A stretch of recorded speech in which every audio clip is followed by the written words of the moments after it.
All right, I hereby call this meeting to order. Hello and welcome to this meeting of the City of Ypsilanti Historic District Commission for November 11th, 2025. This meeting is being held in the hybrid format where we have individuals participating in person as well as remotely via a phone connection or a Zoom web-based conferencing application. Public have the opportunity to provide comment during the public comment or audience participation sections of the meeting as identified in the agenda. To address the commission, remote participants will need to use the raise hand function to indicate they would like to speak. To raise your hand while participating via the Zoom meeting, click the raise hand icon at the bottom of the Zoom screen. Participants connected in via phone connection should press *9. After you raise your hand, you'll be informed when it is your turn to speak, and your microphone will be unmuted at that time. Microphone will be muted again when you have expressed your comments or when your speaking time has expired. Let's do a roll call to see if we can legitimately continue here tonight. Alex Pettit, Chair, that is me. I'm present. James Chestnut. Present. Stefan Sumko. Present. Hannah McCready is absent. John Van Bolt. And Chuck Boltman. That is quorum. Okay.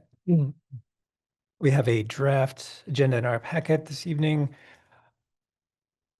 First, I'll find out from Carrie, is there anything else that you're aware of that needs to be added to the agenda this evening? No, not that I'm aware. Okay. Now let's turn to our audience, both in person and remote. Is there anybody in attendance this evening that would like to be added as a study item that is not already on the agenda as a study item?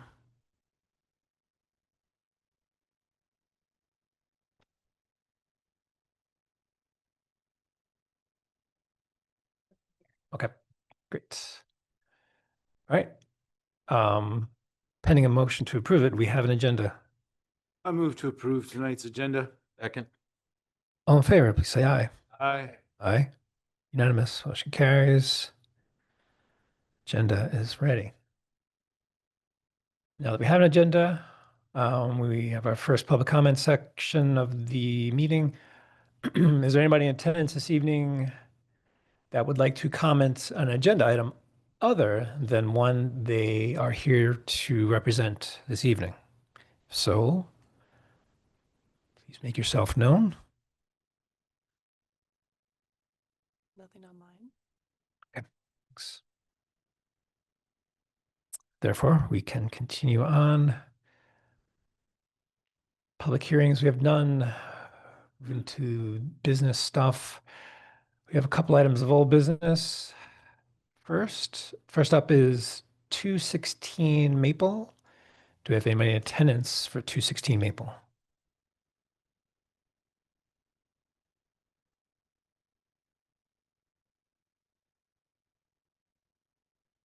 Who should be able to speak now? Yep. Hello, can you hear us? Yep. We can barely hear you. I don't know if there's something you can do on your end. Get closer to your mic. Yeah, is it a little better now? Yes, that is. Thank you. Okay, Carrie, if you could please first give us the staff review of this application as it currently stands. Yes. So 216 Maple Street is an 1884 non-contributing resource within the National Register district, but it is recommended as contributing in the most recent resurvey. It was reviewed last month, and there were some additional scope of work items that I was able to meet with the applicant following that meeting and administratively approve some of those items. So the work that you're seeing in the amended application this month is a little bit different, with some items taken out. They are proposing the partial replacement of siding on the home, replacement of porch columns and guardrail, replacing a rear deck, a basement, a wood sash replacement in a basement window, porch lighting, and they had some other, they made me aware of some other structural work that they will be doing, but um, it won't have any effect on the appearance of the structure as it is currently. So that's why that's not included in the proposed work. Proposed materials, they did change some of their proposed materials, which was based on what the commission had commented on last month. And so they have poplar, yellow pine, cedar for some porch elements and also siding. And they're proposing the same lighting as they did before. After I went through their revised application, I compared it to what the commission had commented on and also several standards that are relevant, which are standards number 2, 5, 6, and 9. And I believe that they have substantially met those standards, but also revised their application materials to potentially be approved during this month. I do want to make a note that their initial application date was October 3rd. So a meeting would need to be rendered at this decision, or else a procedural denial would need to happen in order for them to, in order for us to make a decision within the 60-day timeframe. Gotcha. Thank you. I guess at this time, is there anything else that you would like to add at this point, as the applicant? No, nothing to add. Okay. As I reviewed it, I did note a lot of the same things, like I said, you had spotted, Carrie, where there's a lot of things taken into consideration that we had discussed at our last meeting. So that was encouraging. There could be something details that maybe I skimmed over or didn't notice. So I want to open it to commissioners to provide feedback on things that may still stand out to them that would need to be addressed. And if no one feels the need to comment, could certainly entertain a motion.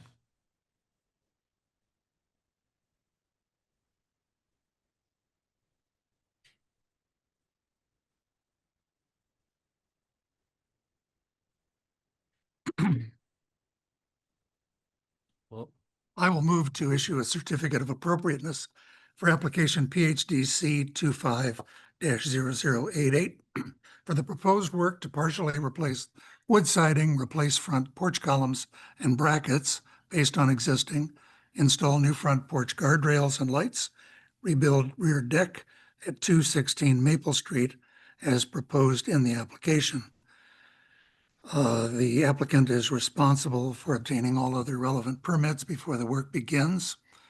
Motion is based on a finding that the proposed work meets the Secretary of the Interior standards for rehabilitations. Number 2, do not destroy original character.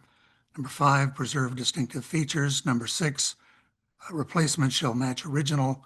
And number 9, contemporary design shall be compatible and shall not destroy significant original material. I second that. discussion. Yes, absolutely. My discomfort with this, I'm pleased that the applicant moved from doctoring up photographs and so on in terms of communicating things to actually have drawings that show the extent of the work, with the exception of the porch work, because it's still relying on hand sketches that aren't to scale and not being able to understand exactly, how this is all supposed to work. They think they do understand what they're doing, but they're not telling us. And my concern, as always, is when if something isn't then done according to what our expectations are, there's no document to respond to. So I still have that concern.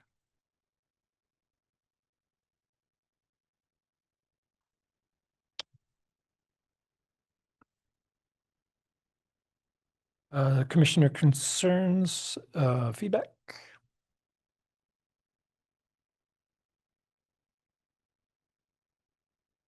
Okay. Well, if we have no further concerns or questions, let's move to a vote. All in favor, please say aye. Aye. Opposed? Opposed. One opposed? Four in favor, motion passes. Okay, well, thank you so much for coming in, or remotely. Appreciate, appreciate you doing that.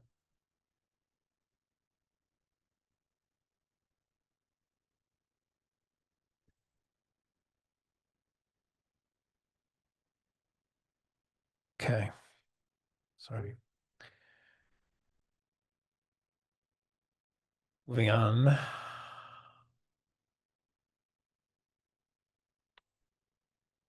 Uh, 103 North Adams. Do we have someone here for 103 North Adams? Yep, that's mine again. Oh, yes, of course. Well, welcome back. Once again, Carrie, could you give us the staff review this application? Yes, so 103 North Adams is an 1856 Gothic Revival home that contributes to both the National Register and local historic districts. This application was also received on October 3rd, and so a decision will need to be rendered at this meeting or else a procedural denial issued. The proposed work at the property is similar to the last application. Some of the scope of work that was discussed last month, following that meeting, we were able to move some of that work to a separate application so I could administratively approve that, which included work on the roof or roof system. What they are proposing now is repairs and replacement of wood on the south and east porches, and some of the new scope includes rebuilding that failing brick column pier that I had identified in the last meeting, and they were already planning on repairing that anyways. Some of the previous scope presented last month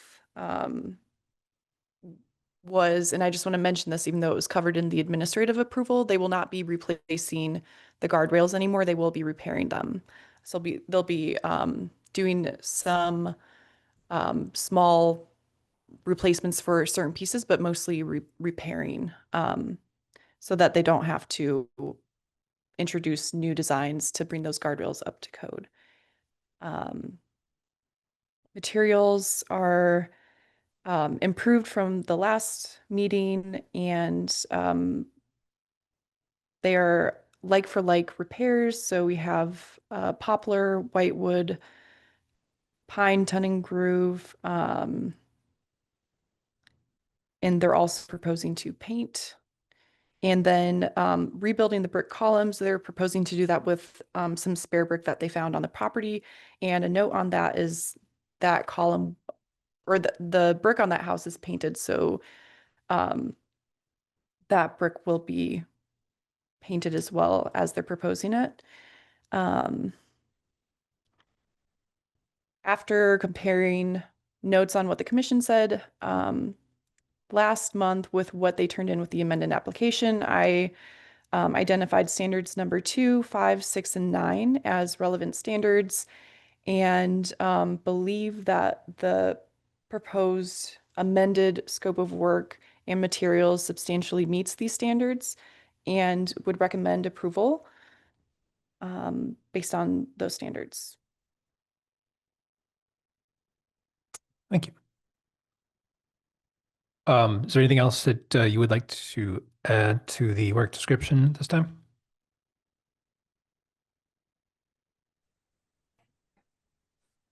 Hello? No. Okay, thank you. I guess I've got a question right out of the gate here. I was reading, as I read through the description of the proposed work in the, in the application form itself, you sort of have it broken out there with south porch and southeast porch. South porch mentions replacing of deck board. Will any deck board be replaced on the southeast porch? No.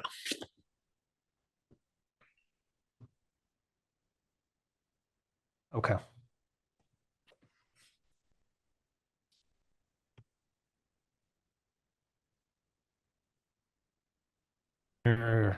Comments or thoughts? Questions? So in this case, because we don't have drawings, the extent of the work is harder to understand. The existing brick of the house is painted. Are you proposing, after you repair the brick that you do repair, that you're going to paint it to match? Yes, we will paint it. And the brick you're going to be using to make these repairs is old soft brick, correct? Yeah. Yeah, it's the Do you know that painting it is really bad for the longevity of the brick? no, I didn't know that. It is, because the porous brick, regardless of what you paint it with, it will get wet. It will then not dry very well, and that water will then freeze. And that's in fact what caused the problem to the brick in the first place. Now, I get that you're dealing with a painted building. That's already a problem. But painting it isn't doing the brick any favors. At this moment, and it is very subjective, my best recommendation is to not keep painting, because you're basically chasing a ghost. The more you paint, the more you cause the brick to not dry and freeze and spall, and you're Do you better think off we should letting leave it it heal. unpainted? Yeah. Okay. Now, other commissioners and staff might have other opinions, but it's unfortunate that people painted old buildings in the past and then we're sort of saddled with it. And the question is, how do you deal with it over the course of the next 40, 50, 60 years? Do you keep painting it or try to get it back to some other state? It's a pain in the neck problem for sure.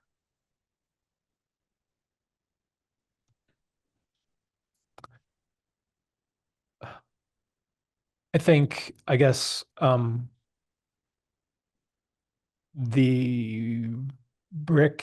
rest of the brick in the house is painted. If this particular pier remains unpainted, I don't think that would be,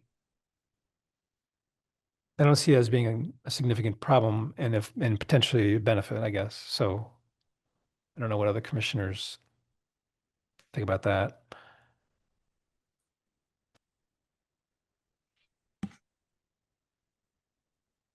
That it could be included in motion to allow that to not be painted if someone feels so moved. We could have further comment on that as well. Once we have something on the table. Or there could be other things to discuss here too, but anyway, I'm sorry. Speaking of paint, am I mistaken in that there's a paint specifically designed for bricks? Yeah, but it won't go over this paint. But if it's a brand new brick, Well, the recycled brick, right? a recycled brick, that could work as opposed to the house paint that's proposed.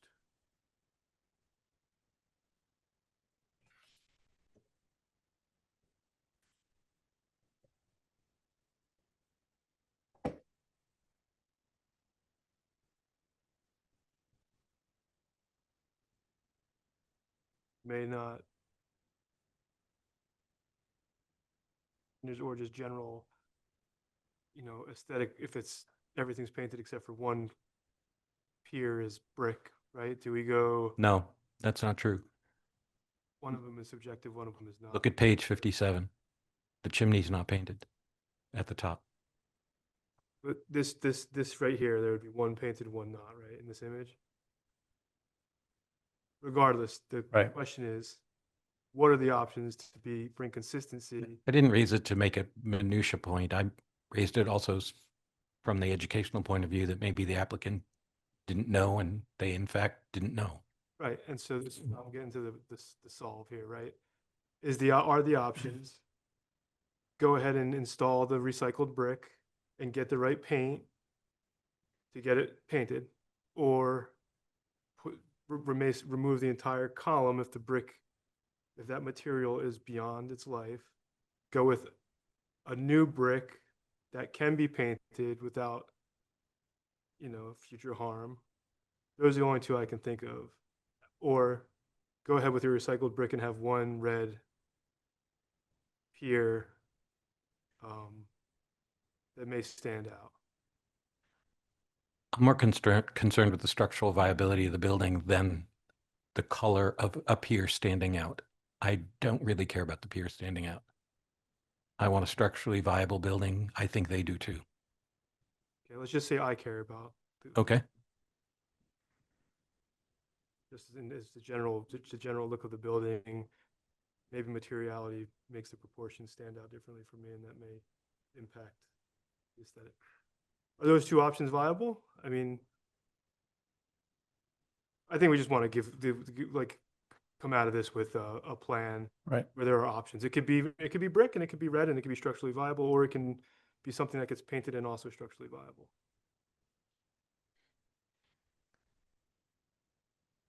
How much brick is involved here? I can see the width of the pier, I guess, but how deep into the, I have a picture here, so I don't know how deep it goes. How much brick would you be replacing as part of this work? I don't know the exact count, but I think it's an even square. So that side you're seeing now is So it's would a be the square same pier size. probably, right? Okay. There's also vegetation down there that sort of blocks the view somewhat if that vegetation is still there.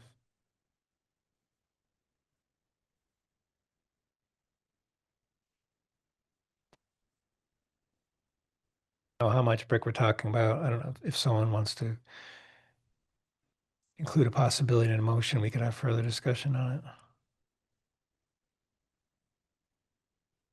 But let's go through other things if there are other things to talk about. Are there other details commissioners have questions about?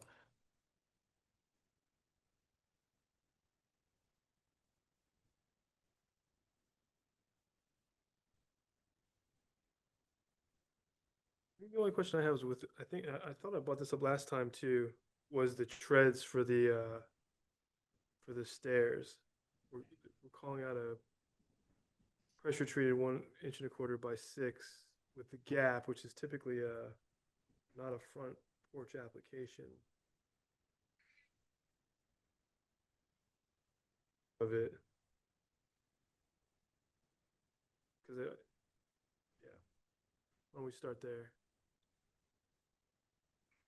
So 2 6-inch boards with the gap.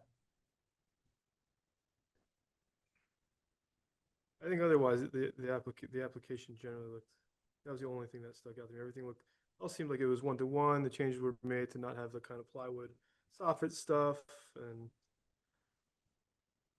but that was the one that just jumped out as maybe when it's all said and done, those stairs will feel like they should be back of house and not front of house.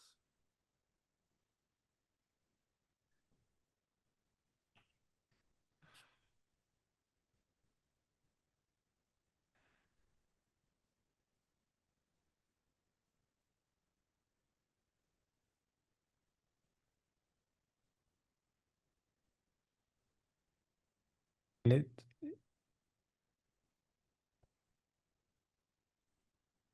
my orientation here correct, there's basically 2 front porches, kind of sort of. south and southeast, right? Yeah, there's almost 3 front porches. Mhm. There's 2 on the eastern side and 1 on the southern side, I think.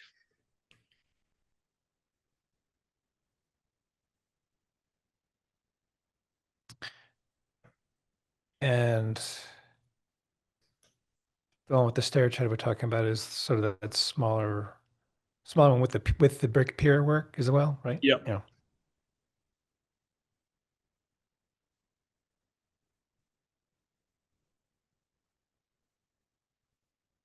I don't know what would have been original for the house. If it would have been a masonry construction out there. If the argument is that there's no slope on these stairs, so for the longevity of the construction, it needs the gap. That could be one position that is taken.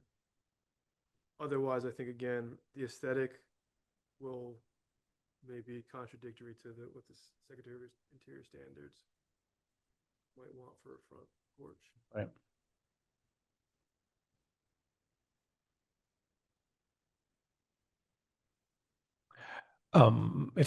If they're just, even if you butt them, once they dry, there will be a gap. Um, Its point being, I think it's hard to avoid a gap of some kind unless you're tongue and groove. Unless you're tongue and groove, or if you have a solid tread like they have in the image. Single board, yeah, The issue is whether there's enough slope on the. right. Which, you know, the porch itself appears to have it because it's got a tongue and groove application. So it would be assumed that it slopes away from the house.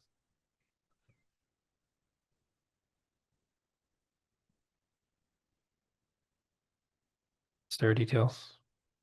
I would like to ask the applicant if the intention is to replace everything there as it looks today. Yeah, that's the intention. So similar to the last project, I'm going to say that because I can't point to a document that has all of that documented, I can't support approving this as much as I think their intention is good.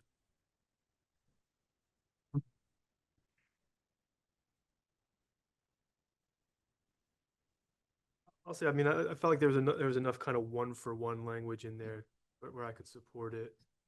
I think the brick question is a good one, though, that Commissioner Boltman brings up. And I just had the stair question. I think we could potentially point, as much as drawings are important and they provide all of the information we need, I think we could point back to this and say, hey, you said one-to-one, and now you're doing something different. If we find something in the field that's Right. not a one-to-one or one-for-one change. Yeah, I think, yes, it depends. For me, it would depend a lot on the application. And in this particular case, seems to me there's enough one-for-one info, and where it's not, or where there's more detail needed, there is more detail in some of the sketching of the column work.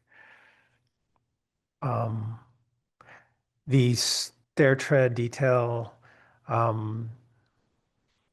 was brought up, I think our fact sheets show that it could be, or, you know, not that this house had, you know, what this house had versus what's in our fact sheet may not be exactly the same, but I know it's a detail that's often, that's in our fact sheet, that it could be a two board type tread. So I'm okay with, since it agrees sort of with our local design guidelines, I'd be okay if that was a 2 board tread like that. It's also going to be, you know, that's a 1/4 inch. Is that a 1/4 inch different than what they have in place now? Or you were maybe Thickness. 3/8 change or something between any, I don't know what the code is. And That's a building code. Yeah, I don't know what the code is, but if you're changing the thickness of the stair tread, but you're not changing the elevation of the ground plane or the porch, you could potentially run into an issue there beyond our purview. And it is 3/8.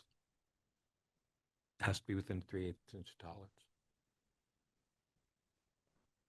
You never know where they're at today. Like if they're hitting it close and then you make it a little bit taller.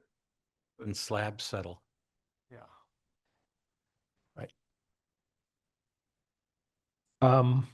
Okay, so do we have further details to discuss, or are we ready to have a motion in front of us to hammer out any additional or further details on?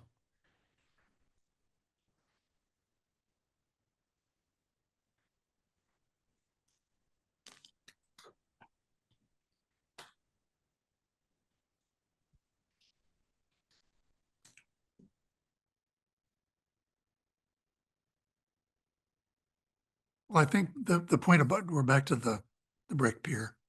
I don't have any expertise on whether there is a paint that protects brick. I just don't know that. Certainly not old brick. If there was, I just have never heard about it.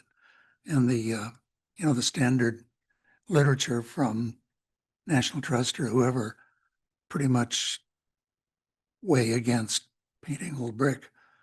So absent any other new development in that area to be consistent with standard 6, those bricks are clearly beyond repair. They're going to be replaced with either new brick that's painted, which won't be the same size or configuration, or old brick, which then I would tend to agree with Commissioner Boltman that if the choice is to have one red brick pier that will last a long time, I would think that would be the better solution. Plus, it's not really, I don't want to get into being back to the days of being the color police, but in this particular house, it's not really introducing a shocking new color, since brick red is in fact one of the existing trim colors.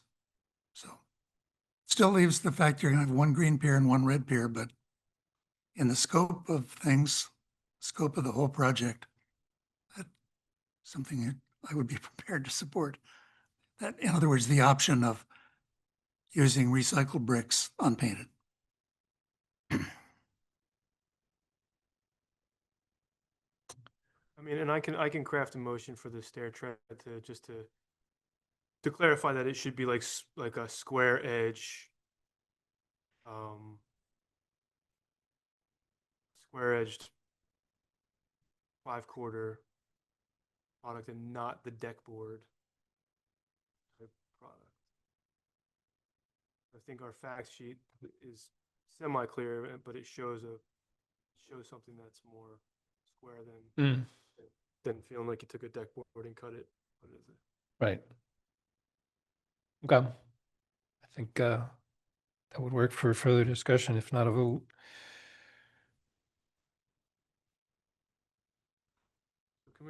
Commissioner Van Bolt, were you hinting at just crafting the motion to? I was not planning to craft the No, motion. no, me. Were you hinting at? I'll craft the motion. Yes, Craft a motion that just pushes the applicant to get an appropriate paint for the brick. if there is such a thing. For the appropriate brick for the paint. Oof, this is getting complicated. Well, that's another animal altogether. They wouldn't be using historic brick. It's a milk-based paint. Yeah, I think it's more important to have the matching brick.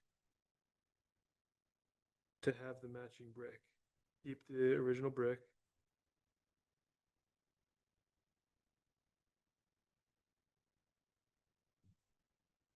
Paint. If we let a paint go in without crafting Oh. the motion, being fickle. Unpainted unless the applicant, grant administrative approval for a paint which in fact appears to meet the concerns as to paintability. It's good. Right.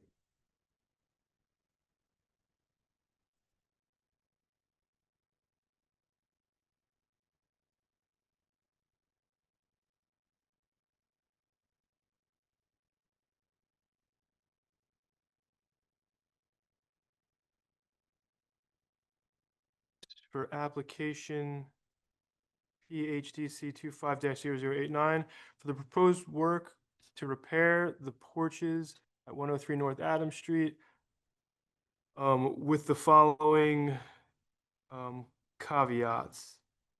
The stair tread boards, as indicated in the application, should have a square profile. And this would meet the fact sheets provided from the city of Ypsilanti. That is also to say that these should not be your typical deck boards cut for stair treads. And as it relates to the brick pier that's being replaced, the application as issued reusing existing brick is appropriate, and that brick should remain unpainted unless the applicant can provide a appropriate paint for this specific brick and submit to staff for administrative approval based on its appropriateness. The applicant is responsible to obtain all other relevant permits before work begins. The proposed work meets Secretary of Interior standards for rehabilitation. Number 2, do not destroy original character. Do not remove or alter historic materials or features. Number 5, preserve distinctive features. Number 6, repair, don't replace. Replacements shall match original. And number 9, contemporary design shall be compatible and shall not destroy significant original material. I second that. All right, any further discussion desired this application at this point? Okay, let's move to a vote. All in favor, please say aye. Aye. Aye. Opposed? Opposed. 4 in favor, 1 opposed. Motion carries. All right, thank you for coming in to walk us through these applications. Appreciate it. Thank you. Thanks, Landon.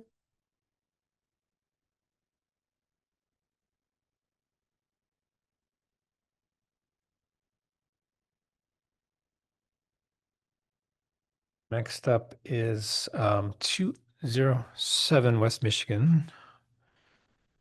Do we actually have someone here for 207 West Michigan?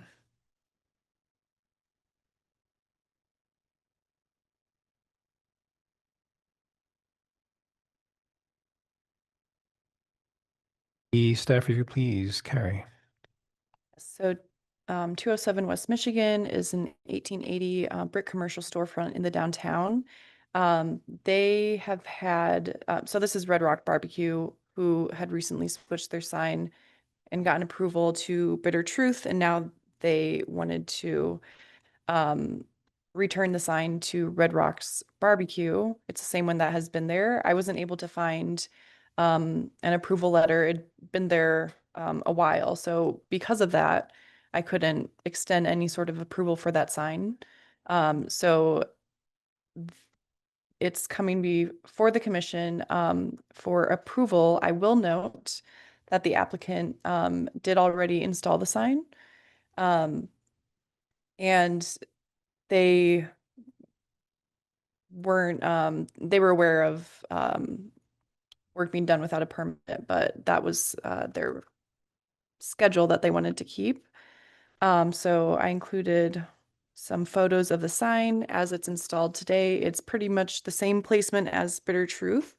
It's a composite letter installed with removable tape on the storefront. And from my review, I believe the work does comply with standard number 9.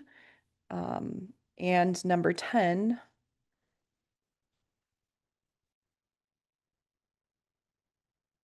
that's all I have for my review. Okay, thank you.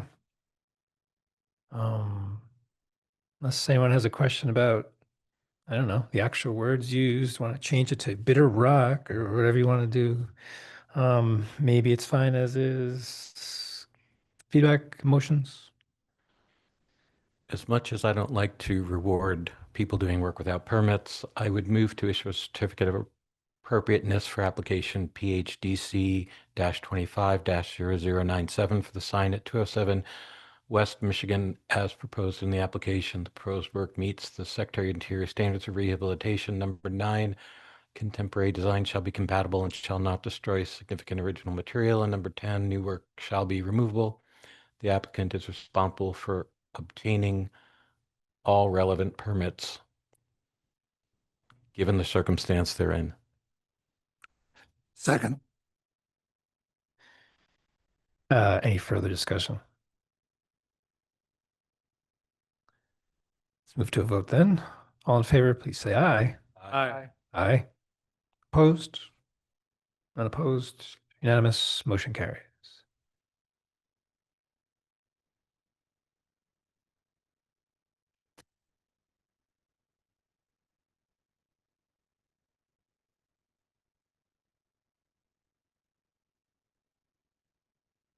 One, 3 Maple. Hello. There's a mic there you could try, or here, whichever. Take your pick. You want to stand or sit? There you go. Scoot. Exactly. Looks like I'd be hunched over at that one. Okay. Now that you're there, if you could just state your name for the record, please. Michael Condon. Can you hear me? Can now. Yes. Yeah. Michael Condon. Thank you, sir. Carrie, could you give us the staff review of this application? Yes, so 313 Maple is a two-story vernacular home built somewhere in between 1880 and 1893. It is contributing to both the national and local historic districts and retains all 7 aspects of integrity. The applicant was proposing a re-roof of the structure and would like to remove the chimney and roof over that area. As he's doing that re-roof work, the re-roof was administratively approved, and that's why it's not part of this application. But the applicant would like to propose the removal because the chimney has citing conditions of movement in the past and having an effect on interior walls and just general failing conditions and some evident on the interior. And so they did provide some photos that I've included. In the recent resurvey, as I was doing my review, I was looking over comments from the surveyors, and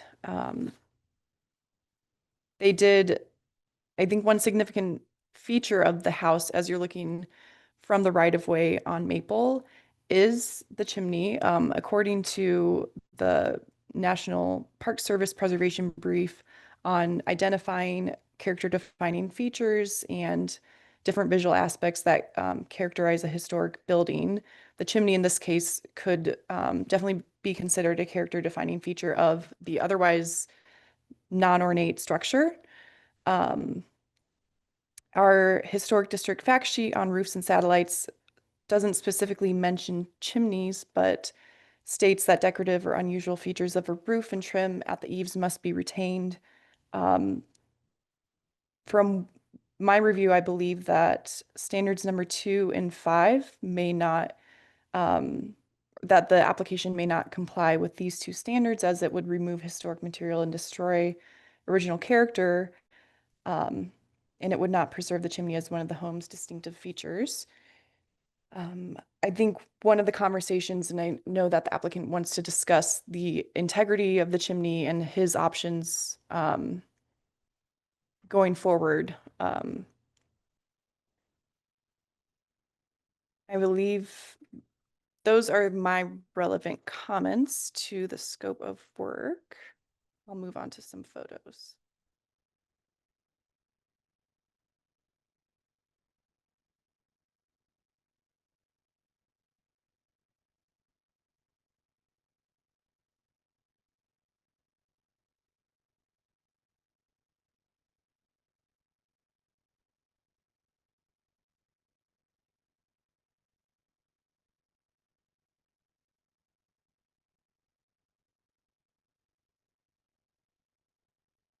photos, I guess.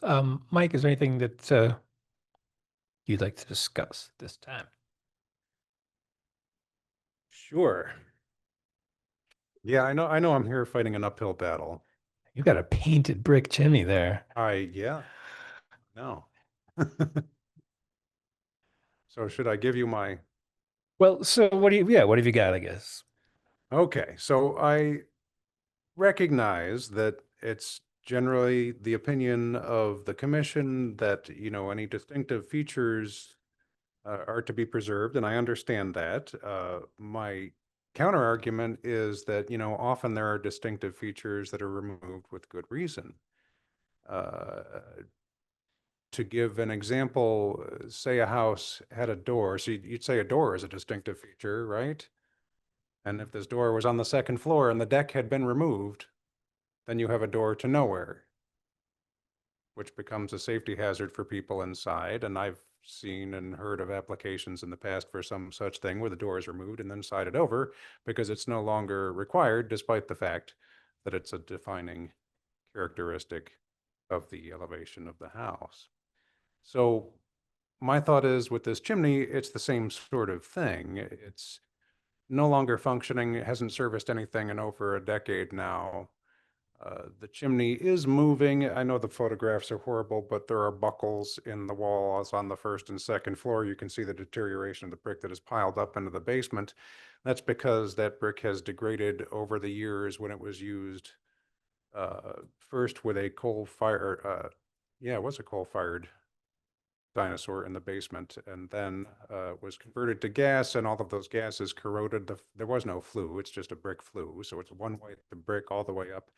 It's a 3x2 chimney with a single flue, and then it corbels up and sideways inside the attic, and that brick is deteriorated. And I've cleaned that basement up, well, not often. I don't know if you have that. Yeah, that photo, you can see the pile of brick dust on the floor.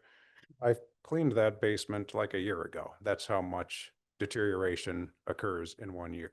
Those walls that are shown with the cracks and the buckles, I've repaired those 3-4 times over the years, and it's always been in my head that, boy, this is going to be a problem one day.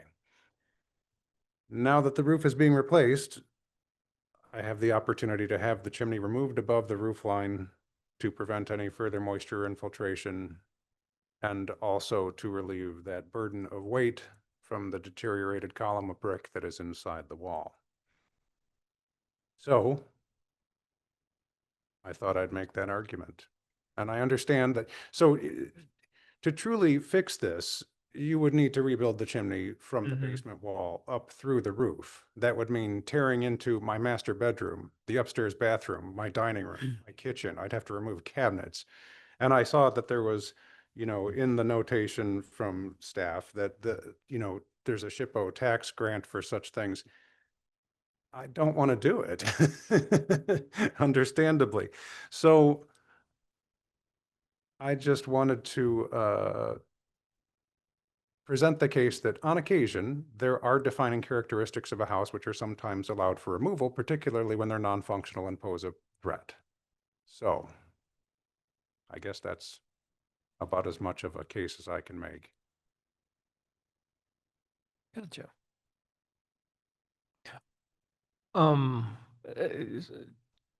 Sort of tangential thing. That picture of the basement, yeah.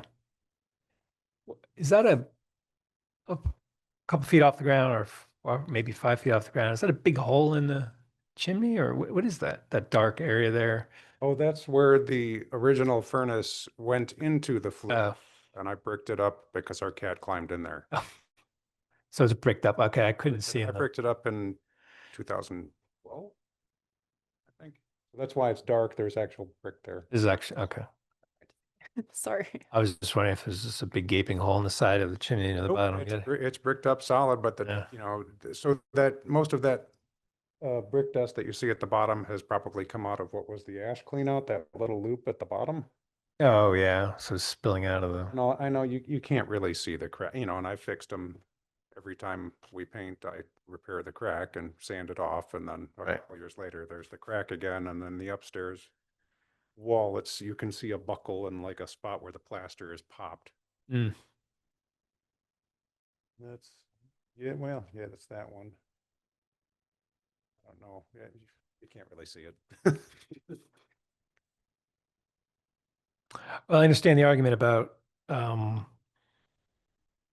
you've got this feature that in order to properly address it requires just a massive amount of work. And the question is, does that justify, or is it justified? Is keeping that, does that justify that level of, that amount of work?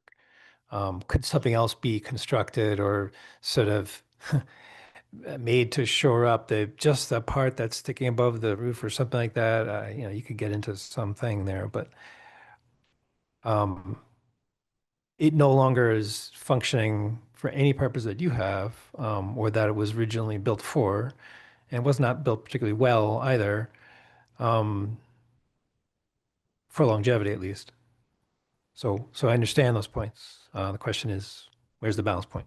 And well, these changes occur over time in multiple houses throughout the district. There's numerous houses in the Ypsilanti Historic District that have chimneys that have been removed from below the roof line. In fact, my house has another chimney in it that has been removed below the roof line before I bought it. So those are changes that were acquired over time. And, they're often made for practical purposes. And I understand, like my point with the door to a deck that doesn't exist anymore. And, there's been other things that occur within the district. You have a masonry staircase, which is completely rotted away and then is replaced with a porch. Yeah. Where does that line occur? And I think that obviously I'm a believer in preservation, but where do you draw the line? Or when you're going to great lengths to save one feature of a house that is a potential risk and hazard, it's, and so here I am. So I would like to jump in, and if I may, offer one piece to the chair. You said that the chimney may not have been well made. I would respectfully disagree. Those chimneys are fine, provided they're used all the time, which is when they were built, they were used all the time. And so as they heat all the time, they keep themselves dry, and they weren't intended to be painted. So I wanted to make sure that from an educational point of view, that doesn't go on the record without a little pushback. I'm actually in support of this argument because within the body of the house, there's a cancer, and that cancer is that chimney. That chimney it is probably past a certain point that it can cause serious damage to the rest of the house if it's painted. So we've discussed earlier, that's a mistake. So it doesn't dry out from the outside. There's no longer being heat sent through it, so it doesn't dry out based on the heat. So it's this thing that's trying to freeze through the upper part of the house that is only going to cause it to decay, and there's going to be a day when it falls. Does it fall in? Does it fall over? Whatever. It's going to cause some damage.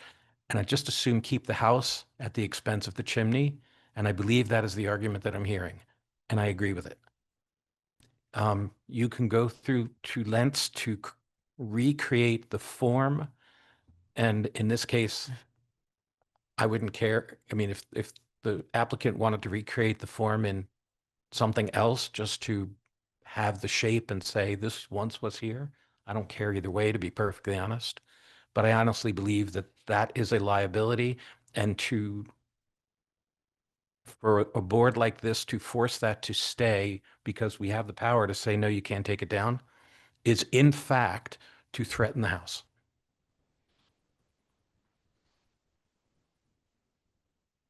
May I comment? That's Please, his call. please. Oh, yeah. I don't mean to contradict you in any, but so the chimney was constructed as a wood burning appliance when the house was built. The house Right. likely had 2 Franklin stoves inside of it. And so the high temperature exhaust of a wood burning appliance does, dry the brick, heat it, maintain it, coat it with creosote, and eventually you have to get it clean.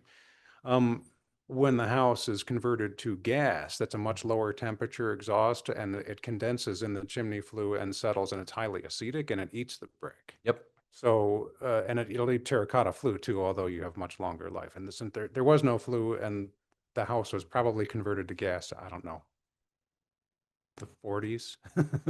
So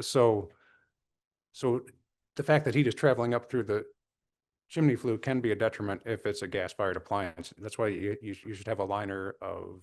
True, but you didn't mention gas earlier. You mentioned coal, and I know the coal- Initially, yeah. and Yeah, then and it was the converted coal to has gas. certain problems. Everything has certain problems. Yep. The fact of the matter is that the people who built it for wood burning, and it actually would work pretty fine. My Yeah. 150-year-old wood fireplace that has only burned wood still works today. Yeah.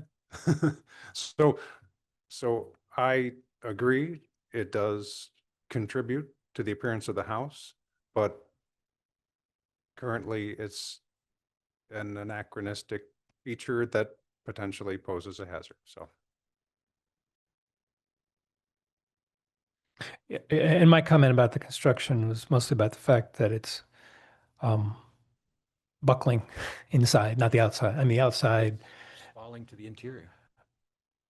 it seems like more than simply spalling inside, though. Like the painting, what you were trying to show on those upper levels was actual shifting, it seemed like. There's a shift in the house interior is lath and plaster, and at the chimney, it's just plaster applied directly to the chimney, and the chimney has shifted and moved, and there's a buckle in the plaster there that's been patched at least 3 times by me, but I've lived there for It- it- 30 years. And that shift that happens in the attic too, I think I've seen plenty of instances where that some people have to go through great lengths to try to shore that up, where it changes angle at some point to get through the roof or Well, this one gets larger and corbels. yeah, well, yes. So the mass increases as the center of And then a gravity corbel, moves. yeah. And that just, there's something that's just unsustainable about that with something about the construction. It appears that is, didn't seem like it was built to hold that up for, it did hold it up for over 100 years, but it seems to be suffering not because of 30. stuff that was burned inside of it necessarily, or maybe, or the freezing that's happening on the outside of the freeze thaw action, or the paint that's on it. That's all separate, really. But yeah, it seems like we've identified a bunch of potential hazards here happening with this chimney. That's simply just at the core of the house. So, yeah, that's what I understand. Back and forth here. Other commissioner thoughts, comments? No, I mean, I think I appreciate Commissioner Boltman and the applicant's information, because I learned a little bit there, not only, like, I hadn't thought about the intent of the fireplace, and that intent's gone, so it's contributing to the detriment, and then just the nuance of like what gas may have done over time. So I tend to land, this commissioner tends to land on, in the same world that Commissioner Boltman does.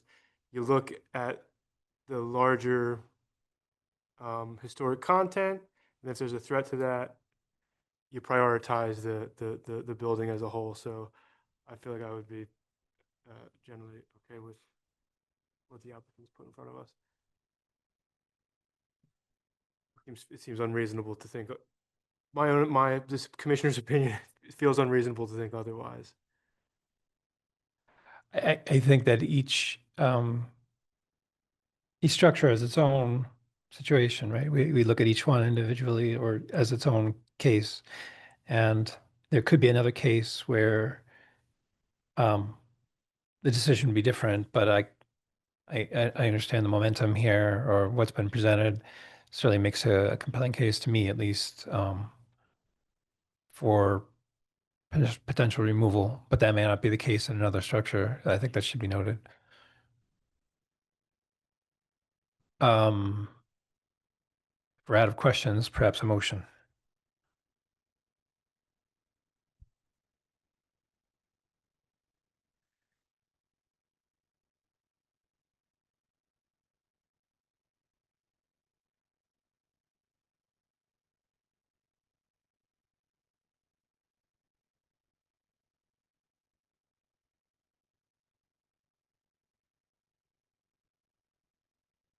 12.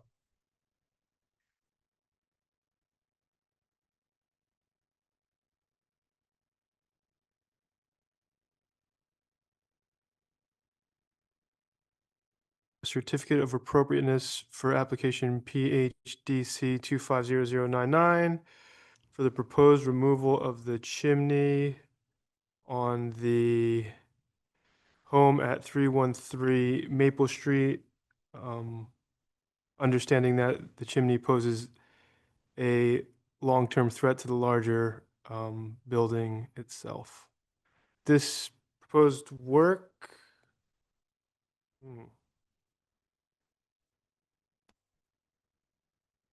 Secretary of Interior Standards, that's where I will not be able to do it. Period. That was the end. No, X the proposed work statement. Well, that was my motion there. Sorry for pulling that one. Clean building gently, no sandblasting. Okay, that is your motion. That was it. Yeah, a little bit clumsy, but that was it. I'll second that. Chuck will support that clumsy thing. Okay. If you get enough support, it'll push it over the edge, right? Clumsy. If I may just. You may. Per our ordinance, all motions on application items should cite a Secretary of the Interior standard. Let's do it. Good point. I was wondering that myself. Decided to do this I guess I phone, I which was a could've bad idea. Sooner, I didn't want to interrupt you.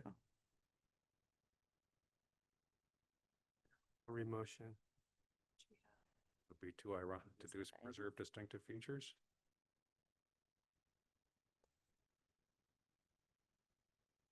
Do not destroy original character. I can leave that one, right? Movable. While you're looking this up, I would like to put this on the record because I've said it before. This is in fact why I think the Department of the Interior standards need to be relooked at again at the national level, because it's a rational thing to say this chimney is a threat to the house. And those standards written 50 years ago weren't thinking that way.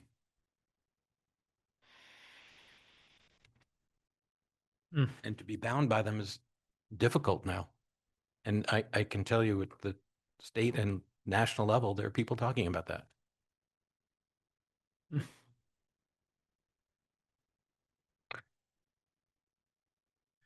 In my opinion, it could be any of these. Like, You- this application is going through because we want to preserve the original character of the house. Like, we want to preserve the house. If I may, you might find room in one. It's of course talking about minimal alteration.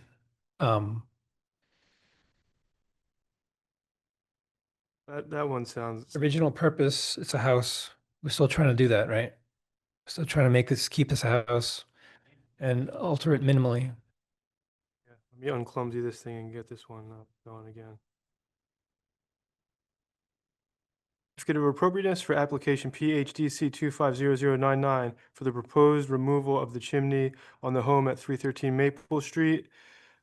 This with the intent to preserve the remaining historic structure of the house and to minimize any future damage that this chimney may cause. The proposed work meets the Secretary of Interior standards for rehabilitation. Number one, use property for original purpose or provide compatible use with minimal alteration.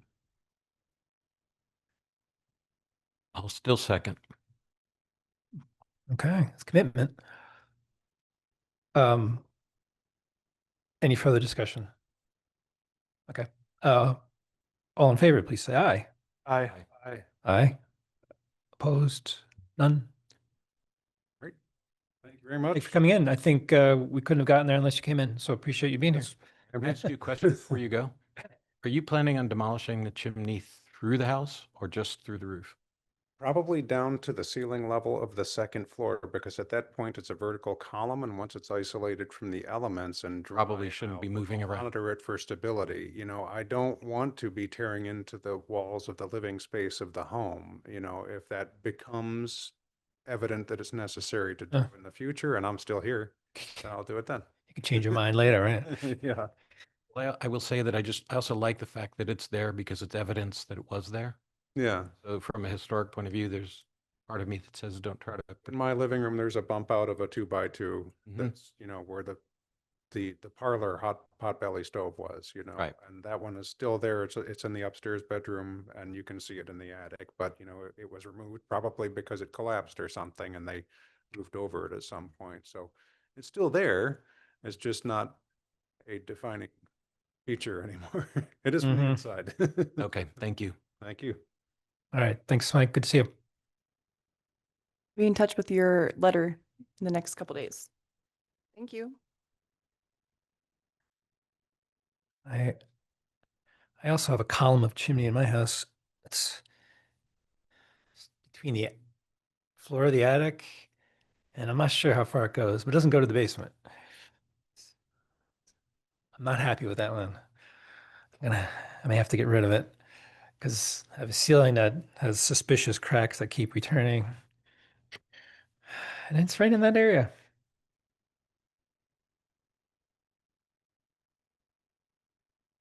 Okay.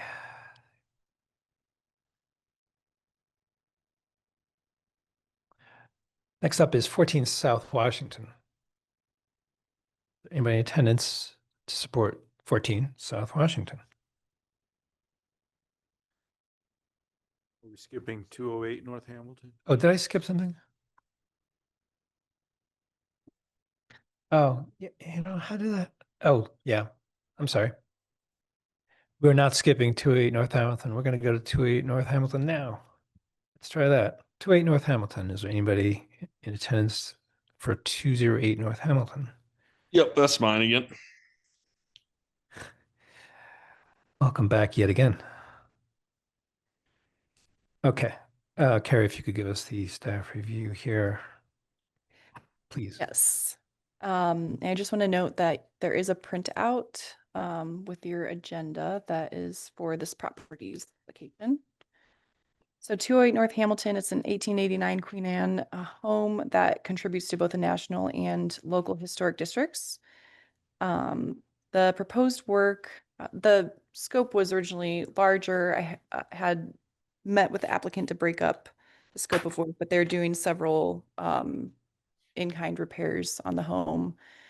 The work that is coming before the commission tonight is the proposed replacement of 2 historic concrete caps on a now closed-in porch.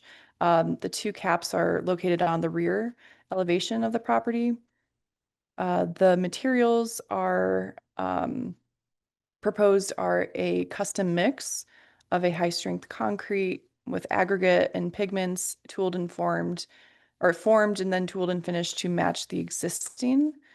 I already covered location. We talked quite a bit about methods and mix. At first, they were proposing repair, but the more they looked into it, the deterioration was a little too much to be able to repair soundly, especially because of the unique situation of it being a closed-in porch. So instead, they're proposing to replace those 2 concrete caps on the rear, and they included a photo of, in the original application that they submitted, there's a photo of their custom mix, but I did clarify that it's still curing. So the one with the application in the packet is a little bit darker for the sample. And the photo that you all have in front of you is the cured sample next to the original concrete. After reviewing the fact sheet on masonry, we discussed looking at different options for the material. if the work is being done as a complete replacement of the caps, my review, which included looking through the National Park Service briefs on masonry, that spoke more to a visual congruence with full replacements, if the materials were not touching or, incorporated with the original, or interacting. And they're proposing because they're doing repointing work on the rest of the structure, they're proposing to use that same soft lime-based mortar in between the brick below and then the new concrete caps. After my review, I believe the work substantially meets the Secretary of the Interior Standards number 6, that replacements shall match the original, with the asterisks that, at this point I didn't have the updated photo. And so commissioners may have a discussion on if that does substantially match the original. I do believe that the actual aggregate size and type and the finish, they're proposing a wash method, does seem to match what was originally there.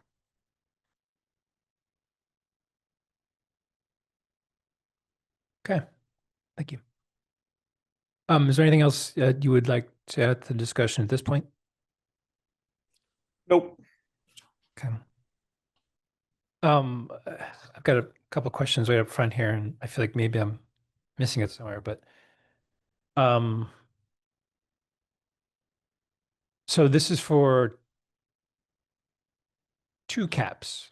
Which 2? Like, I see a photo here of that area, the enclosed porch area, and there's a couple photos of one that's particularly deteriorated. I guess that's one long cap, and then there's I guess if you could help me find out where those 2 are. Yeah, it should be just those 2, like on that same plane. I think they're slightly separated. If I may, there's a mortar joint right here in the center. It's hard to see on this photo. It's easier to see in So, photo, but it's these 2 here. so that is the 2.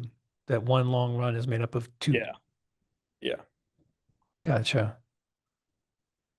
So, and then my questions are, how do you replace it? What do you have to do to the rest of the structure in order to replace it? Like, there's that asbestos siding there just above it. Clearly, you need to do something with that, I guess, right? What's the plan? Yeah, we're gonna remove the siding above it. And we're already doing that anyways to some of the siding on the house. That was administratively approved. We're just replacing a little bit of it. So how much you talk about removing there? We'll remove probably just that little section slightly above the The caps. partial course, that Yeah. couple inches or whatever that is. Yeah. That's gonna be hard to take out of there without disturbing any other material, unless you're planning just to disturb the other material to get it out, I guess. I'm just trying to figure out how your work is going to affect the rest of the structure. So what's behind that siding? Do you know? Not Yeah. sure, maybe just sheeting. I mean, could it be that there's also, a nailer back there that's also sitting right on top of that cap that you would need to do something with? It seems like you may need to do a lot more surgery here than you might be expecting. Like a plate or something back there. Can you see any of that from the inside? Have you seen it, I guess? So you No. know what the framing looks like behind that, right? Mm, No.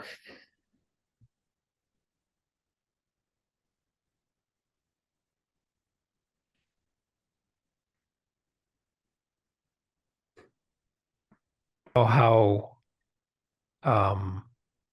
wide, what the dimensions are of this concrete work that you're going to be doing, like how Are wide is you the cap? are you saying it doesn't go into the interior at all? Is what I think that's. It doesn't. I think I see what you're trying to say. But I don't think it goes far enough to affect. Like I don't think it's in the framing of the house really. I think we could just remove it. And then re-pour it pretty much in the same spot. I mean, my thought is those walls are the same as the walls on the front porch. Would they not be the same? And the cap would probably be the same? I'd assume so, yeah. Do you know how wide the cap on the front porch is? Front porch. The one that appears in the picture on the this picture.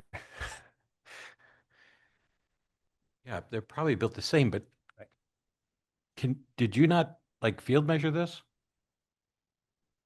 What's the Oh thickness? no, of I just had our mason come out and look at it. You made reference to pouring this in place?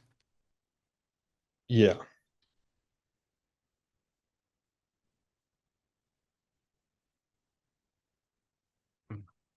Yeah, no. A wall, stud wall above it, is there gonna be any protection? I'm assuming that's gonna be untreated wood touching concrete, which would be a moisture barrier. Is there gonna be some sort of a barrier in place underneath? I guess if you're pouring there, Yeah. wall I would is assume away. so. I mean, I don't know how you pour it. So I apologize. I did not look up exactly where this house is, so I don't know the cardinal coordinates.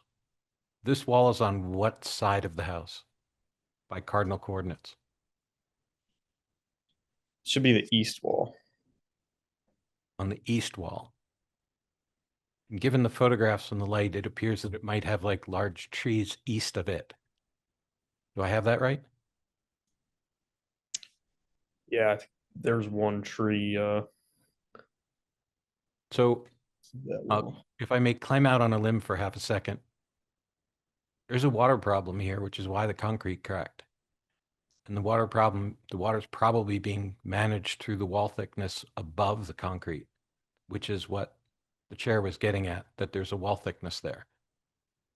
And it seems, I'm kind of skeptical that you can pour this in place and finish it practically. And if the post is holding up the roof as it was originally built, which I assume it is, that wall is just partition. So it would seem to me that you'd have an easier time removing a certain amount of the wall above the concrete and repairing the concrete and pouring it properly so you can finish the top face and then in fact maybe see what you can do about the water problem that you're managing in that wall.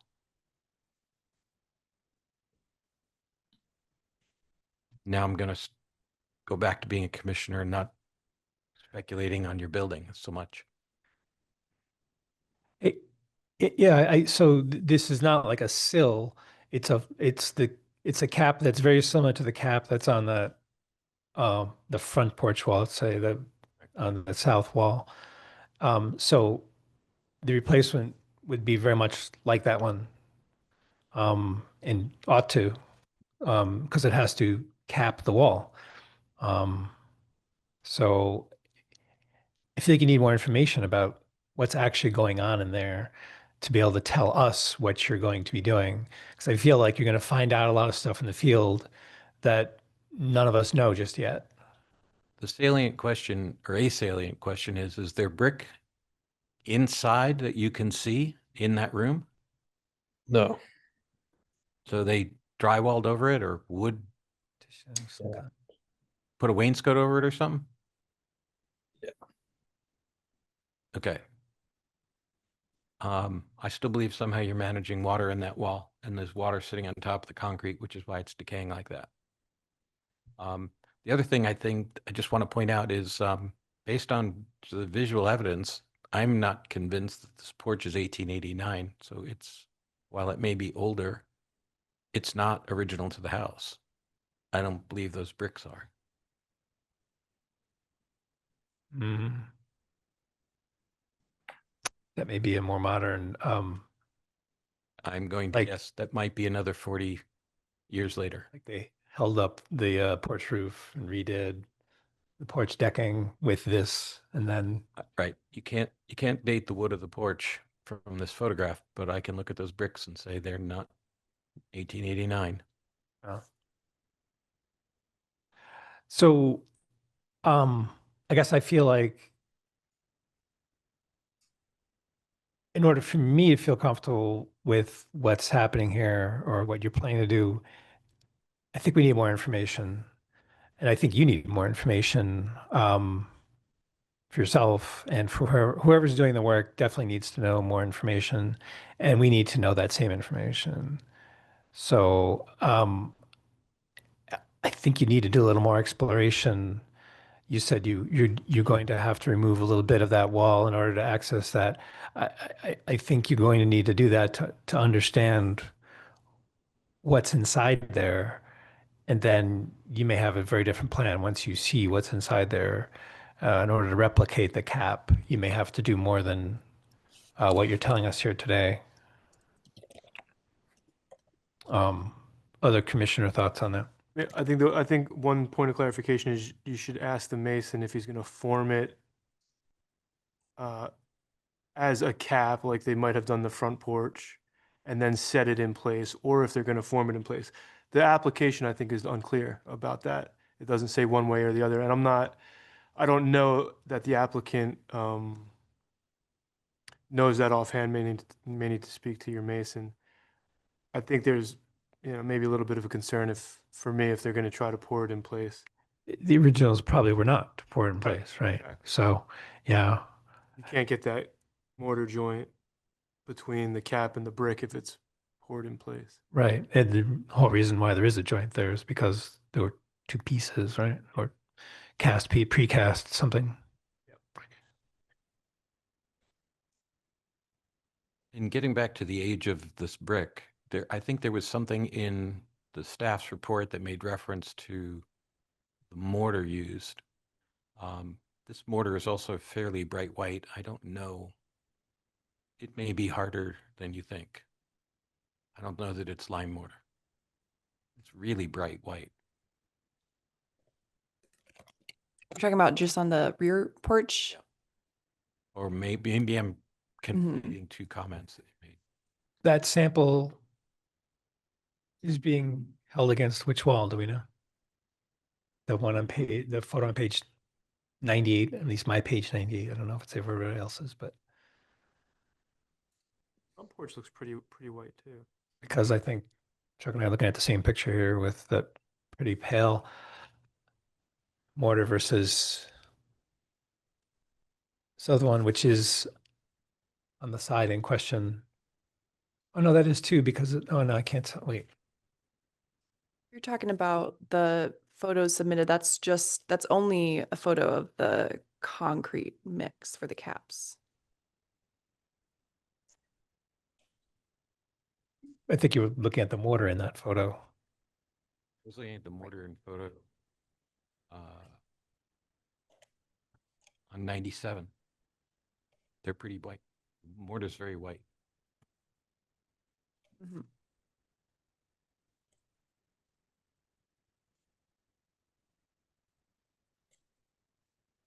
The color, but the only evidence I have right now.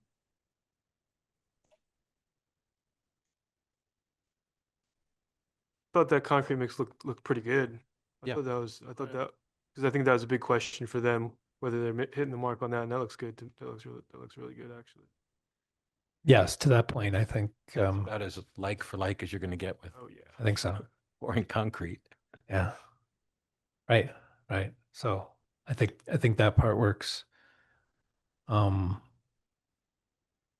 I just feel like there's a slew of issues here that need to be worked out.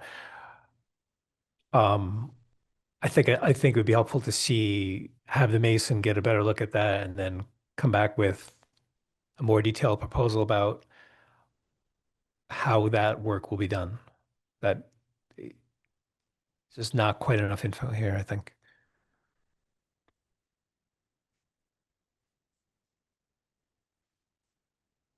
And if we've done with questions, perhaps a motion to that effect would be constructive.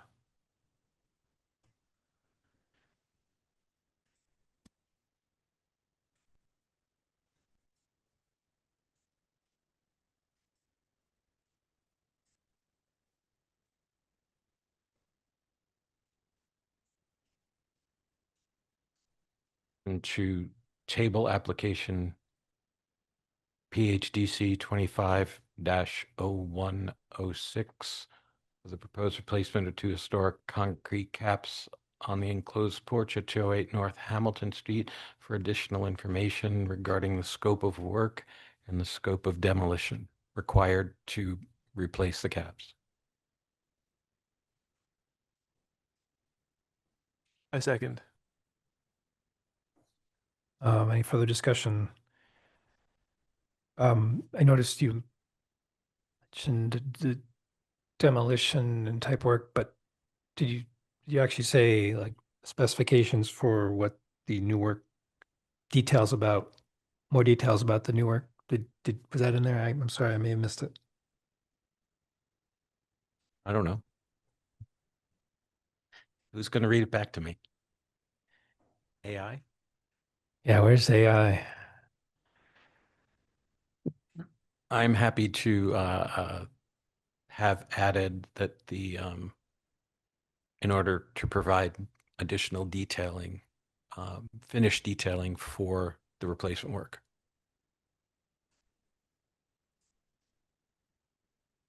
Second that. Still second for that. Okay. Further discussion. Okay. All in favor, please say aye. Aye. Aye. It's unanimous. Motion carries. Okay, thanks for your attendance this evening again on this additional application. And I think Carrie will be getting a note to you about that lays out what we discussed here this evening. I'm sure you'll be able to get this material we're looking for. We just all need to know a little more about it. All right, thank you. Thank you. Thanks, Landon.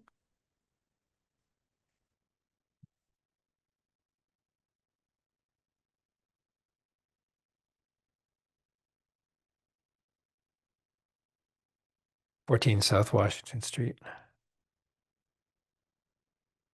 Is there anybody in attendance for 14 South Washington?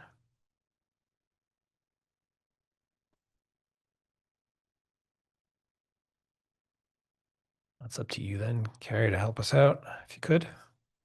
As soon as you're ready. No sooner.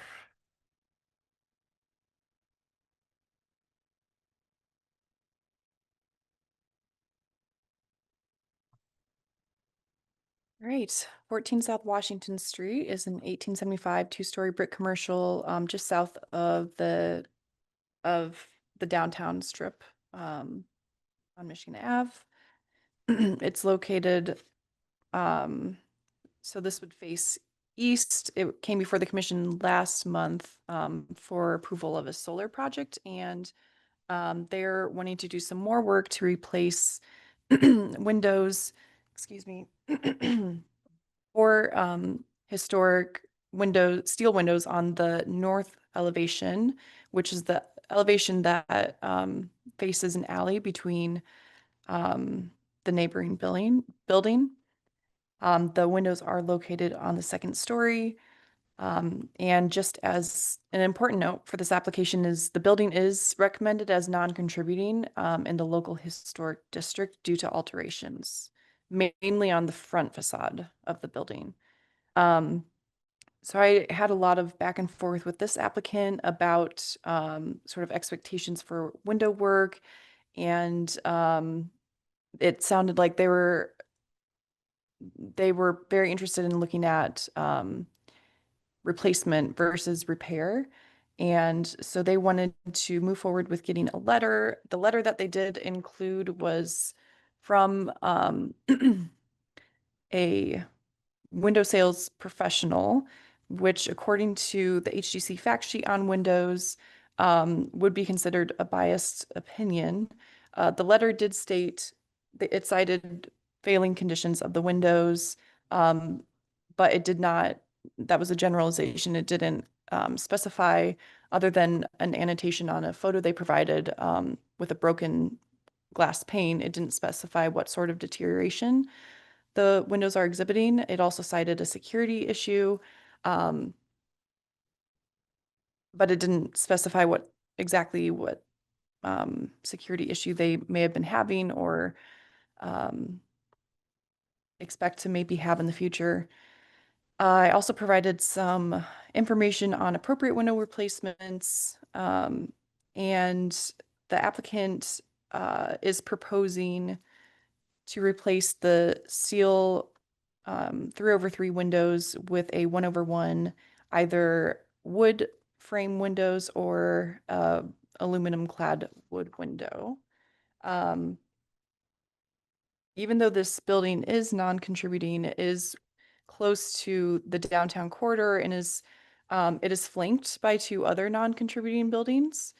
But largely the building stock around it all retains integrity and is recommended as contributing to the local and national register, or local historic district and national register historic district. And I've included a map for that so you can see where it falls within the downtown. From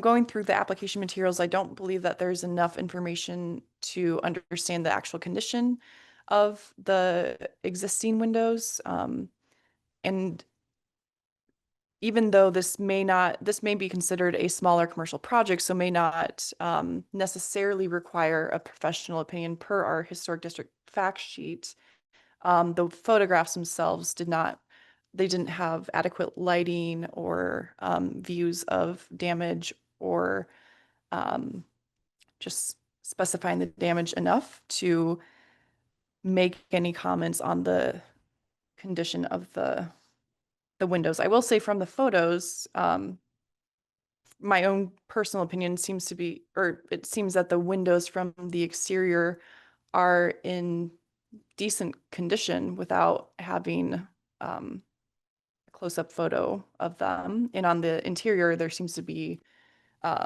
glazing issues, at least one broken pane. They need general upkeep and repair. And so my recommendation is to either deny the application because the proposed replacements or the removal of the windows is not in line with the Secretary of the Interior Standards number 2, 5, and 6, or to postpone the application and request the additional materials needed for the commission to be able to render their decision. Okay, thank you. So these windows, does anyone else here, when there was a window like this on Michigan Ave, same general area here between maybe this block and Adams? Someone had a window like this that was in not as good a shape. There was a bunch of back and forth. We did end up approving replacement, but I think the condition was worse. But I think part of it at the time was there was a struggle with, I mean, these windows are sort of put in, they're cemented in basically, right? At the time that there's wet cement and there's a window and they're putting it all together almost, right? And doesn't a lot of that construction happen at the same time for these particular type of windows? If I have the windows right that are steel, and before I say this. Carrie, can you help me? Of the 4 windows, how many of them are steel? I believe all of. And why are there pictures of wood windows in here? So, and I. That remember this is- confused me. That's on the other elevation. That's on the south elevation. You're and showing us they the were- windows. They were submitted with the photos provided. I didn't know if they wanted to talk about it, but essentially they thought that they were, replaced at some point. I don't believe that's the case. Okay, it just confused me. So with respect to the steel windows, they're very minimal sashed. They have a tongue of metal that goes behind the brick veneer. To get them out of there, you basically have to either dismantle the brick and unbolt them from whatever's the second course, or you cut them with a Sawzall, which is more common, and just remove the sash you see. And then you can't install them again. Yeah, Right. I mean, I'm not in favor of necessarily replacing these windows right now. I mean, I can't see how spending $10,000 on windows versus $10,000 on energy costs. I think Right. There's that. I don't know that it's, that it's a worthwhile trade. And it looks like the windows on the south side, they indicate that they had been replaced years ago, but they're different types of windows. There's the tall windows that have the potential for a 1/1. These windows are the steel windows in question are wider and shorter, and I'm not sure it's appropriate to do a 1/1 window. And I would want to know how the the people who are going to replace them are going to trim them out and actually do the work. It's not enough information here. Was there any discussion about, as far as the energy savings, doing some kind of interior storm window solution? That's what I had asked them about because that energy savings seemed to be their main concern from the business perspective. And so I had provided some information in question if that's something they'd considered, but they were more interested in looking at replacement. Is the second floor occupied, do you know? I don't know. That was a question I had because like, multiple times, sometimes a day, and why are the front windows painted? It seems like the upper story might be for storage I wondered that. because I mean, yeah. from the point of view of the aesthetics of the historic district, there's this euphemism as the windows are the eyes of the building. This one's got sunglasses on and it's not really that positive. It would Yes. be nice to have those as windows. Painting them makes them more of a wall. Since we're focusing on this building, they could look into trying to put insulated glass, and these are putty glazed single pane windows. The putty's peeling apart as it does. They could try to put insulated panels in. It's really an uphill struggle because there's no thermal break on the steel. It almost seems like the cheapest thing to get the most insulation would be doing something on the interior as a storm. Right. It doesn't change the look of the building, and it's probably cheaper than replacing the windows. Dare I say that? Like they could do some maintenance to the outside of those windows and then store them on the inside, something like that. But I guess going back to the process here, if someone wants to replace windows, we're looking for documentation about the condition of the windows and an assessment of some kind, and an assessment of, what repair would look like. But my sense is you don't repair these windows, really. I mean, you have to be quite the specialist and be willing to invest quite a bit of money to repair these windows.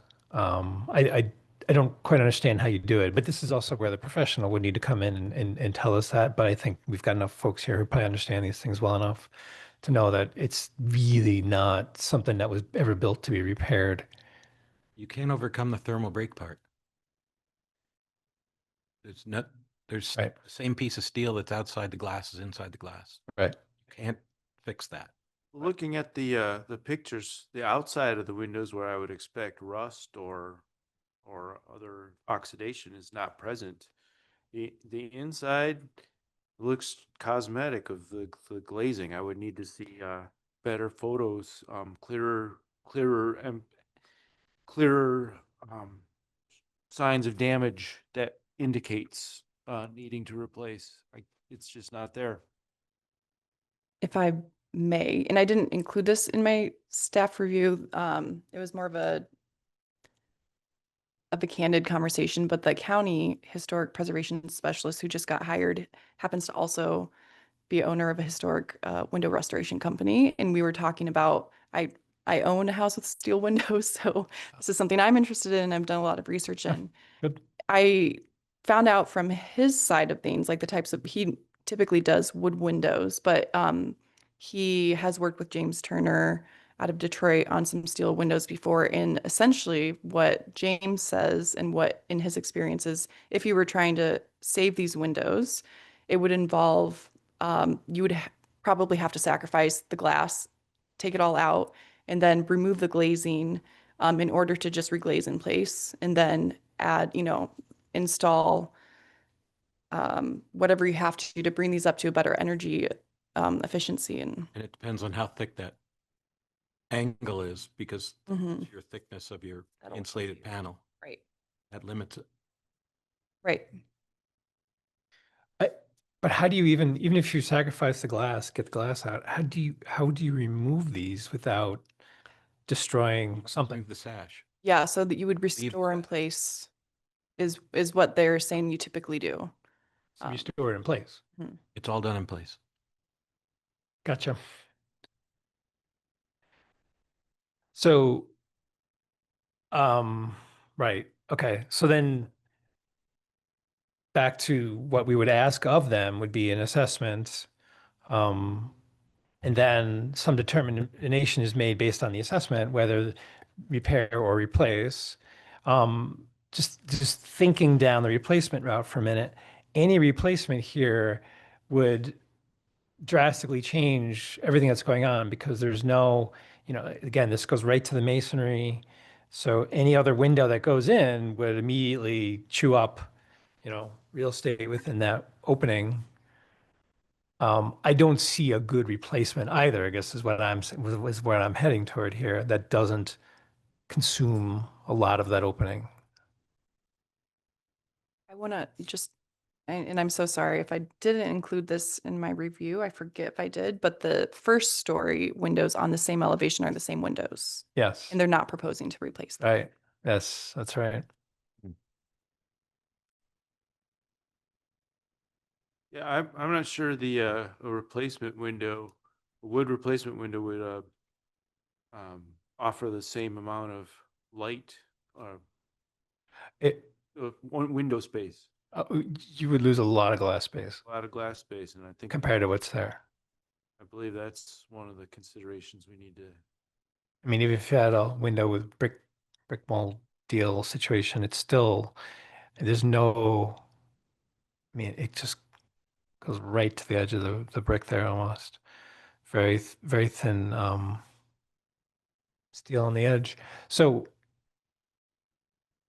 if a report comes back saying these windows just can't be repaired, I think or everything can be repaired. But I mean, if it's exorbitant, and I think it could be, I don't know what a suitable replacement would even look like. So that's sort of the conundrum I'm in. But first things first, I think we do need an assessment. So that is consistent with our policy with window work. These photos just don't tell us the whole story. They don't focus enough on the problems, the supposed problems with the windows. I don't see it. I don't see it in these photos, I guess. I see, as you mentioned, Carrie, there is some need for maintenance, no doubt. So I agree that we're moving toward either outright denial or postponement.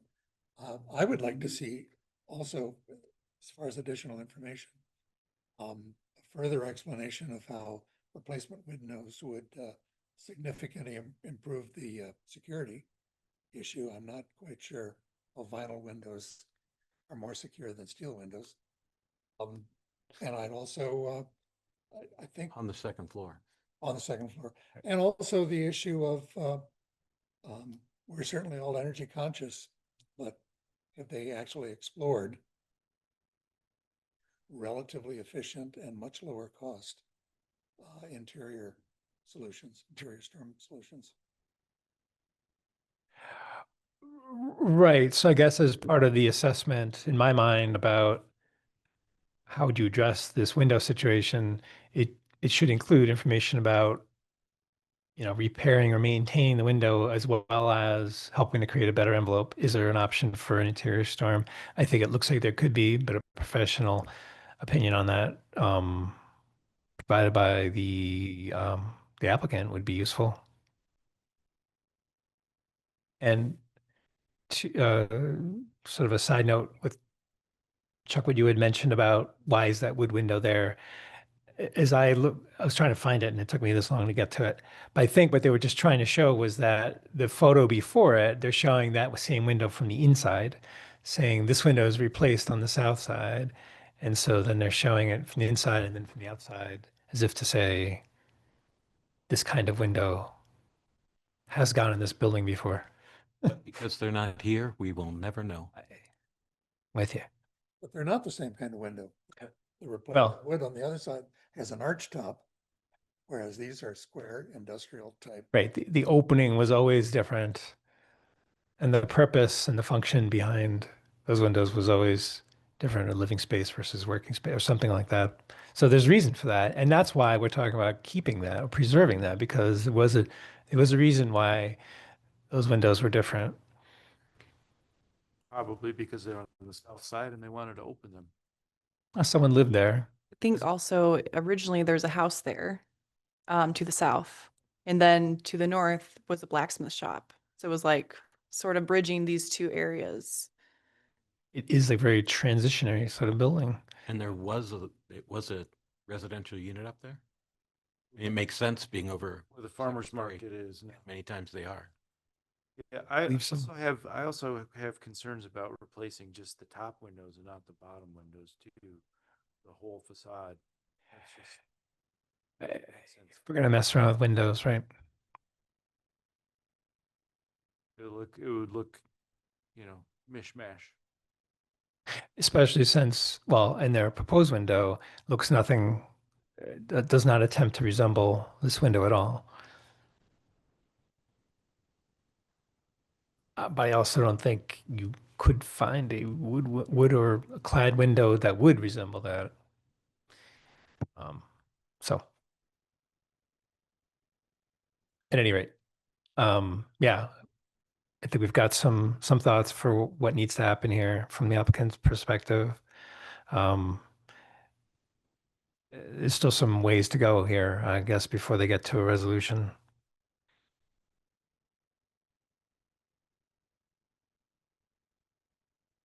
We could have a motion providing some instruction.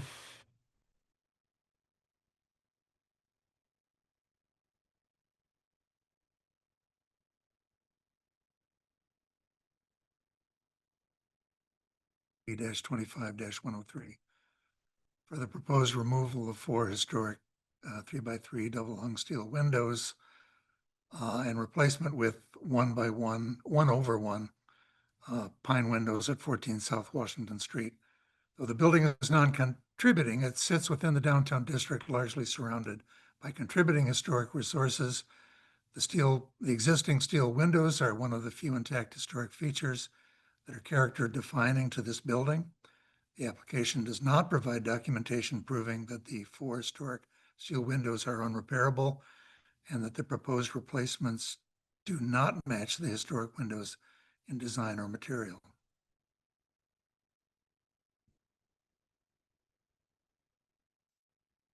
Discussion. All in favor, please say aye. Aye. Aye. Unanimous, motion carries.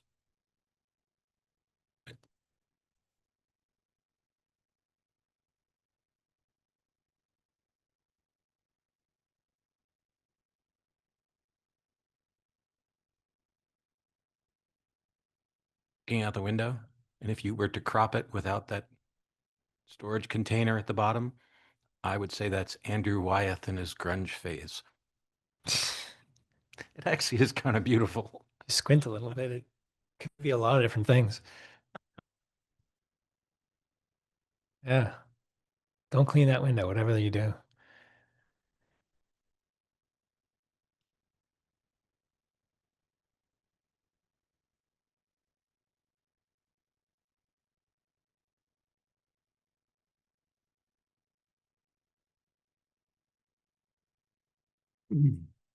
We've worked our way up to 206 Maple. If anyone in attendance for 206 Maple.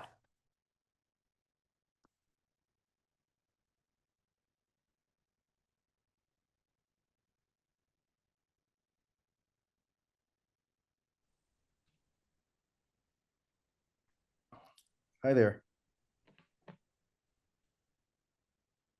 Hello. We've got your microphone. On. Could you please state your name for the record? My name is Marvis Burns. Great, thank you. Carrie, could you please give us the staff review for 206 Maple?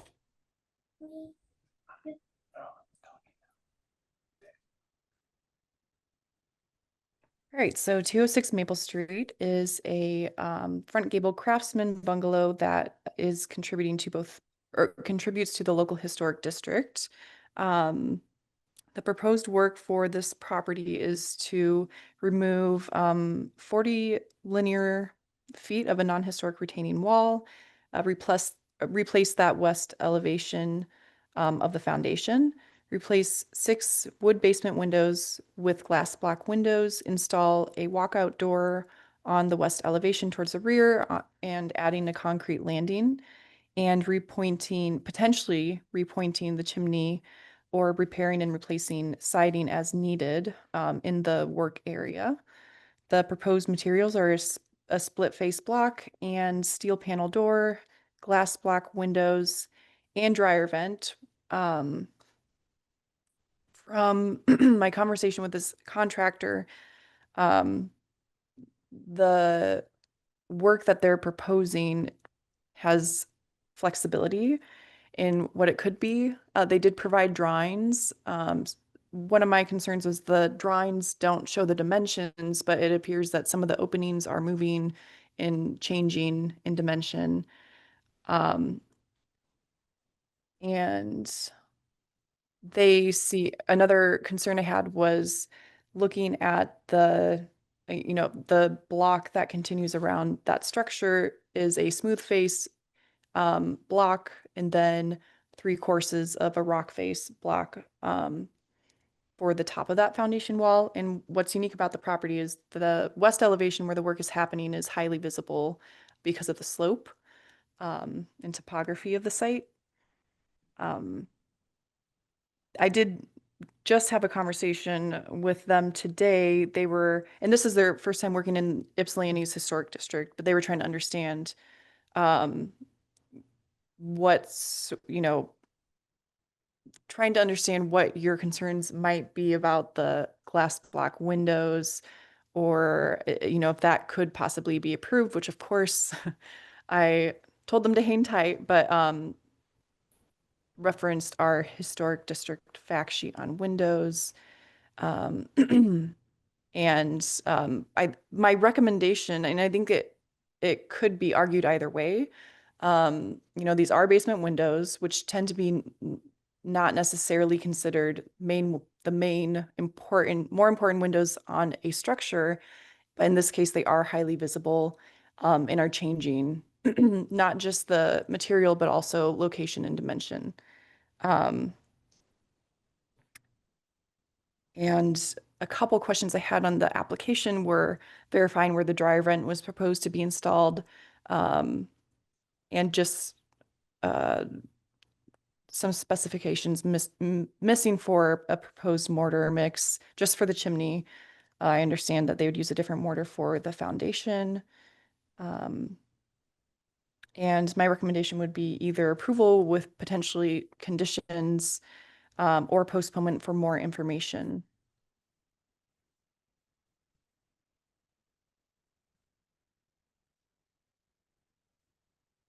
I guess from the applicant's perspective, is there anything else you'd like to add at this point? I'm sorry, you're breaking up. You're asking for just for my input? Yes, if you've got anything else Of course, to of course. Carrie's description at this point, yes. Yeah, 100%. Look, I want to start first. Thank you, guys. I've having participated in this call. I see the work and things that you guys do in the meetings that have happened ahead of us. But in relation to this project, I think it's very important that we start by emphasizing that the intent of this work is entirely structural. It's preservation focused, not aesthetic. Over time, the foundation has deteriorated to a point where the structural stability of this home is at risk. I am definitely hoping that we can resolve any concerns by the end of this meeting. Just because too, when you think of timing, if we were to push this out another month, it wouldn't be until the spring in which we can actually address like the foundation.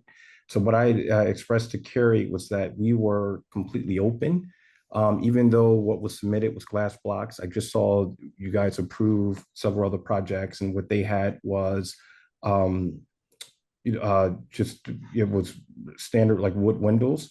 I have identified a wood window. I've also identified a vinyl slash window that could single pane glass that can go into that place. So if we don't like the glass block for whatever reason, I can be consistent with what's on the house. The one question, I went back and measured the windows, and the reason we didn't include the measurements of the windows was because once you tear out that wall, everything comes with it. Though the current wood windows are, like one of the pictures you guys showed earlier, they're mortared into the actual, it's mortared into the actual brick. So once that brick comes out, the window comes out. But I did go and measure those windows, and they're standard size, 36 by 18. We would keep the windows, the standard size, 36 by 18. My recommendation, again, if we're not happy with glass block, we can just go with some fixed white vinyl sash windows, which were consistent with the other house that was just approved on Maple. And in regards to the other thing came up was like the construction block. Carrie mentioned that, hey, you have 3 courses of split face brick. And if the committee prefers that we keep with 3 courses, I would keep with 3 courses of split face brick, and then then proceed, or I can do full split face. For us, again, it's not about the aesthetics. We do want to maintain we do want to maintain the current aesthetic, and so even in regards to paint colors, we were going back with the same paint colors. It's just really the urgency for us is just getting the approval so we can go ahead and address that foundation issue.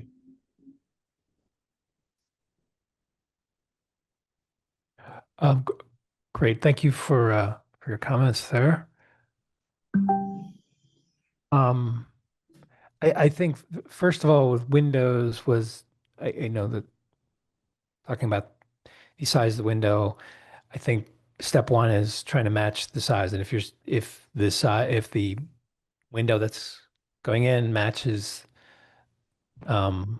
size of the opening of the window that's coming out, I think that's step one.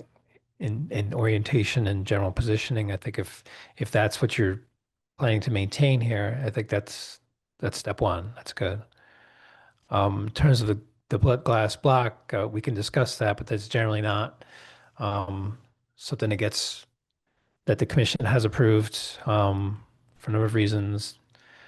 It is something that I personally, as my time as commissioner, had thought that there is a way that could be done, and as Carrie noted in other areas, specifically in Detroit, there are potentially ways to do it if you have other elements in place as well. But this ends up being a very custom solution, and I don't know that anyone would really want to get involved in that. It's possible. So I guess what I'm getting at is, I think if glass block was to be proposed, there would need to be more to go along with it in order to make that work. And it would end up being a more customized solution, and we would need to see a lot more details on that. For example, I've thought about a window type where the glass block is set back. A lot of glass block is installed flush with the outside wall. If it's set back and if there's a storm, let's say, in front of it, then something like that might be a treatment that could work. But again, this is a creation. This is something that just buy off the shelf and put in place. So that may or may not be desirable. So in that case, a different type of window might be easier to implement. And I'm totally fine with that. So I would propose the same. If I don't know if I can share my screen, I can pull it up, or we can just refer to that other address on Maple that was approved, and I would just sub in instead of glass block, we would just go with those those fixed white vinyl sash windows that would be the same size, which is the 36 by 18.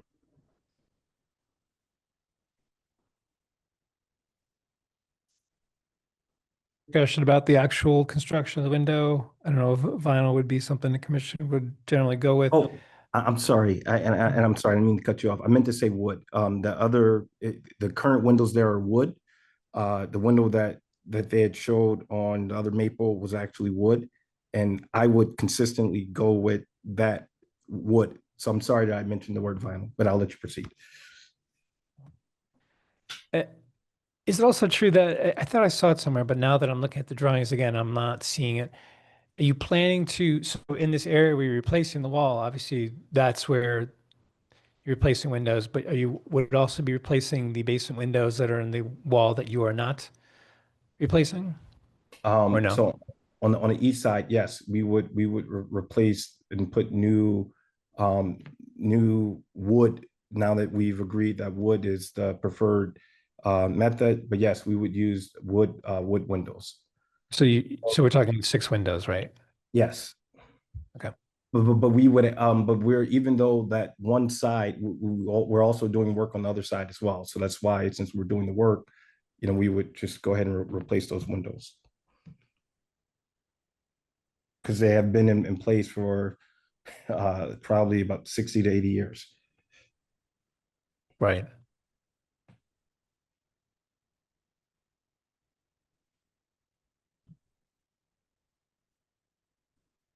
Feedback questions? I agree that the replacement of the foundation could be a benefit to the structure, and since the foundation is being replaced, it makes sense to go ahead and put in new windows. And my preference would be more for the aluminum clad wood windows as opposed to vinyl.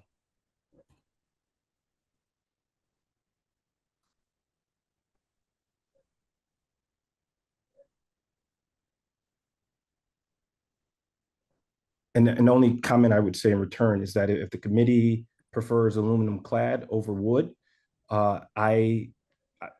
we're happy to do that. We have the dimensions, we're maintaining the actual size. The only other, I think, outstanding item was if we should go split face construction block, the full length, because if you look at the pictures of the property, currently there's only 3 rows of the split face, or if the preference is to be consistent and only do 3 rows of the split face. Personally, I think visually it's more appealing if we go full split face. It's actually even more expensive, but again, I'll defer to you. And with those two decisions, we would love to be able to get this project moving along and addressed before the winter, before the weather changes. This is a weird condition. Like this is it's like the corner is woven without split face. Yeah. Yeah, I saw that. Yeah, I like it. The backside of that doesn't have split face, but it seems like the rest of the building does have split face where it comes out of the ground. I wondered if at the corner there where the gas meter is it because the gas meter was added there and they blew out a bunch of brick and Exactly. And went back with what was cheapest and more convenient. or what was sitting in the backyard, or I don't know. Who knows, right? Great I don't know if there's observation. enough photographs here to see it, but I was started to get the impression that the corners were all smooth faced Ah. and just the infill 3 courses was the split face. But the photographs aren't clear enough for me to see that, as if they were doing what I'm going to call reverse coins. I don't think so. I think I thought there's parts where you could see that the original footprint was the split face. Even through the corner? Where do you see that? It's hard. I mean, it looked like there's a fence on one of those. Can't see it clearly enough. It's- I can't see it really clearly, but it does seem like the pattern of the brick block continues all the way through. It doesn't seem to be interrupted by the clear, but I can't really make it out. there also appears to be an addition on the back that looks like a Oh. split face, right? Uh. That's why everything gets a little bit wonky, which Listen, this house was a very I would say visually it was just a very unique house.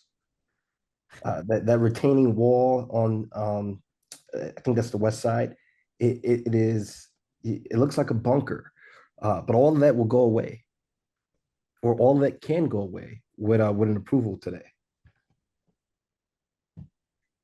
I may just really quickly, and I apologize, I didn't get out and grab photos, but on Street View, you can see on the other corner, it does continue around that corner.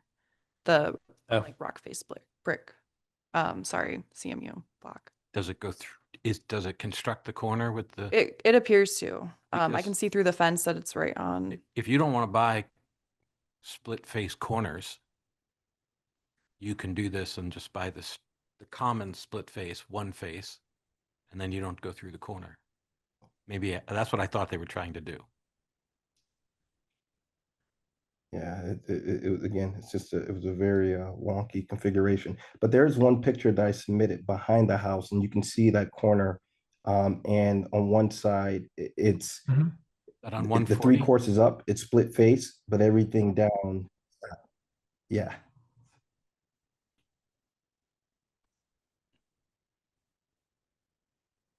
doesn't have split face on it from 140 and 139. Right. yeah, I mean, if simple logic for me says new stuff doesn't get split face, and the original stuff is split face, and I'm neither here nor there with how this one unfolds. It's just if it's all split face, there's a little weird woven corner. If the top 3 courses are split face, it's kind of what they had originally, but we're replicating it. If it's all non-split face, all new stuff is non-split face, and all existing stuff is split face. So there's no logic here for me that drives this in any particular direction. And honestly, the material, any of the new materials proposed wouldn't really replicate exactly like that block that's there. No, that was 80 years ago. Can't find that in any stores today. So in the end, there could have, for example, the untouched side of the foundation still has the original block, and the new side will have newer material. So there'll still be that mark of history on the other side, but that material is not available to include on the new side, the replace side. I don't think it's a different material. It's not the same stuff. So If I may, I Please. did find Oh. there are companies. I don't know the pricing of this block, and it may be expensive. There are companies who replicate historic rock face CMU. And I found one that has the exact same Oh. mold. that's great. which I thought I had shared. I might not have. But again, But then I'm looking at page 139 where you see that back corner. Do we then replicate the fact that it doesn't wrap the corner with a split, it's a flat face with a weird little, what are those indents from? That seems to be consistent. Is that a function of the block? The building, my actual guess is that the building is bigger than the last unit of block and they didn't deal with it. They parged it. Does that make sense? So Hmm. they didn't knit. The one's short by just a little and they said, good enough. Yeah. It doesn't make any other sense to me. Hmm. It's not a structural issue. I'd be leaning towards no split face at all on that side. Right. Yeah. That's what I'm thinking. Can we discuss the windows for a minute? Oh, yes. Windows on the west elevation that they're proposing. I forgot the page number. 30. Well, 5. Oh, wait a minute. 136. 6. Okay. West. I'm going to say that I prefer the new proposed window locations to the old. Architecturally, they look better. By the way they line up. And they actually, the east elevation, which exists, has 2 of the basement windows under the windows above. Looks Mm. great. Their proposed elevation on the west to me only doesn't look right, is that the door should move to be centered under the 5th window. Not lined on one edge, which is what it kind of looks like it's doing maybe. If it doesn't affect the interior use. It just makes it look more balanced. I think that's where the end of the wall is, though. I don't think they can move the door. That's a Yeah. retaining. That doesn't exist yet. They're building it. That is true. If any event that you guys want us to move the door a little more to have the symmetry in place, consider it done. I just think it would look more balanced. I see your point. I agree. Yeah, and it'll take the visual noise, which it typically isn't intended, Right. to be that way out of the scenario, especially when we've got that addition on the back it's already adding some noise to the elevation. And what you called out was exactly what the architect had suggested. It was because just from a visual perspective, since we were eliminating the whole wall anyway, it was better visually. If you could make the structure better visually, that was his suggestion. And we would go back again with the same size windows, 36 by 18. And we would happily move that door because when I spoke to the architect, as you said, like it's a blank slate, so we can easily put the door there as well. So yeah, we can accomplish all of that. Which door are we talking about? On the right of the west elevation. The basement door that faces us in that elevation. And Gotcha. the proposed new windows, to the applicant, the proposed new windows are not 36 inches wide, at least not in the drawing. They're drawn Right. approximately 2 blocks wide. So they're not proportioned that way. Oh, I'm sorry. The original windows that are there are 36 by 18. Right. The Yes. proposed ones are smaller. The proposed windows were to actually, you're right, line up exactly with the windows for aesthetic purposes.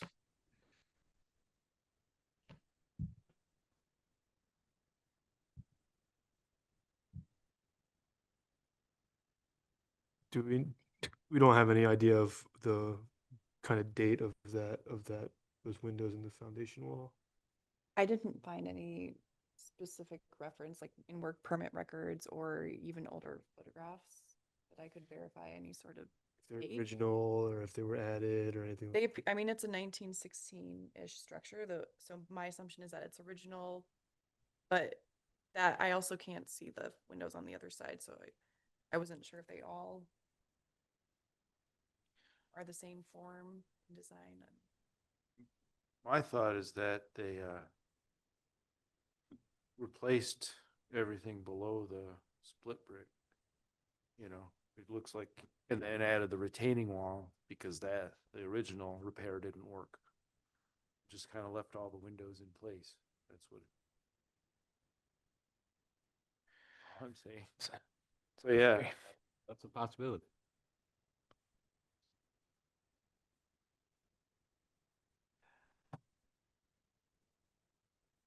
So what is the dimension then of the proposed windows? Roughly. So you say, what is the image? So the current, so the current, if you guys go to that and look at the west elevation, Yes. that's, so looking there, the architect's plan was to, just to make it more, to balance the symmetry. So the windows are, they are actually, you're right, I'm sorry, they are they are the same width as the windows above, so that it matches and it looks more consistent. Right. And would we know what that dimension is? No. I want to, no, I don't want to misspeak. Yeah, I didn't measure those existing windows when I was there. I was focused on the current, the current, the current windows that are in the basement. But what I would say again, if for us, it's really, again, it's not about the windows. It's more of just about the being able to move forward and do the to do the work, because we're worried about the foundation. Right. We're happy to go with the wood windows. The preference would be just so that aesthetically it's more appealing. If the windows are standard windows that are the same width as the windows above, and we would move that door over just so that, again, it's more consistent. We're happy to do those things. Yeah, I think we're headed there. We're just working it out. I think 2'8" might be the dimension based on the plan above. Let me see. It- I'm looking now, actually. The drawing has a scale on it, but it doesn't help me. Well, it's 2 blocks wide. That's According to the drawing, yeah. 8. Basement plan looks like it's got like there's a hatch for cut block, and then there's a different, 16-inch block. So yeah. I mean, it's just a fill pattern, but so theoretically, the windows can be ordered and come in 6 months when they're ready. And we just have the opening for them in the new foundation wall. Fortunately, my window supplier gets windows for us in 2 weeks. So we would Wow. we would be able to have those windows in place in 2 weeks. Okay. So for the windows, I would say for me, I'd be good with a aluminum clad. We can go with what the architect has drawn. And that would be that. I think that would be where I land on the windows. I would land on no cut brick or no cut block on that base at all.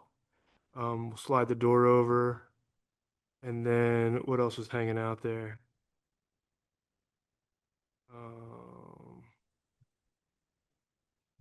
I'm sorry, just to repeat, because I was writing down. You say the aluminum. We'll put it in the motion. I'm just kind of sorry Yeah. sorry to cut you off. walking through it. Talking to the commissioners here Okay. to see if we can align before we put a motion together, but we're working towards Perfect. Thank you. limiting the confusion for you in the end.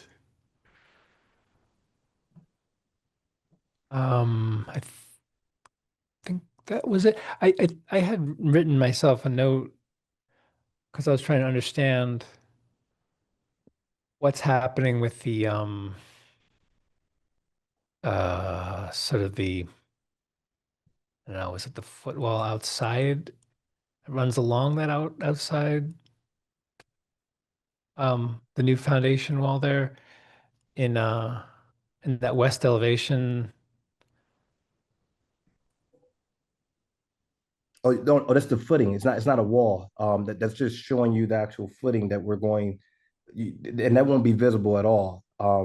you have to pour 42-inch footings for the structural integrity of the building. So you may have read. Well, At near the top and the bottom of the hill, I guess at one end of the foundation and at the other end, it looks to me that there's something above ground. The graphics of the elevation and the plan don't agree. That's why.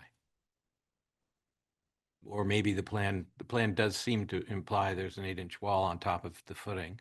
And sure enough, the elevation shows it coming out of the ground.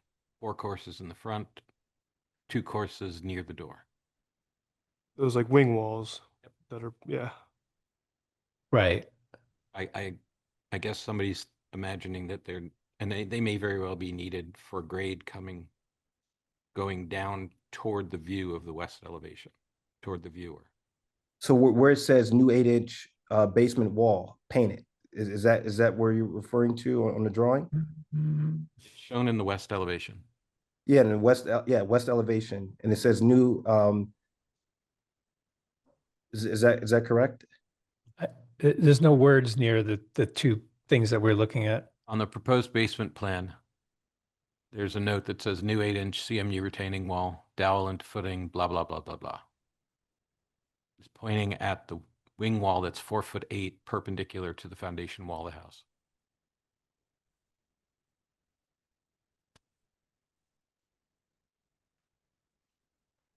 Yeah, and again, maybe I'm looking at this. Oh, okay. Is this the visual that you have up on your screen? Yes. That because the house sits on the slope. I mean, clearly, right? And I want to make sure we're not confusing that for the for the brick facing that will be still visible because of the slope. That's not what we're looking at, right? Carrie, could you zoom in on the proposed basement plan? Go up to the upper, There. there, Move to the right. right there, there and to the right. I'm so sorry. Now I think you want to go up. Yeah. There we go. Okay, I'll leave it. So there are 2 retaining walls called out on this drawing. One is 3'6" and one is 4'8".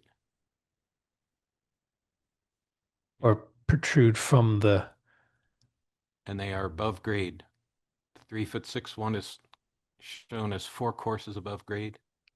The 4'8" one is shown as 2 courses above grade.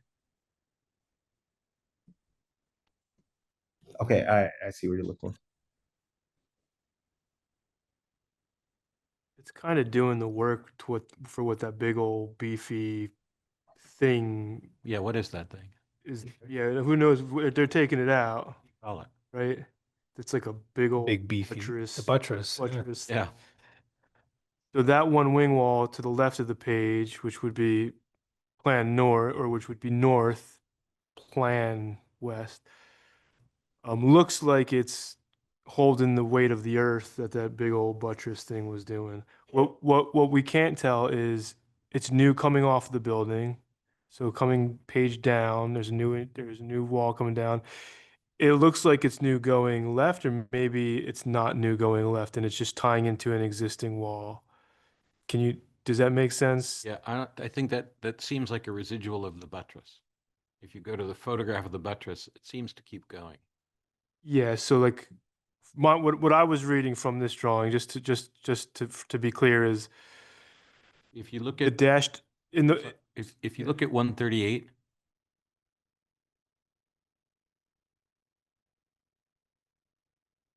thing is the wing wall coming off the wall, because everything to the left is dashed and everything dashed shows existing. look at 138, there's this black with all the plantings under it. That goes toward the road. Mhm. And the wing wall seems like it's capping that.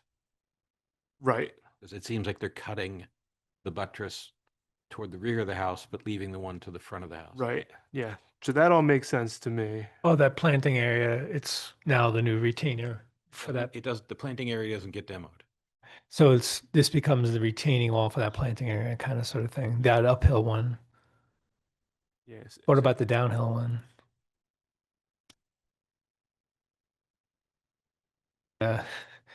Stuff that washes down the driveway and so doesn't go to that landing by the back I door? think they're gonna want to raise the grade to the house. And that's what the lower one then protects the door. Protects They're the not door. running the water along the edge of the house and then cross the door threshold, Right. because that'll wheedle its way into the door. So there's some sort of grade away from the Right foundation. away from the house and then back. So That's- these two walls are necessary for that. allow them to do that. Yeah, you can kind of see in the west elevation that they've got a slab there for the door. And then you have like one course of curb or whatever you want to call it. Yeah. Okay. Exactly. I think I understand what's happening. If the door moves, will Oh, yeah. that retaining wall have to move? Which is fine. Maybe minimally. Minimally, if at all, but I don't think it will need to. I'll work with the architect, but overall, we have no problem moving the door and adjusting the structure to Yeah, that- accommodate. Right. That retainer isn't tied into anything else. So it looks like you could move it. Okay. Well. Is there anything else? Oh, I see why they wanted the door all the way to the right, because it's an in swing and it stops at the wall. Yep. Yeah, but it just from the outside, it just looks doesn't look symmetrical with the window.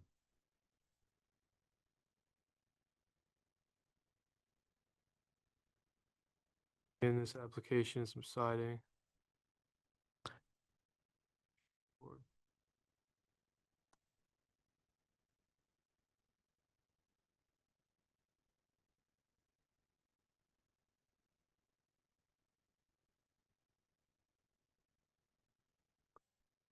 Yeah, some.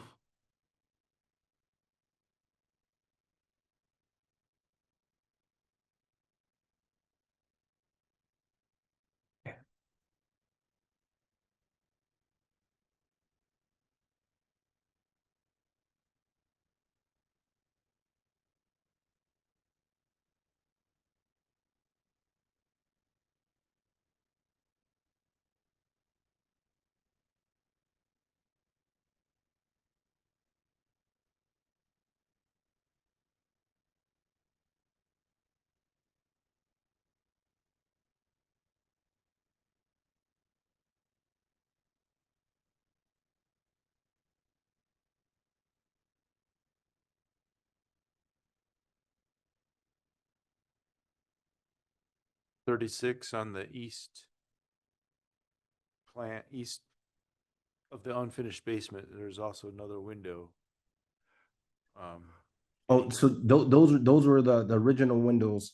And we actually were going to just leave those because that's not where we're doing the work. Okay, because the plan says new window, typical of 6, verified type with owner. Yeah, so the basement. well here I'll say this. If we were putting in the glass block windows, we were, for consistency purpose, we're going to go all around and do all new glass block. But per this call, it looks as if we're going towards aluminum. And if permitted, we will go ahead and switch out those windows and go with aluminum just to be consistent. But if you guys were to say, hey, leave the windows, we're happy to leave the windows. Like again, this project, I can't stress, our goal is just to improve the integrity of the actual structure. And I know that I should come to you and say, hey, this is what I want. And this is maybe a little peculiar, but I am literally coming to you guys saying, hey, if you guys are okay with us switching out the windows, we'll go all new aluminum casing around the house. It'll be visually better, but in the event you guys don't want us to touch it, we won't touch it. No, I'm just looking for clarification purposes. Like, I have no problem, I guess, if you're swapping out windows in the new construction. I mean, and the other windows look like they need it, maybe, I don't know. Oh no, they do need it. Those windows haven't been touched since 80 years. And then the other thing too that I would mention, if you guys do permit us to change those new windows, as you can already see from the pictures that you have been provided, they're not really visible to the public. You have a fence that blocks it, and it's just very hard to actually see those windows. No, I mean, I think we're looking at the windows that you have in the application, and we're not asking you to do anything more than what you've got in the application. Perfect. Let's just, I think we can level set there, right? I mean, Yeah, just not block. just not block. I feel like we're close to making a motion, and it includes the application as drawn.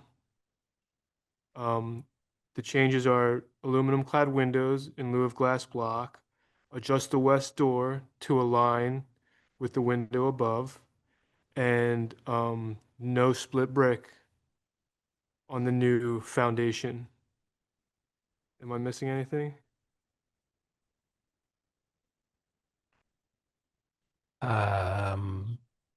Think that was all we discussed. I think it is adjust the door to the center line of the door to be the center line of the window above, New- because that needs to meet the egress code, Mm. not the window width. Right. But everything else is as drawn. I think that all. I think so.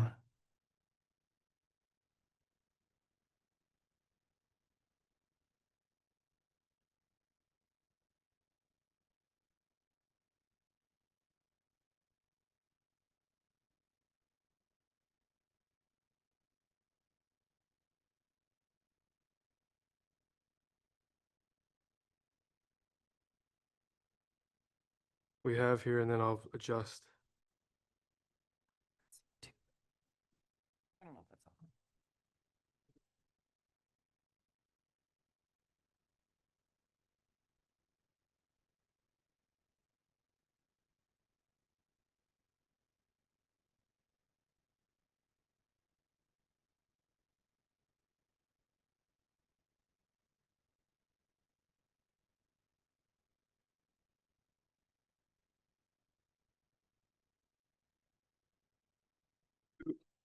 A certificate of appropriateness for application PHDC-25-0104 for the proposed work of the partial replacement of CMU block foundation, replacement of 6 basement windows, and the installation of 1 basement egress door and concrete walkout pad at 206 Maple Street with the following conditions. The proposed windows shall be an aluminum clad wood window in lieu of the glass block window proposed. Those windows on the west side and east side can be as drawn by the architect. And the new west egress door should be relocated to have the center line of the door match the center line of the window above. For the new foundation wall, no split brick on the new block being installed. An appropriate lime-based mortar that follows the HDC fact sheet on masonry will be utilized if any repointing is performed on the chimney, and clapboard siding that may be affected by the foundation work shall be carefully removed before work commences and replaced after work is complete. Any new siding required would be a 1-to-1 like-for-like replacement. The applicant is responsible to obtain all other relevant permits before work begins. The proposed work meets the Secretary of Interior standards for rehabilitation. Number 6, repair, don't replace. Replacements shall match original. And number 9, contemporary designs shall be compatible and shall not destroy significant original material.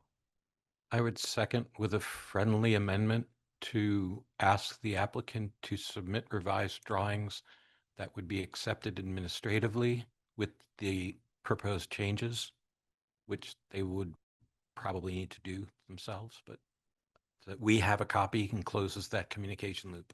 Okay, I'll amend that. I'll amend that certificate of appropriateness to include a revised set of drawings that document the changes discussed in this certificate of appropriateness for staff to administratively approve.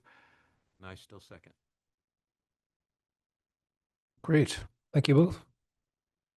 Any need for further discussion? I think we've been discussing quite a bit. Let's move to the vote. All in favor, please say aye. Aye. Aye. Unanimous. Motion carries. Thank you so much for coming along tonight. Couldn't have done it without you. Thank you guys for giving me your evening, and I apologize to your families at home for having to keep you so late. Thought it was much appreciated. Thank you. Have a good night. You too. I'll be in touch soon. Thank you. Carrie, thank you so much. You were so helpful throughout this process. Absolutely. Bye. Okay, I think that concludes the business section of the agenda. We move into study items. First up, we have 310 North Park. I don't know if you're ready yet, Carrie, but okay.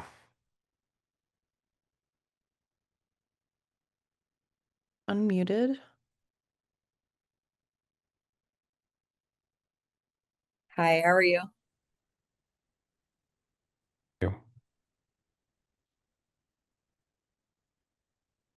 Could you please state your name for the record officially, please? Caitlin Ferguson. And then I also have E. Johansdottir and then Johan Emelson. Okay. Thank you. Carrie, if you could please give us the staff review of this application as it stands at this time. Yes, so this study item came before the commission last month, I believe. And since then, we met up and discussed some of the commissioners' comments on the initial preliminary drawings for this new construction at 310 North Park. Also, since then, the future applicant met with the zoning administrator to make sure that their proposed design is compliant with zoning, and it is as of this point in the process. I should say not having gone through planning commission approval, but preliminarily, he believes the use is approvable. Some things we discussed, and they did a lot of work on looking at neighboring properties, and they changed quite a bit on the design, especially on the front facade, and they have done a study of, comparing architectural features with neighboring buildings. There's quite a variety in that neighborhood. I included some of the survey forms of the neighboring structures, and they also included renderings in their new model. And we were able to look at, kind of orbit around the models because they have that available. Or I was able to talk with the architect and orbit around the models and kind of look at different aspects. They are proposing some interesting architectural features that I do think are in general compatible with the district around it. It kind of speaks to a less ornate interpretation of the architecture in that area. They have proposed a new sunroom on I believe that would be the south elevation. And that was something that they're definitely wanting feedback from the commission tonight on. They had changed, I'm probably forgetting something, but they had changed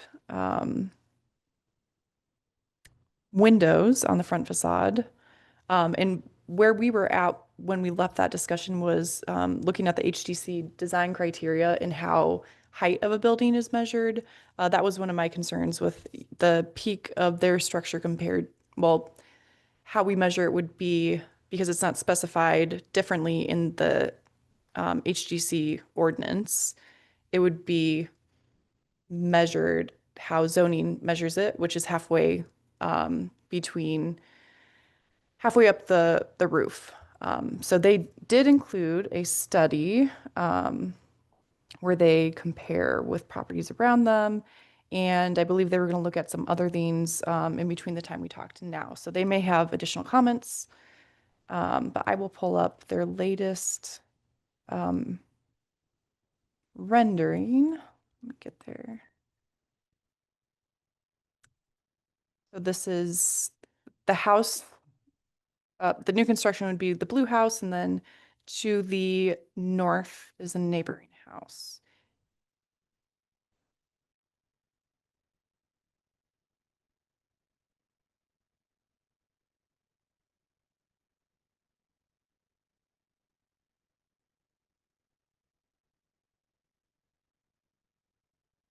On my end, we did discuss a lot more, but I figured we're going to get into the weeds here. The potential is there. I guess, Keela, on your side right now, is there something in particular you wanted to bring bring up or share? Yeah, so just starting at page 161, we go through all the standards that you guys provided, and we wanted to just hopefully kind of go through those and make sure that we're on the right path for that before kind of then submitting the building permit so that our design part size and foundation and everything is meeting that criteria from your end. So if we could maybe start here and just kind of get feedback on that and get questions, I think that would be very helpful. Sure. That probably is a good starting point to work through those design criteria. So I guess first is the proposed height within 10% of the average height of the existing adjacent historic structures. You're indicating your proposed height above grade is 26.5 feet, which is within 7% of the estimated average heights of the neighboring or most neighboring properties there. Is that measured to halfway up the roof line or to the ridge itself? Halfway up, or you're asking how they measured it or how it's measured? How is it measured We- in our standards, and then how did they measure it? We measured it halfway up to the roof line. Building department, the zoning code requires halfway up Yep. roof. Correct. Is the HGC different? We don't specify, so we would fall back on zoning. Mhm. Which I did include. That's halfway up the tallest roof. Yes, and I believe it's different for A-frames, but here's a graphic, and I'm sorry it's not flipped, but this is the page from the zoning ordinance. Oops. Well, this isn't an A-frame. Right, yeah. But in general, yes, halfway up, the roof line would be from, I believe, was it the average grade height? So what are the proposed ceiling heights, if I can ask the applicant? First and second floor? They're 8 feet.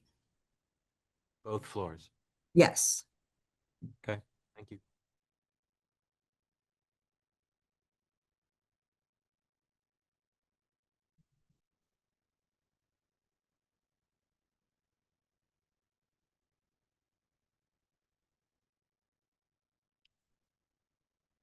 Okay. I don't know if commissioners have feedback on this point at this point. Because we can continue on and circle back as needed, I guess. Some of these are more like check marks, right? It's not, there were a lot of feedback on stuff. Right, right. As commissioners have reviewed these things, something may have stuck out. So I just want to have the opportunity for. 2, the proposed setback should not be more than 5% in front or behind the existing setback of adjacent historic resources. Indicating here that the proposed setback is to be in line with adjacent properties, which is around 15 feet from the property line. Yes, we're in line with the house next to us. Okay. Now we get into proportions and massing. The relationship of the height to the width of the front facade should be consistent with the pattern established by existing adjacent historic resources. I guess you're indicating here that the proposed height to width ratio of the proposed facade is 0.86, which matches approximately the ratios on both 309 across the street, 0.7, and 314 across the alley, 0.9. And that the ratio of the height and width of the front gable is 1.6, which is the same as 309 across the street, while slightly lower than 1.7 at 314 across the alley.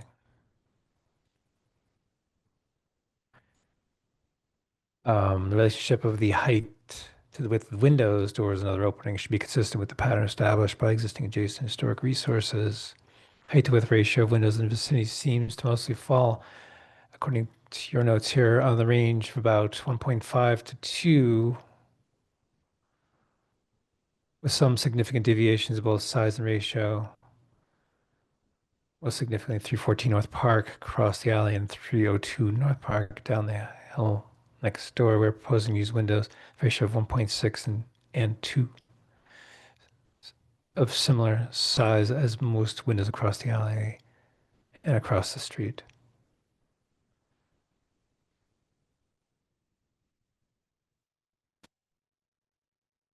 Rhythm of structural mass to voids across the front facade should be consistent with the pattern established by existing adjacent historic resources. And you're indicating the rhythm is consistent with 309 across the street. So you're proposing a veranda across the facade, which has been established as well across the street. The rhythm of structural mass to open space between structures should be consistent with the pattern established by existing adjacent historic resources. The ratio of open space on the parcel front to the width of the facade is very close to the ratios of both 314 and 309.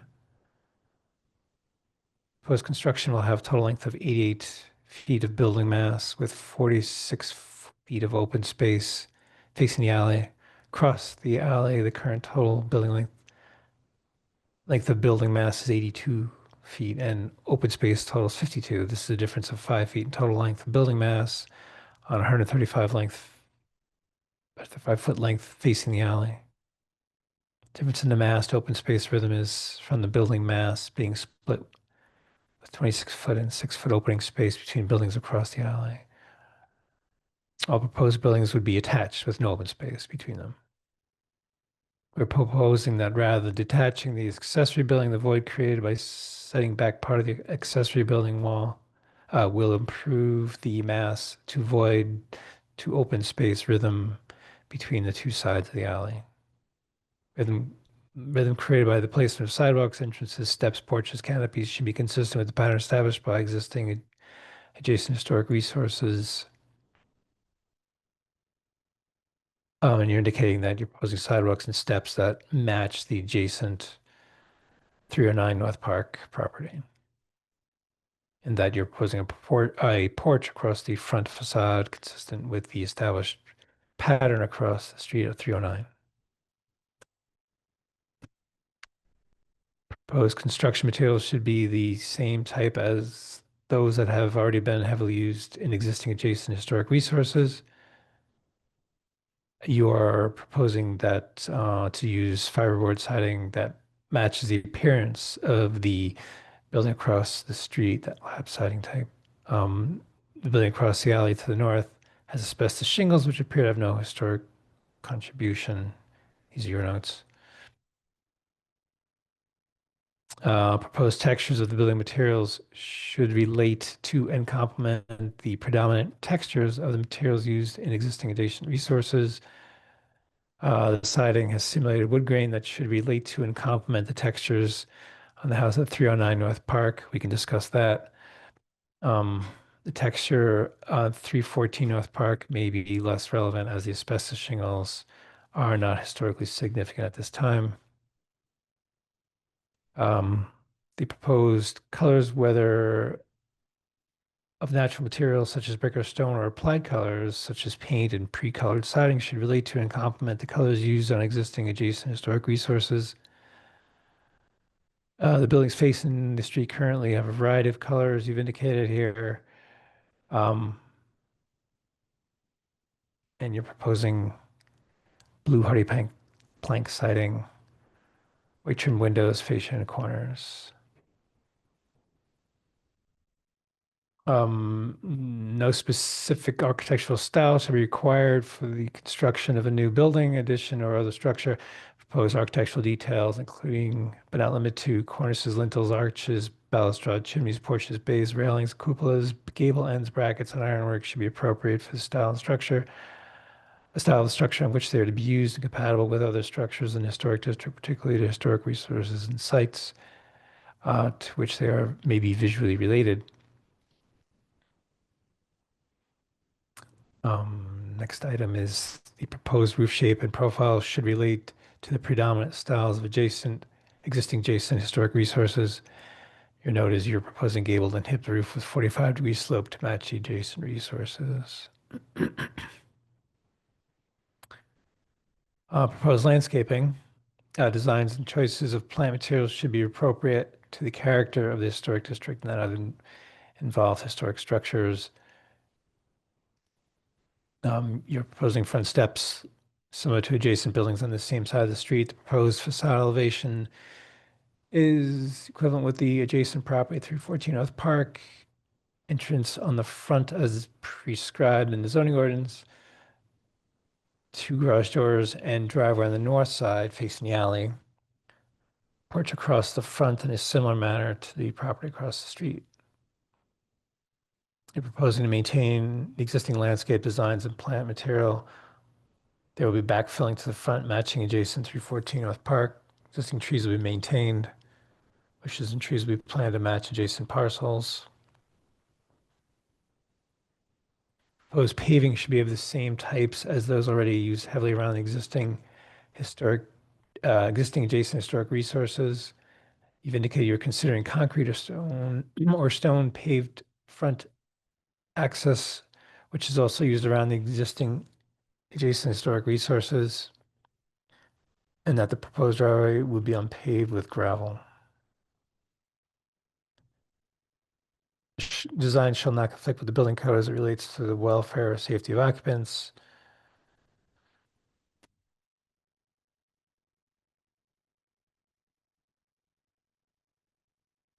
And criteria within the district.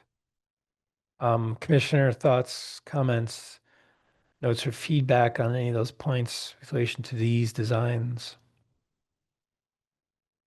I guess one quick question, is there an architect as part of this project? Can you say it again, No. please? No, we do No not. architect as part of this project, okay. I thought I heard reference to one. We have an engineer. Sorry, we have an engineer. Our architect passed away.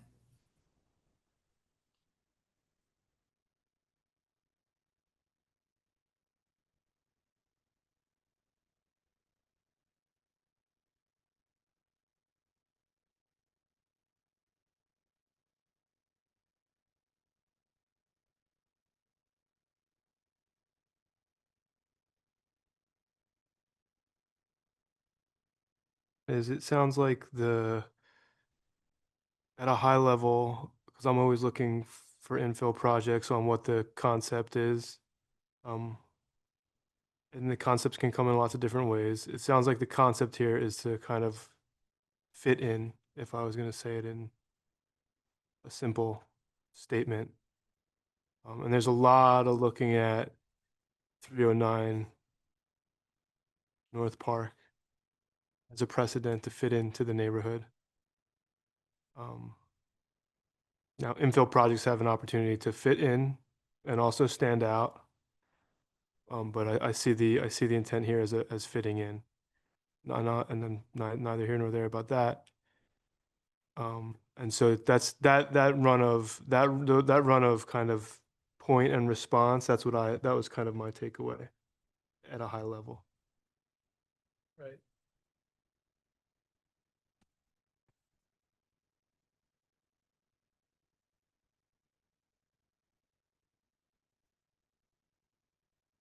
and the sun porch was a newer feature. But also there's various angles of the west side, I guess we'll call it the facade, the front. Various angles on that coming up from there's another drawing that shows the south, I'm sorry. Yeah, from like straight on and then from a couple different angles there. And each one, there's something about what's happening on the second story there above that porch that, right, because of the way it's rendered. No, I believe it's set back. yeah, I got the same. So if you're talking figure 2, as an example, the way that roof climbs above, like that facade for me, there's a few things going on. The way things aren't centered in the gable, the way that roof climbs from behind. I don't know if that's what you're talking about, Alex. Yeah, it's that French, I say French doors up there, and I know they're set back a little bit, but it's hard to see see what's really going on there, at least in the rendering. I think you can see a little bit better on like here. Oh wait, no, So sorry. there's a 6-foot balcony there. So the door Yeah, is but set back it there. looks like there it looks like the French doors are on the left, and if you go down to 167, it looks like the French doors are on the right. So there's something weird going on Yeah. in the model. There's a 6-foot setback on the wall that the French doors are in, which is the width Is of there a that wing gable. wall? Is there a wing wall there Yeah. going up to catch the eave? Is that what's going on? Yes. So it's there's a 6-foot balcony there under the gable. So Yeah. the door is 6 feet back from the rail, But but it's centered on the gable. yes, but there's a thin wall At the corner? that runs out the corner and blocks Yes, the door, yeah. makes the door look like it's on the right now. Yes. Okay. There's still some optical illusions going on in the Yeah. drawings that when we see architectural drawings and pure elevations, that should be made clear. Yeah. Yeah, I was thinking a plan drawing would Land drawing, fix this along with, always good. Well, I think overall, this is a very thoughtful, very deliberate, very nice plan overall. I'd like to see the architectural details. My one thought was the hardy board siding. As my understanding, we generally don't request materials that are mimicking natural features like wood grains and whatnot. Would prefer smooth, especially with the if you do like a PVC trim like AZEK or something, the smooth side goes out, and you know the clapboard siding, the hardy plank would be the smooth as opposed to the wood grain. I think they're okay with that.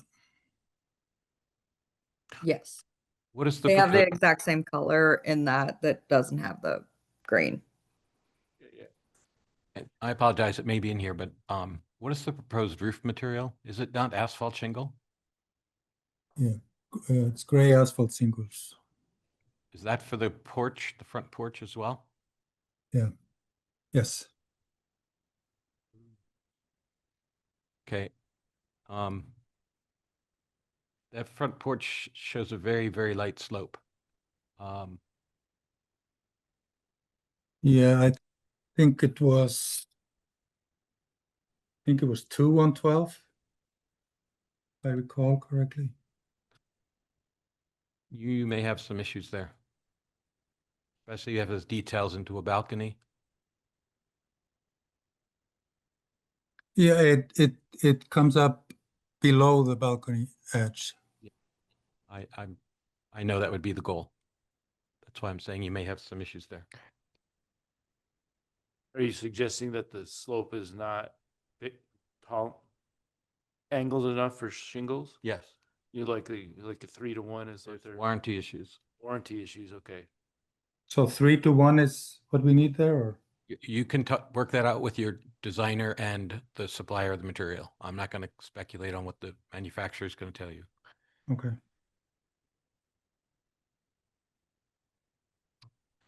We'll say from a big picture issue also, I am, in these circumstances, I do like detached accessory buildings. The neighborhood is filled with them. I think it's what helps define the alley. So that's one commissioner's opinion. So if you scroll back up to the side angle, that first garage does set back, and we talked to Carrie I see. about putting in this tree so that it also looks like you have two separate buildings. And yes, thank you. So I- we're trying to kind of help fix that while also it's not compliant either, from my understanding. Right, I'm just looking at it and saying that these neighborhoods are filled with houses and detached accessory structures, physically detached. And and when you physically detach it, you also get some benefits in the zoning code that you can put it closer to the property lines. And that is a character defining feature of the neighborhoods. So we were told that we weren't supposed to use anything not on our street, but the property right behind us does have a attached garage. At 313, I saw that. Yeah. But numerous other properties around you have detached garages. Is there something that says they can't look at other things on their street? Yeah, I think you're free to look around and Yeah. beyond your street. You know, you're looking at the neighborhood, which is a good thing. I mean, I think Commissioner Boltman makes a good point, but I also appreciate the intention of kind of making the moves that you made on that offset. At a high level for me, I'll say it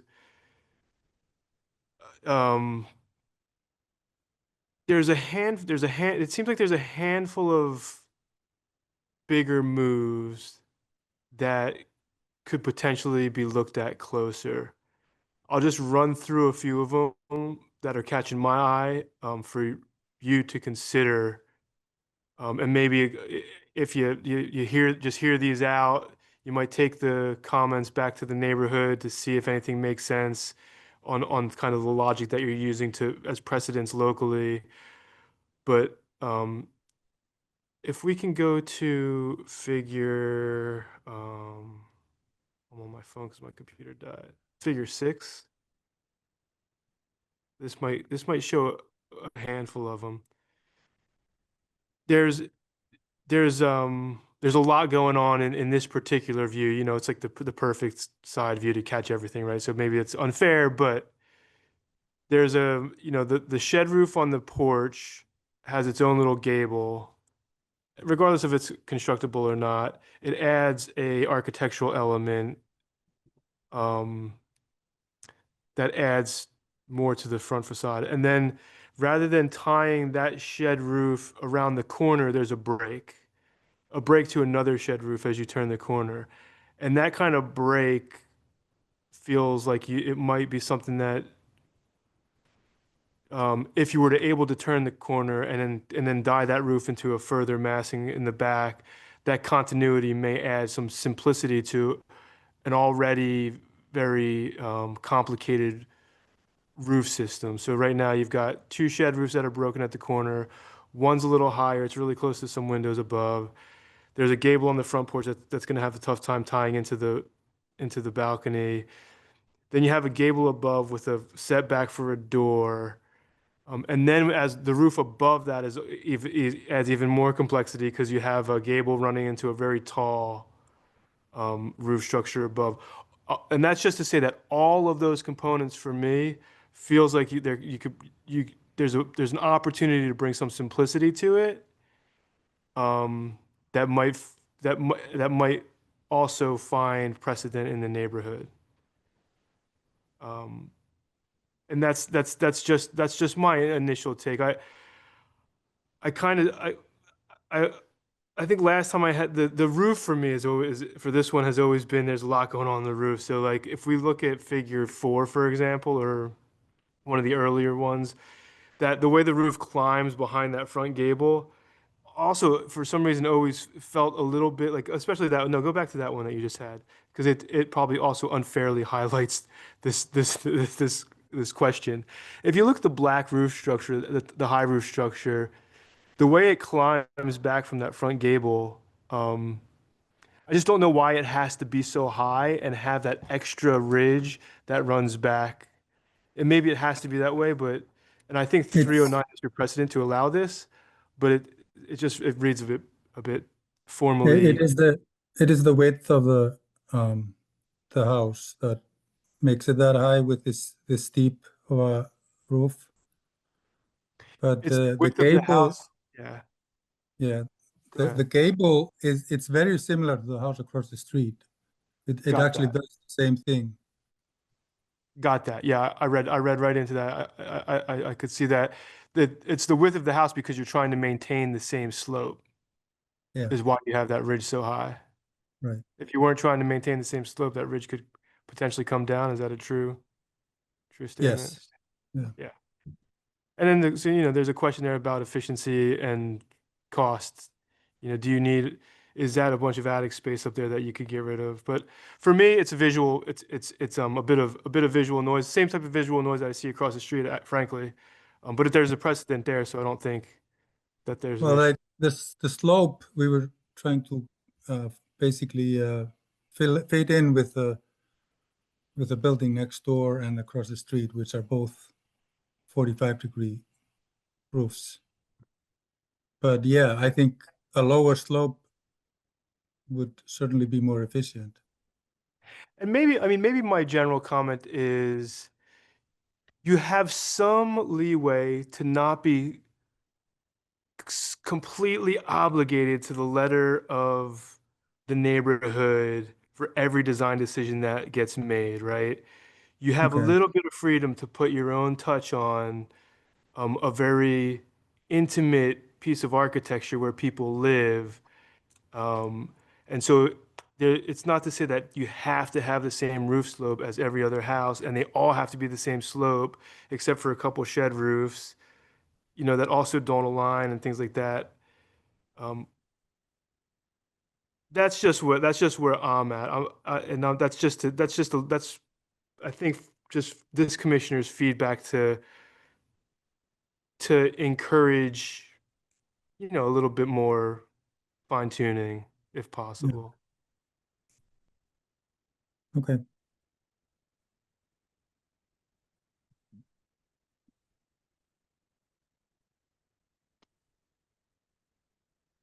And I am, as a commissioner, am absolutely open to pushback. That you say, no, this is why I made this decision. It's informed in part because of the neighborhood, but also because of X, Y, and Z. I'm completely open to that.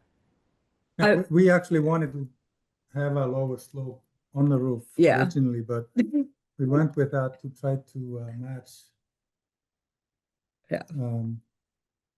those two neighbors. I can't understand them anymore. Yeah, I mean, I think- We did want to actually lower the slope, but we were trying to match the neighborhood more. So no, there's no fight on that. I'm gonna still probably keep holding out for my attached garage as much as possible because we have 2 dogs that come in and out of the house from a farm. And so just being able to open a door and have them go into the house is something I'm willing to fight for a little bit more. Yeah, and I'm good. I think for me that was one of the stronger design moves is putting that that connector and taking that form and kind of tightening it up, indicating a change between the two buildings. Again, though, on if you look at the back of that roof slope, there's a little bit of sliver of gable that runs up that that roof, it's a different figure. It's a neighbor. That's the house behind us, the red house behind us. In figure 5, You go down. Right further. there? No, if you look at from the all back, the way to the left above. keep Oops, going. scroll back up. Oh, wait, which one are you talking Uh, about? I'm talking about the back side of this right here. Oh, okay, sorry. Right there. That little sliver makes me a little bit uncomfortable. And it's formally and functionally, it probably wants to be more of a sliver than that. It's these little roof things. Roofs are super complicated to figure out and to model in a way that works. So, but regardless, sucking that connection in, that garage in, turning the other what might be an ADU, all seemed like fairly strong moves for me. Thank you. Carrie, can you go to page 166, please? Can you explain, since you're fighting for your ADU or your accessory building, sorry, and I don't know, is it an ADU? You The quacked? intention is going to be yes. On It the- is going to be. On this, Above the garage. yeah, Of the garage. So above the garage, yeah. because of the nature of this sketch, I can't trust proportion and dimension and things. There appears to be 2 overhead doors. Are those 2 Yeah. separate garages? They're essentially a double garage but yeah, they're open. I mean, It's open on the inside. The doors are just set back. So it's not 1 garage for the ADU and 1 garage for the No, house? it's- No, those are both garages for the house. There's an interior staircase from where that side back door is off the alley that will go upstairs above the garage. That's what I figured. We thought Where that is the resident, where does Yeah. the resident of the ADU place their car? that path actually should be a little bit wider, so their car would go to the left of that garage door. Okay. So it would be off the alley, or they could park on the street. So, and maybe I missed this with Chuck's question. There's a garage door in that last unit of the building, and then is there also another garage door in that intermediary yes. called the Yes. breezeway unit? Okay. And is the garage door that's in that accessory unit not centered? Because that's what it looks like. It's not centered. Is that right? It's not. It's not because of this interior staircase. Gotcha. Okay. It's off to one side there because the staircase. Okay. Mhm.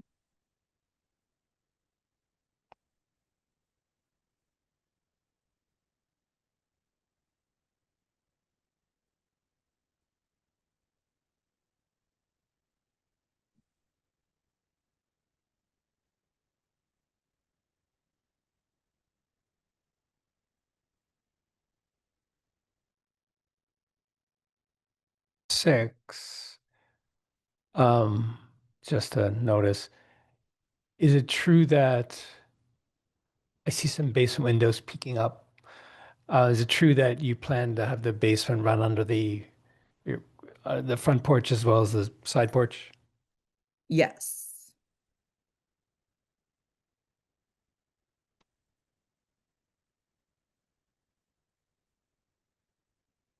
Yeah, maybe they're misunderstanding. Is it a full basement or is there just a foundation? Under like the front porch, I would Sorry, we've got you guys cutting out a little bit, so I answered the one question I did here. So there's a full basement below the house. Including under the porches. Under the porches and the main house, but not under the accessory building. Right. Not under the what? I couldn't hear that. Accessory The garages. garages. So putting a basement under the front porch, Concrete Can do floor it. for the front porch, then, I've seen it. oh yeah. Okay. I mean, there are all kinds of things under the sidewalks in Ann Arbor, There sure are. bank vaults, etc.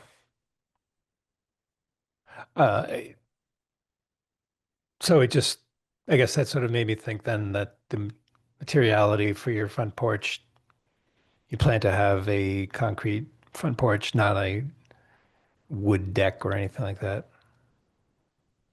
It's something we have not quite decided, but I was considering looking at wood or a deck that would be So either you would have like a aluminum deck on deck sleepers or something like that. What's that? You might have a deck of some kind, decking that's on like sleeper joists or something like that, just sort of on top of the concrete. Yeah. You're considering potentially. Okay. I'm just wondering. I think a concrete that could be possible too. There are those, or I say deck, a slab for the decking. That could be Yeah. a potential possibility too, whether you want, not saying you want that, but just sort of thinking about structures in the neighborhood. Okay. Talking about the basement, this commission needs to consider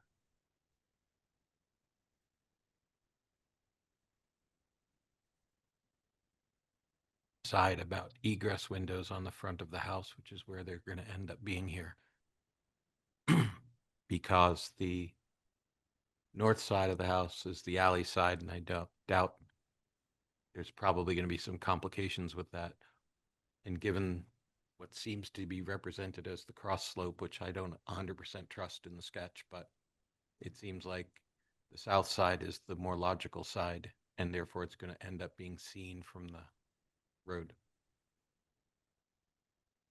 The south is quite covered in trees. Not after you're done construction. Yeah, I think we're going to leave most of them in there.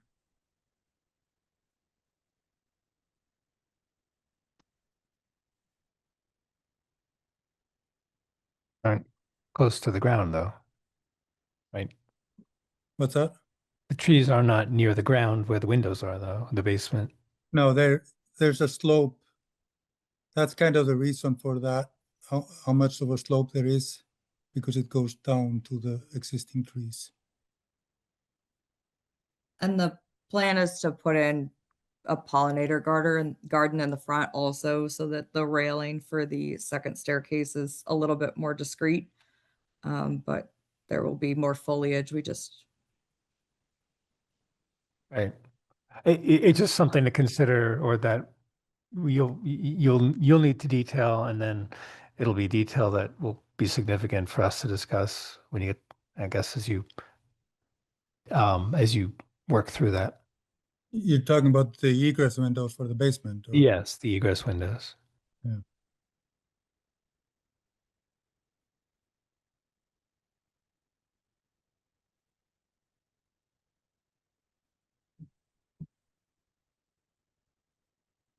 Other things to bring up at this point, or is there anything else, I guess, that we as a commission would want the applicants to know as they continue down the path that we haven't already mentioned?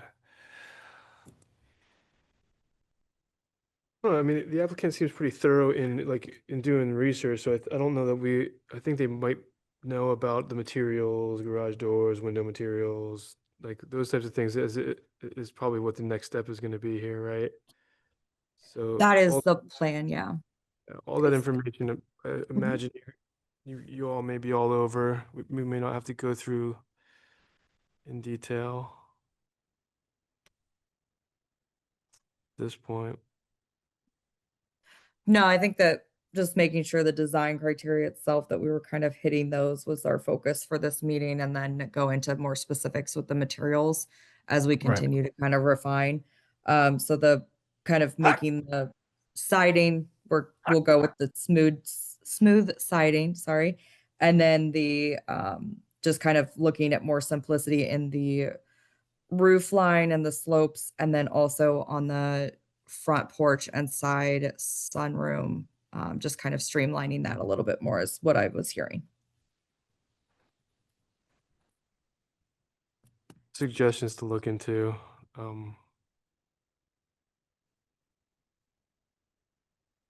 So in terms of the design criteria stuff, I think that probably hits the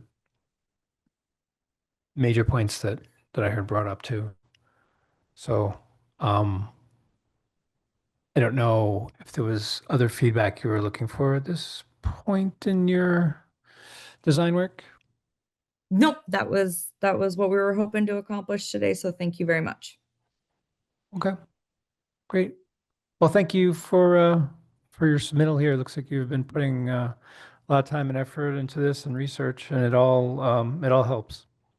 Thank you very much. All right. Well, then you have a good evening. You too. Bye. Bye-bye. Thank you.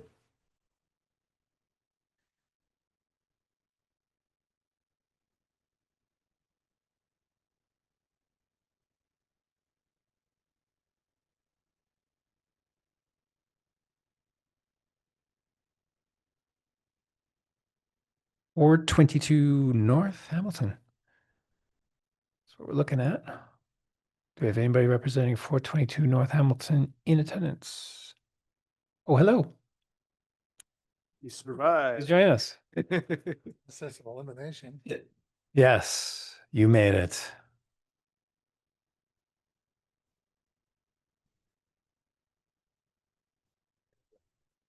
Not too bad.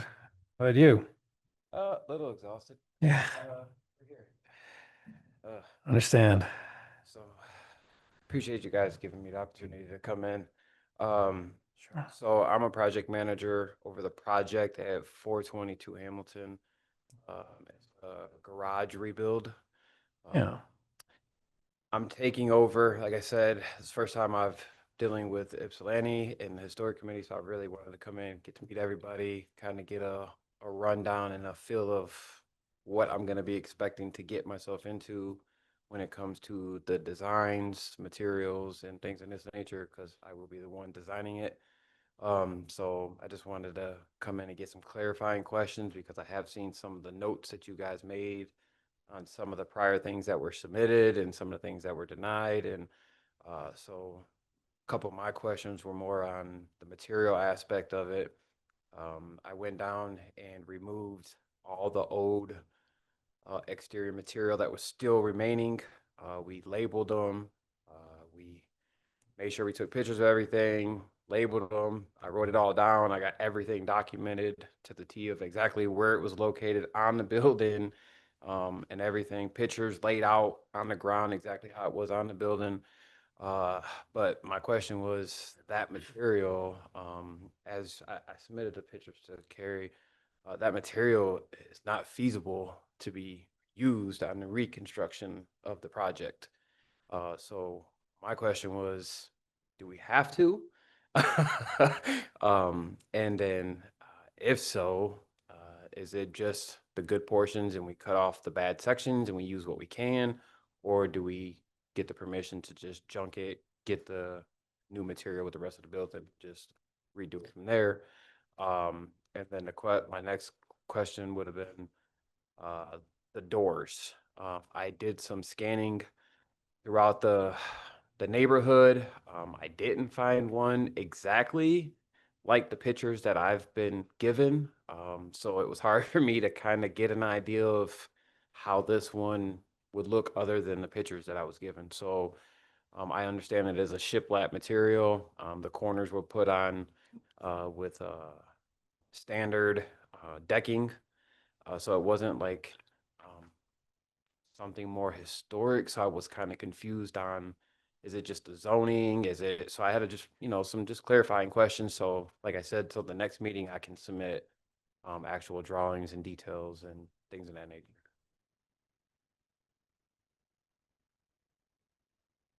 guess first of all, Gary, if you could sort of give us a summary of where, what's happened in this application since we last met at our last meeting, and then sort of any Sure. details in there. Yeah, so since the last meeting, um, the applicant regrouped, and then we have a new email thread with the new project manager, and I passed on and gave access to some of the historic photographs and documents and past notes on the work that had been submitted. Obviously, it's by a different contractor, but I thought it would be helpful to kind of have an idea of like what things are being considered. And so we'd had that conversation, and then I talked to him about removal of the material that was still there and methods for documenting and deconstructing that material. And it sounds like he's done everything to the standards that were recommended by the National Park Service for that sort of work. So that's where we had left off in terms of actual details. And then he had indicated that he was going to come and present a study item tonight. So I'll see if I can pull up your email. I will have to, that might take me a couple seconds, but I'll see if I can pull up the images you have.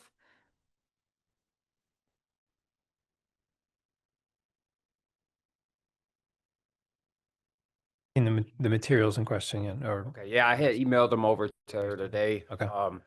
Like I said, I've been trying like I said, I did the walkthrough of the neighboring blocks and stuff to try to find Yeah. something remotely close to this, and there wasn't nothing remotely close. So, like I said, my question is the material. I understand it's a shiplap, which is fine. We can get it. But the corners are what was left there, and what we could see here is standard decking. the corners of The corners What? of the building. the building. Yes, sir. The pre-existing building that was standing before, and then what material was left that we was able to deconstruct. Like I said, the corners, the corner trim boards were just standard decking, which was odd for me, but they were standard decking. And then, like I said, the rest of it was in shiplap, 8-inch shiplap, double 4-inch. So I was able to find that. And then I seen the side notes for the hay door, and then these double panel doors at the bottom there. I will be submitting for the next meeting coming up. I'll be submitting, detailed drawings for all of that. Like I said, my biggest thing tonight was just getting a good understanding of Oh. the materials and things in that. So in my process of building all this, I can come in prepared next time. I guess in the interest of just backtracking a little bit and getting on the same page, I just want to make sure, and Carrie, I'm sort of going back and forth between, I'm talking about you in front of you almost, but like, what my question is simple stuff like, last time we spoke with anyone representing this property, they had a different concept of what's supposed to go here, of what to put here. Is the concept now that we are trying to replicate this structure as closely as possible? Is that the page that we're currently on? It's based on the, I shared the decision letter with applicants, and that included language on what the expectations of the commission is in terms of this reconstruction, which Right. it substantially replicates the structure that was demolished. Okay. I doing it to just make sure everyone's on the Sure. same page. I'm just So can I clarify a few Yes. terms you're using?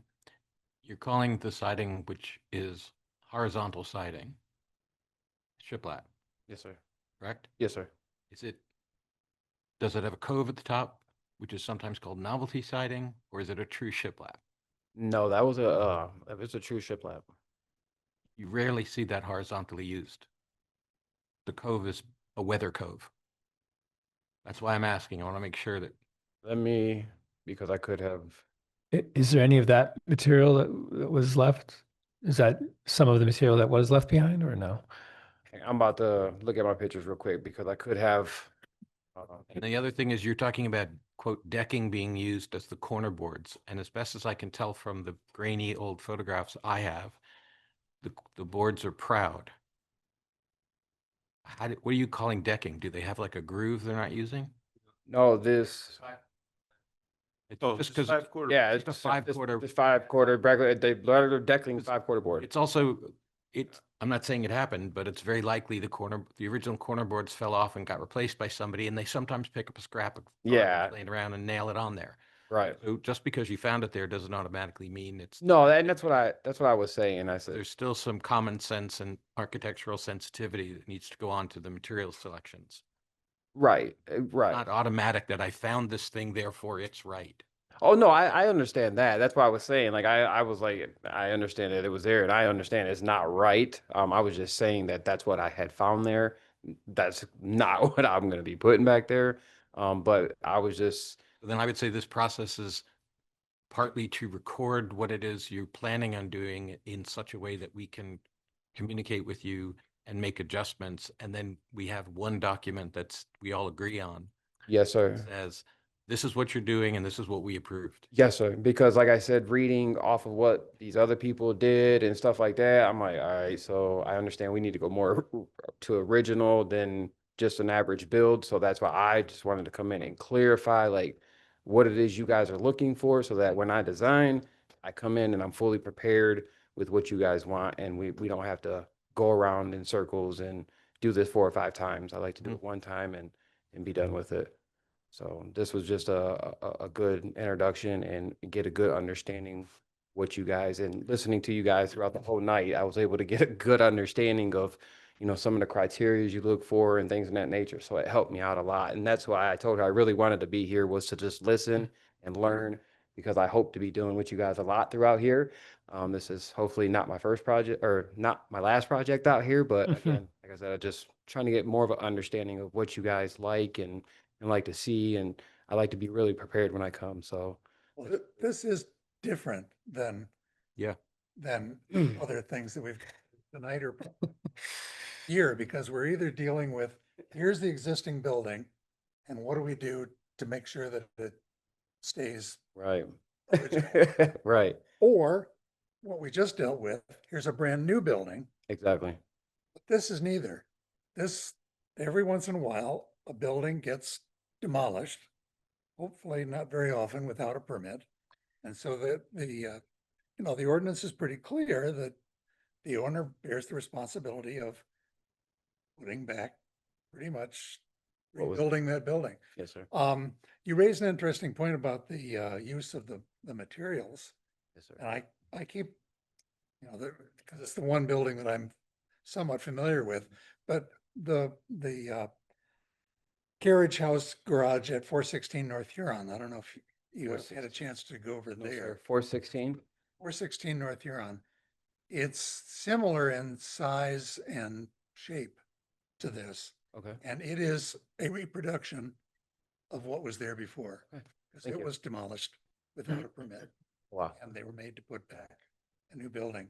I haven't been up to it, to the new one, to see how it's built and if they used old material. I don't know if we know. I don't think they used old material. There I was don't a think so either. several years in between when it was demolished Yeah, and that was built. my understanding. So that would be an example of a building that got built from scratch to replace what was there. I'll make sure I go by I there. think you're right. I don't think any of the old material was reused. I didn't see any discussion about, I don't Now think that- there was any left. Yeah, there Um, was none left, but I personally, if there is material left that would be substandard material, I don't think anybody's gonna make you use warped, rotten, deteriorating material just because it used to be there. Okay, The idea is to preserve basically the look and the feel. Okay. And in this case, as with 416, the building is set back. So we're trying to return to how it looked, essentially. We can't replace the old right, features. We can't replace the actual building. Okay. Awesome. I'll definitely get by there first thing tomorrow, get some pictures. I'll make sure the homeowner's okay with it, but get some pictures and I'll start with there with my design and kind of go from there. Well, I'm not saying it should copy that building. Well, no, I did give me an idea though. That But give me a you're start. trying to copy the building that was there Yes, or sir. recreate it. Maybe copy is not the word I want. By what are the qualities by which you're determining the wood to not be, quote, feasible to use? Is- Dry rotted, crumbling, falling apart, holes. Old is a crack- category. Old isn't a criteria for that. Old doesn't mean, doesn't mean Holes. other things. Holes. Said holes, deterioration, soft wood. Like I said, cracks. I mean, the pictures you'll see.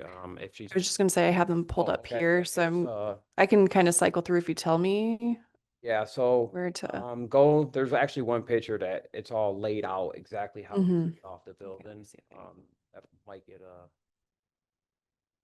Was there like just a couple walls left? there's one wall. There's one wall standing.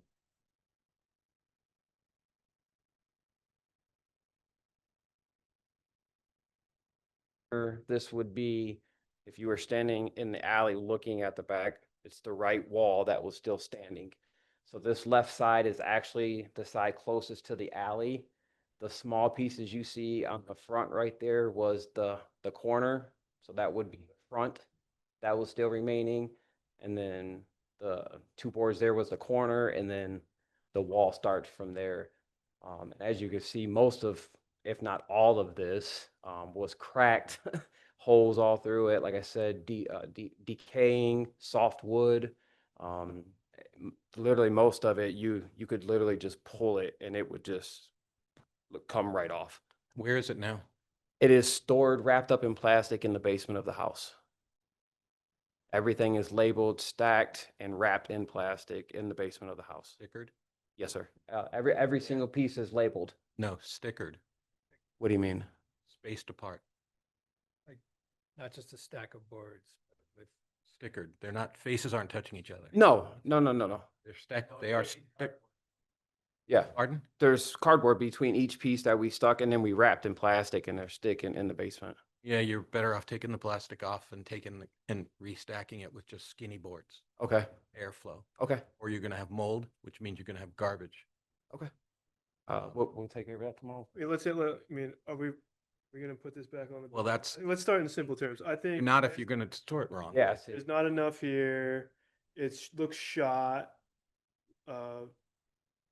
Well, so yeah, I have a couple of thoughts on. I get the spirit of it, right? Where you're trying to, but you could think of a range of buildings that got destroyed. Maybe there's a super fine building that was demolished, or there was this building that was already suffering under demolition by neglect, which got demolished. You know, or the east wing of the White House. You know, you talk about materials that are very different in terms of how viable they still might be. So, yeah, how viable are we, is the material in a realistic way? In a realistic way, wood is very viable. If you let it dry out, it would be fine. I haven't looked at these, the cracking part and all the other things. It can be used as siding. It can be used potentially as siding in a certain place that doesn't see a lot of weather, like the gable. It can be used to just be able to have that little gesture and says, this was the material in the original building. Maybe you use a portion of it. There may be There are all a piece these of the building maybes. where it could work. Right, I agree. Like Yeah, if no, there's, you just did the gable, which doesn't see much weather, and there is plenty that we And could then- do something like. for example, but if you store it wrong, you can't do anything. Yes, sir. And you're storing it wrong. It definitely needs It air. needs to breathe. And Did you when say it that plastic that's like 6 inches wide and you did. Yeah, we just wrapped it, like the ends are all wide open, there's airflow getting it. It ain't like we like sealed it. We just wrapped it because So if it's we didn't under want roof- nothing to get on it, if so. it's under roof, it doesn't need the plastic. Okay, yeah, we'll go remove it And tomorrow. it needs the stickers. Okay, That's one. And just while we're doing it, when it blooms, which it probably will, Okay. you need bore care to clean it off. okay, That's the product. Okay. I usually don't give recommendations, but for that I will. I appreciate it. So, I mean, I think if this gets used anywhere, it's probably a gesture that's not, this is my one commissioner saying, it's not anywhere on the exterior, it's not part of the fundamental siding of the building. Maybe it's a gesture that's more of a gesture on the interior of the building. Yeah, an art piece, something where it can come back to life. But I don't see there being a good reason to even put it in a gable to have, completely different tones of siding. If you were to look at the building, like your focus would be look at the building that once lived there. And if we're going to say replicate, we're going to say replicate. We're not going to say reproduce. This is where this one commissioner stands. All new siding. I think there's definitely value in you saying, hey, I pulled off decking for this corner, because sometimes historic district commissions say there's value in what was there, regardless of if it was original or not. So you knowing that information, having documented it here, all good information. Now, will that go back on? Probably not. You'll put on something that's more like the original building. So I'd like to get our conversation beyond the minutia of, are we going to reuse this or not? And just step aside and say, we're not going to reuse that unless somebody feels compelled to go out there and really verify whether it can be used. Because I think in the end, the replicated building will not be served well by having this put back on. I'm glad you said that, because I was actually going to ask, if we didn't use it on the actual siding, could I use it and make like a bench or make something that could be inside of the actual garage that we could use some of this, like I said, like a small sitting bench or a table or just an art piece on the wall, just to keep it. Sometimes, like, maybe this isn't the right condition, but yeah, I would think that is where my mind would be at. Sometimes old barns have like barn quilts that live in the gable, so you have the building structure, and then you have a piece that would have a clearly different patina on top in a gable. I don't know if you know what a barn quilt is. It's Yeah. like- yeah. So yeah, that's where I think there would be value in preserving this historic material, not as part of the. I think there's some opportunity to be a little creative. I think is the lesson here. And I don't think it's up to us to tell you exactly what that needs to look like. I think you've got enough skill to be able to consider the material. And as you're working through this, if you can find a way to apply that, I think these are ideas we would like to hear as you work through it. But again, I feel like that material, though important, there's lots of other decisions here to make Right. about the structure. Like I keep looking at those doors, the garage doors. I'm like, well, what's the expectation there? I don't know. That was gonna be my next thing is, those doors, what would be something that you would expect there to be feasible for today's day and age? I mean, there was a time in this building's history, it had those on a rolling doors. But it's been a long time since seen that roller system. I don't know when it was removed, but I'm looking at the photos that are in the 1981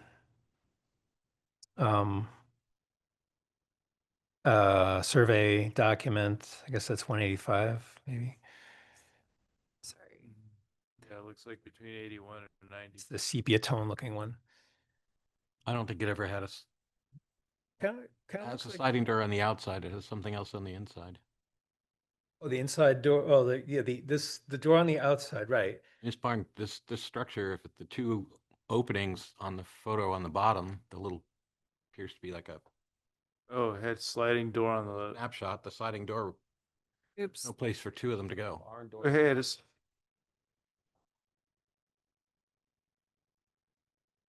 It's That's what it looked like in that one picture. Yeah, that one picture showed It it. looks like there's That one picture on right there. the, See it? one on the outside and one on the inside. Yeah, there's two of them, one on the inside, one on the outside. on the insides probably are on pivot hinges. And there's Yeah. I mean, my garage looks like that. and they're both sliders, so I don't, it's hard to tell. They slide parallel to, I mean, place them over each other? Um, Two sets of tracks. Yeah, one that's mounted to the inside of the garage and one that's mounted to the outside of the garage. One door slides on the outside one door slides on the inside. Oh, that's weird. Yeah. That is. Yeah, that's exactly what that looks like too. And then, so they're this far apart from each other, you know, they don't, they don't, there's a gap there, but it's not a gap, it's filled with a column, actually, so. Oh, yeah, yeah. What's the year of this building? Do we think we know? Of the carriage house, hold on.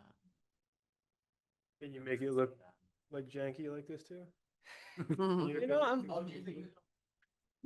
mean, I'm sure we could take a little mini or something and push it down a time or two, or. Yeah, what about the door? Do we want to? Apparently in 2006, the white, when it was painted white, or whatever color it is, it's bright, it appears to have two surface doors. Yeah, right, so there's a change that happened somewhere in there. It's And- possible that you can, I've seen them where you can mount double tracks, both outside, outboard of the building. Hmm. But that puts the one door much further from the opening that it's trying to close and Right. leaving a big gap there. So Yeah. it doesn't really work as it is. Sliding doors need hardware to draw them in if you're trying to keep the weather out. So Track, we need to. To quickly answer you, Chuck, there's not an exact date, but sometime before 1890. And the house was 1892. So in between there. Pretty soon after. I think it's valid for you to look at the images that you provided and see if you can get close. I think if the commission starts speculating on anything beyond the images, we're gonna probably try to not do that too much, I would say. We can only work with what we've got. And so then my last question, for tonight would be the interior. I've not seen one interior picture. So, the last print and stuff that these last contractors put in was post ladder. And then a stone floor. I'm kind of a footing concrete floor, framed walls, but is there a particular? I mean, the interior of the building is not necessarily our business. Which doesn't help you because you need to design both the inside and the outside or build it. But point being that we're going to guide you on what happens on the outside. What happens on the inside, I think, is up to, you know, the person paying you to tell you it needs to go there. Because that's not we're not concerned. Okay, that makes my design a lot easier then. So, But the understanding of this board is that you will need to meet all of the building code, the code officials' requirements. oh, 100%. So the original building possibly was just sitting there on stones. You can't do that, would be my understanding. Oh, 100%. I would never want to do You that. have another master to Yeah, that's true. Oh yeah, deal with. yeah, the building department. But it's a good question because like we are only concerned with what it looks like. So an example would be, do you have a stud building with braces that are let into the framing itself and then you're only applying a siding on it? Mhm. Or do you have a stud building with sheathing that controls the lateral forces and then siding? And I don't think that we have an opinion one way or the other. We're looking at the siding since it's new construction, you know, and the aesthetic of the replicated build. Okay. Awesome. Right? I mean, Sure, but you know, when it comes The reason I mentioned 416 is because I used to live at the house next door, 410. And I built a garage there, still there. And yeah, as you say, it looks like it's been there for a long time. That was the point. But it's got a concrete floor and it's got 42-inch footings and it's got everything up to code for a brand new garage. Right. Yeah, that's And on the inside, if you stand on the inside, it's a brand new garage. That's how we are. That's how we build. Like I said, I was just looking at what the other people put in. I'm just like, that's not how we do things. And I'm like, it's just, but I understand I understand now that outside exterior visual looks here, building department, the rest of the stuff. So, really that's settled up. Oh, the hay door, that hay door. Yeah. Is there a particular style, or do you want it? Photographic evidence. Well, the photograph That's is that'd fine. be good. I meant like, There is a particular look to it. because this style here, we might end up having to custom make. Right, that most of it's gonna be I custom made expect that's anyways. a door that you would have to manufacture yourself. Okay, Or, okay.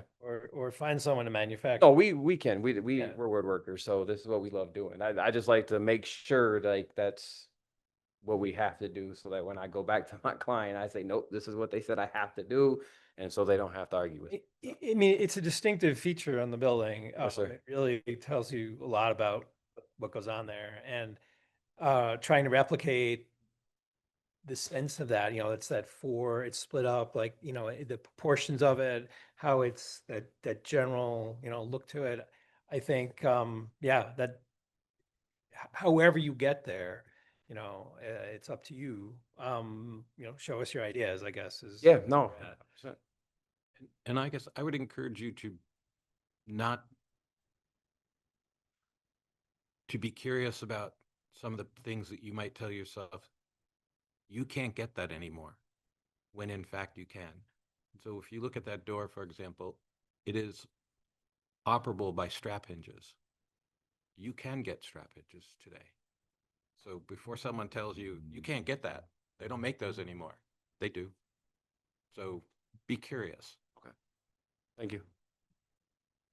What about the side door, the human Door door? there, one question I have about that is that's not a code height for a door, probably. So No, that's we wouldn't be able to replicate the dimension, the proportions of that exactly, right? It even looks like it's in the ground. I think it's. Yeah, it sunk in. So actually, when we did the removal, what I had noticed, it seemed like it was built off of block, like a block footing almost. And then like that block finally caved in because there was no concrete floor. And then that side of that wall started to fall in, which is probably why that side fell in, because there's a big, huge cavity right in the middle of that floor in there. So there's no, like I said, no concrete, no nothing, but you could see old block. And that's kind of like what it looks like it did was finally just gave way over years. And the siding and the eave is all smiling. There's a lot of. Yeah.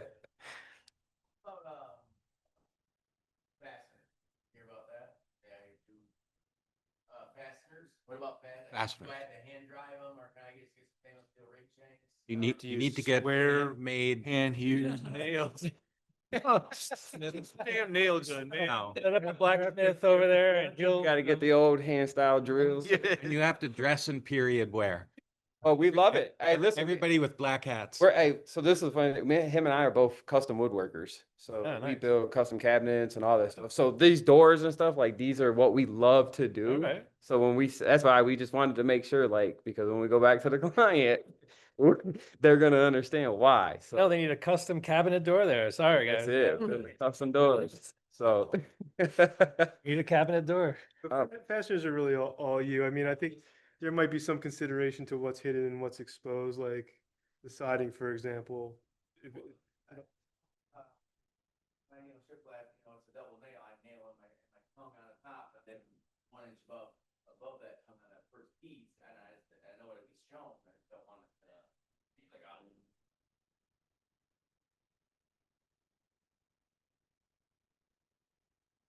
You may find through this process, if you're curious about it, that 18th, 19th century wood construction, the aesthetic ends up being a little bit different because what they were concerned with is different. And so there's more exposed fasteners. 21st century builders want to do concealed fastening.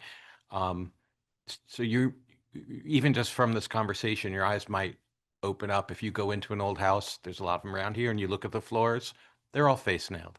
Yeah. Everything's face nailed. They had certain benefits of being able to get longer boards sometimes, more consistent material. But they didn't sweat things the same way that 21st century carpenters do. So again, it's that being curious thing. And then that just brings a little added, it's hard to put your finger on how to say it. It just brings an added quality to the building you're building, and you might learn something and get a little more out of it too. Awesome. Really do too. Yeah, forged nails not required, but hey. But if you want to get cut nails, I know where to buy those too. There's a company in New England called Tremont. Cut nails. I don't know if they're on Amazon these days. They might be. This look like Open Eaves? It looks like Open, right? I believe they're What? Open Eaves, Oh, soffits. yeah. And that's another thing, because it is an open eave, because those rafter tails are holding that roof up. Yeah. That's how that would have been done. But there's no return soffit and no fade and no. No, No. there's just the boards on the roof. The So raf- on the newer one, on the updated picture where you can see the yellow, there's actually is wood soffit. That was probably yeah. added. Yes. If you look at the Yeah. one we were just looking at, the yellow. Probably painted one. keeps the Ye- birds and squirrels out. I think there is. The one that's bright white? Yeah, see there? Oh, yeah. That's not the one I'm looking at. There's another white one. There's What page is that? Can you send me that picture? Yeah, that should be in the link There it is. files. I didn't. I'll, okay. It's not a close, I don't think that's a closed soffit. Verifying right there. Thank you. I don't think there's enough evidence there. Well, Yeah, that one right there. You can see it. That one pretty good. You can see the soffit there. yeah. Cool.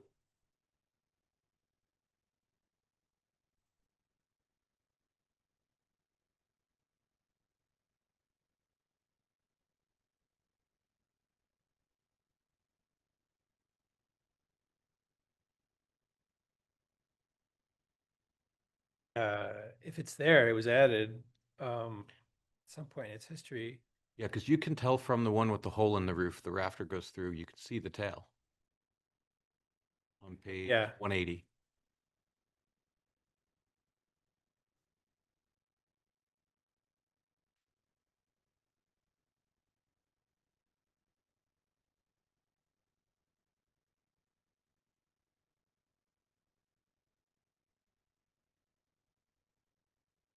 It fully enclosed or keep it open. I mean, I think closest to the. I'm for open. Open? I think there's clearest evidence of open in the oldest photos, and so Open it is. that 1987 photo on page 187, just the one that shows the front-on view of the garage. I mean, But if the client asks for closed, would we consider that? I mean, Just would bring it here and we would talk about just to it. keep it critter proof. Just This, if an anything- open, If anything, it gets closed on the angle rather than coming back horizontal. You know, you can close Right. it up. Not on- literally open. on the tail. like follow the same plane as the just see parallel the to the roof plane. plane closed, right? when you bring the Yeah, wood right to the boards bottom up, side of the- close it around. Right. Right. Yep. Now, Yeah, if they want to buy, if they want to close it, yeah. That keeps the same form then and everything. Just maybe keep some critters or birds or whatever. I can keep it as, when we submit our plan, I'll keep it as an option, as we can talk about it and if you guys are open to it, we can add it, then if not, then we'll keep it open. Yeah. The siding goes if- all if the way you- up to. the rafters. yeah.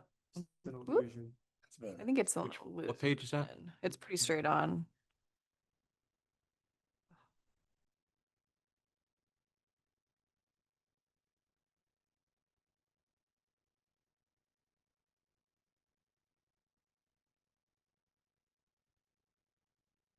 Yes? Yes. Okay. Okay. What? Yep. There's a picture, you can see the reflection off of the glass. one of those. Because I had seen in the one notes, it said something about like a screen or something like that, so I just want to clarify, so we'll make sure we put glass. That's gonna be a custom window too.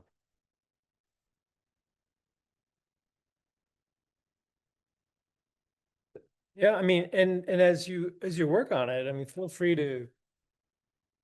There's no limit to the number of times you can show up as a study item to talk about stuff. You don't have to like commit to applying, having everything, all your ducks in a row and then applying and then seeing if we approve. We can come back for more discussions just like this as you're working through it. As stuff comes up and Carrie can also answer lots of questions in between meetings. We only meet once a month, so I know she's already been Yeah, great. doing that same kind of thing. As your questions come up, she'll know which ones she can answer versus ones that we got answers. Yes, sir. But bring it to her and she'll keep things rolling along. Okay. But yeah. Back to that sheet. Yeah. Oh, I was able to do the math, but that picture that I just asked her to send me is gonna help me because I'm be able to off of the ship lap, I'll be able to determine height. But what I've come up so far was 14 foot to base and then 25.33 to top of what I've gotten so far. Yeah. And it's a 20 by 24.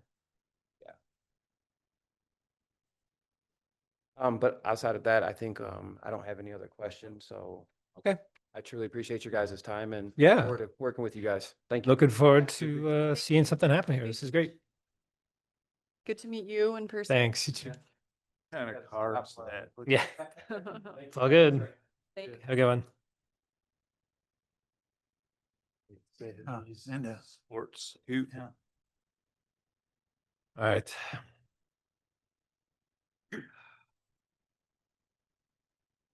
Got a list of administrative, I know, yeah. List of administrative approvals here. We don't need to do anything about them unless someone has a question about something they'd like to Yeah, investigate. so with the 90, oh no, that was approved last month, 90 Maple, Correct. that they're actually doing something with the freight house. Oh, I can report that they did complete the work and it got inspected. oh, And I took photos of, it got inspected by the building department. I took photos of the outside and requested interior photos. And they just sent those today, so they're not, Hmm. good. Yes, let's gonna discuss that. yeah, well, let's get to that one when we get there. I have questions.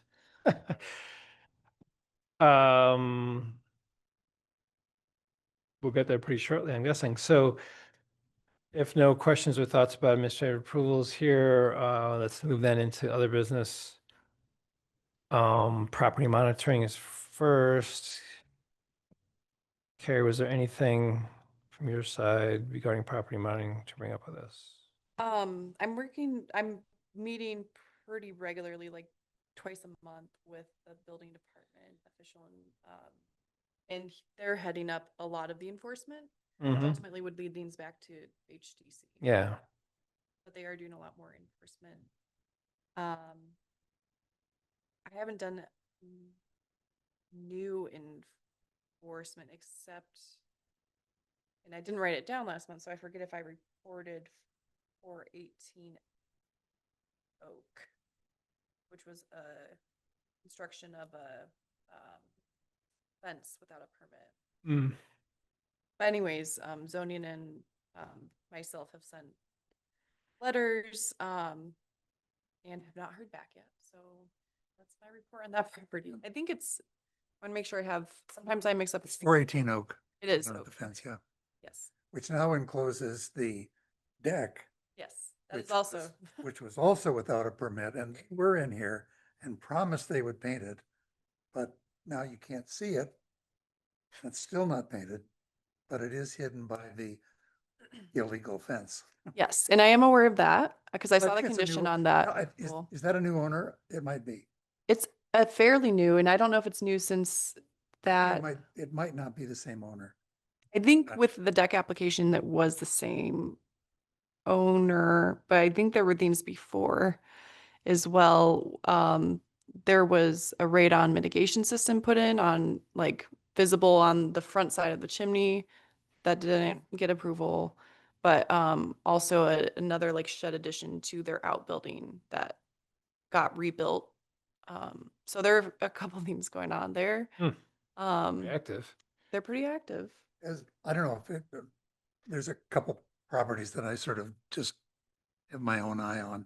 We all have our favorites, but of the 3 or 4, all of them have had letters from the building department since November 1st.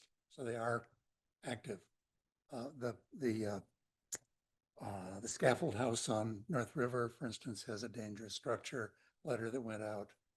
418 had one. Yeah. The collapsed garage on whatever that is. Oaks, 238, I think. 328, yeah. Whatever, they have a letter.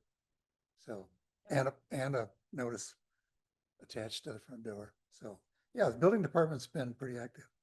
So apparently prior to our next meeting, there's a meeting of the dangerous buildings. Are any of these that we're talking about on there? Do you know Or what any of these 3 properties? Yes, do you know that agenda? Because So Jerry's supposed to get me that agenda as soon as he has it established, which I don't have that at hand yet. okay, I'm only reminding all of you that I am the dangerous building officer. Not clear what that means yet, You're the- but it may mean a conflict of interest that I need to be recusing myself from discussions in this room. the dangerous building officer or the dangerous building Official. officer? It appears, as best as I understand it, that I'm like the person who doles out the punishment. You're the spanker. You are dangerous. I was gonna go with dangerously ugly buildings or like, Yeah, well, that's another penalty. But the process, I haven't done it yet, and the process has been rather opaque to me, and so all I know is there's a meeting, but I don't know what the agenda is.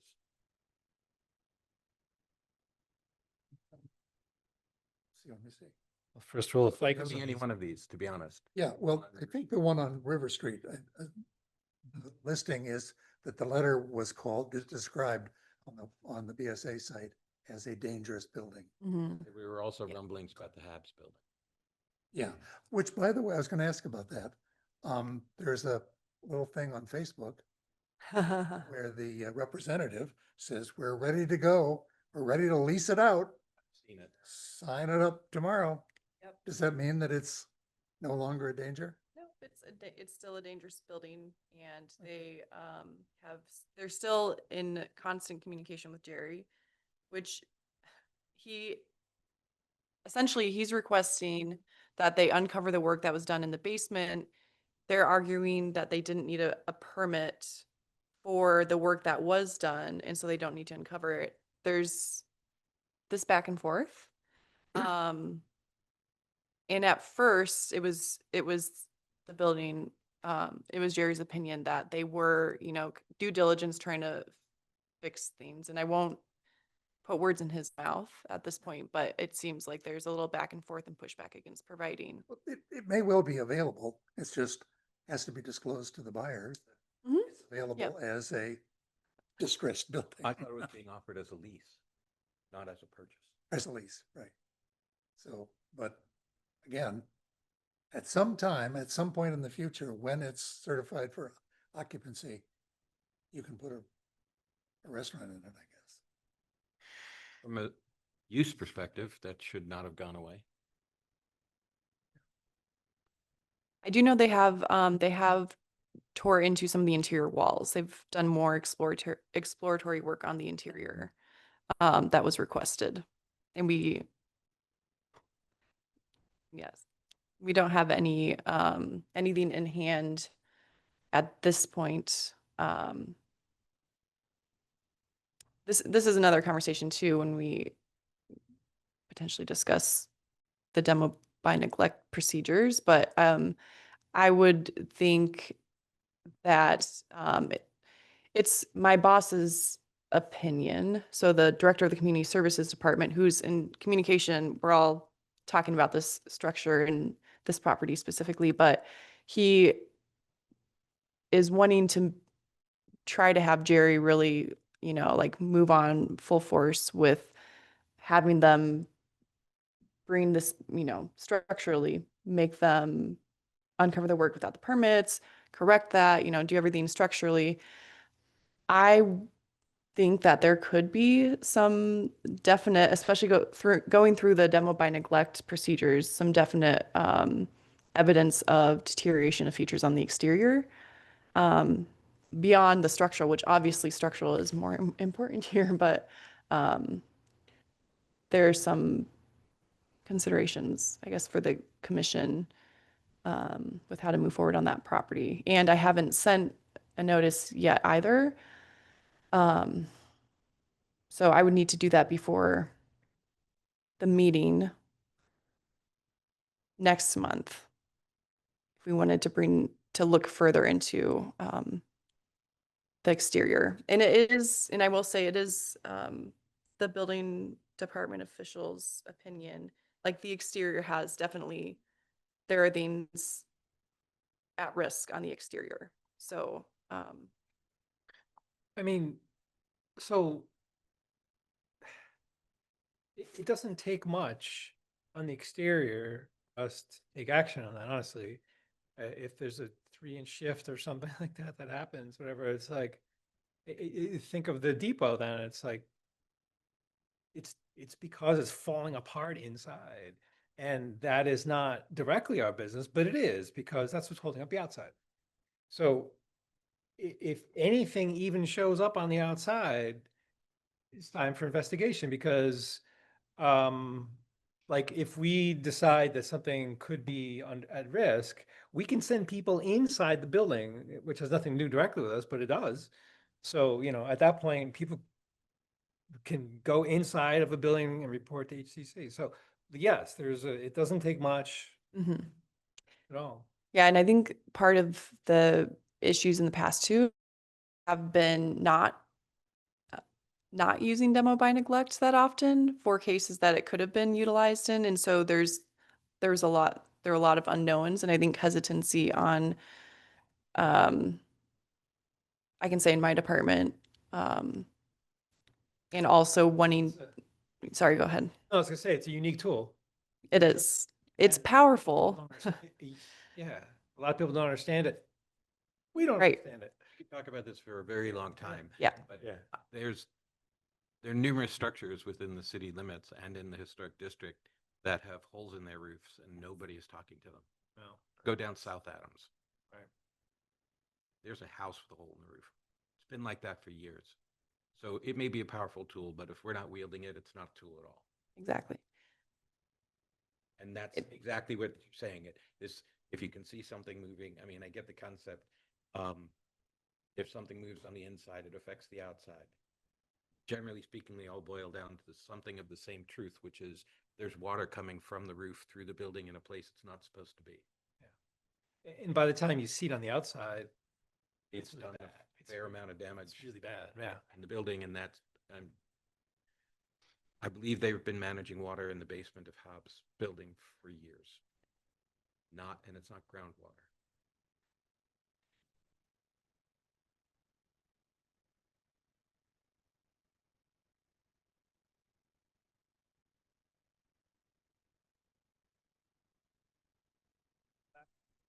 Agenda. Well, so we were on property monitoring. Yeah. Carrie brought some stuff up. Does anyone else have anything to bring? Yes. Property monitoring. 130 North Huron Ladies Library. They finally figured out what they were doing. They put in a pergola. They put in a Pergola in the behind it. Yeah, nice metal one. It's got matches the same roof line. You mean it was not approved? Yeah. What? Yep. Ladies literary? Come on. Yep. Not approved, and They normally come. They Like normally come. girls. They normally come to us, don't they? Yes. Yeah. Do you have photos by chance? I mean, I can obviously run over and get. I do not offhand, no.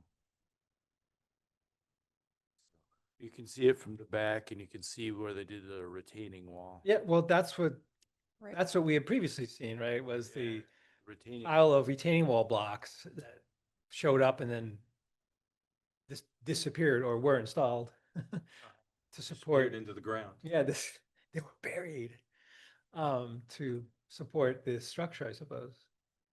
Did we approve a ramp there though, not long ago, or is that different? We did the fence The there. fence and the gate.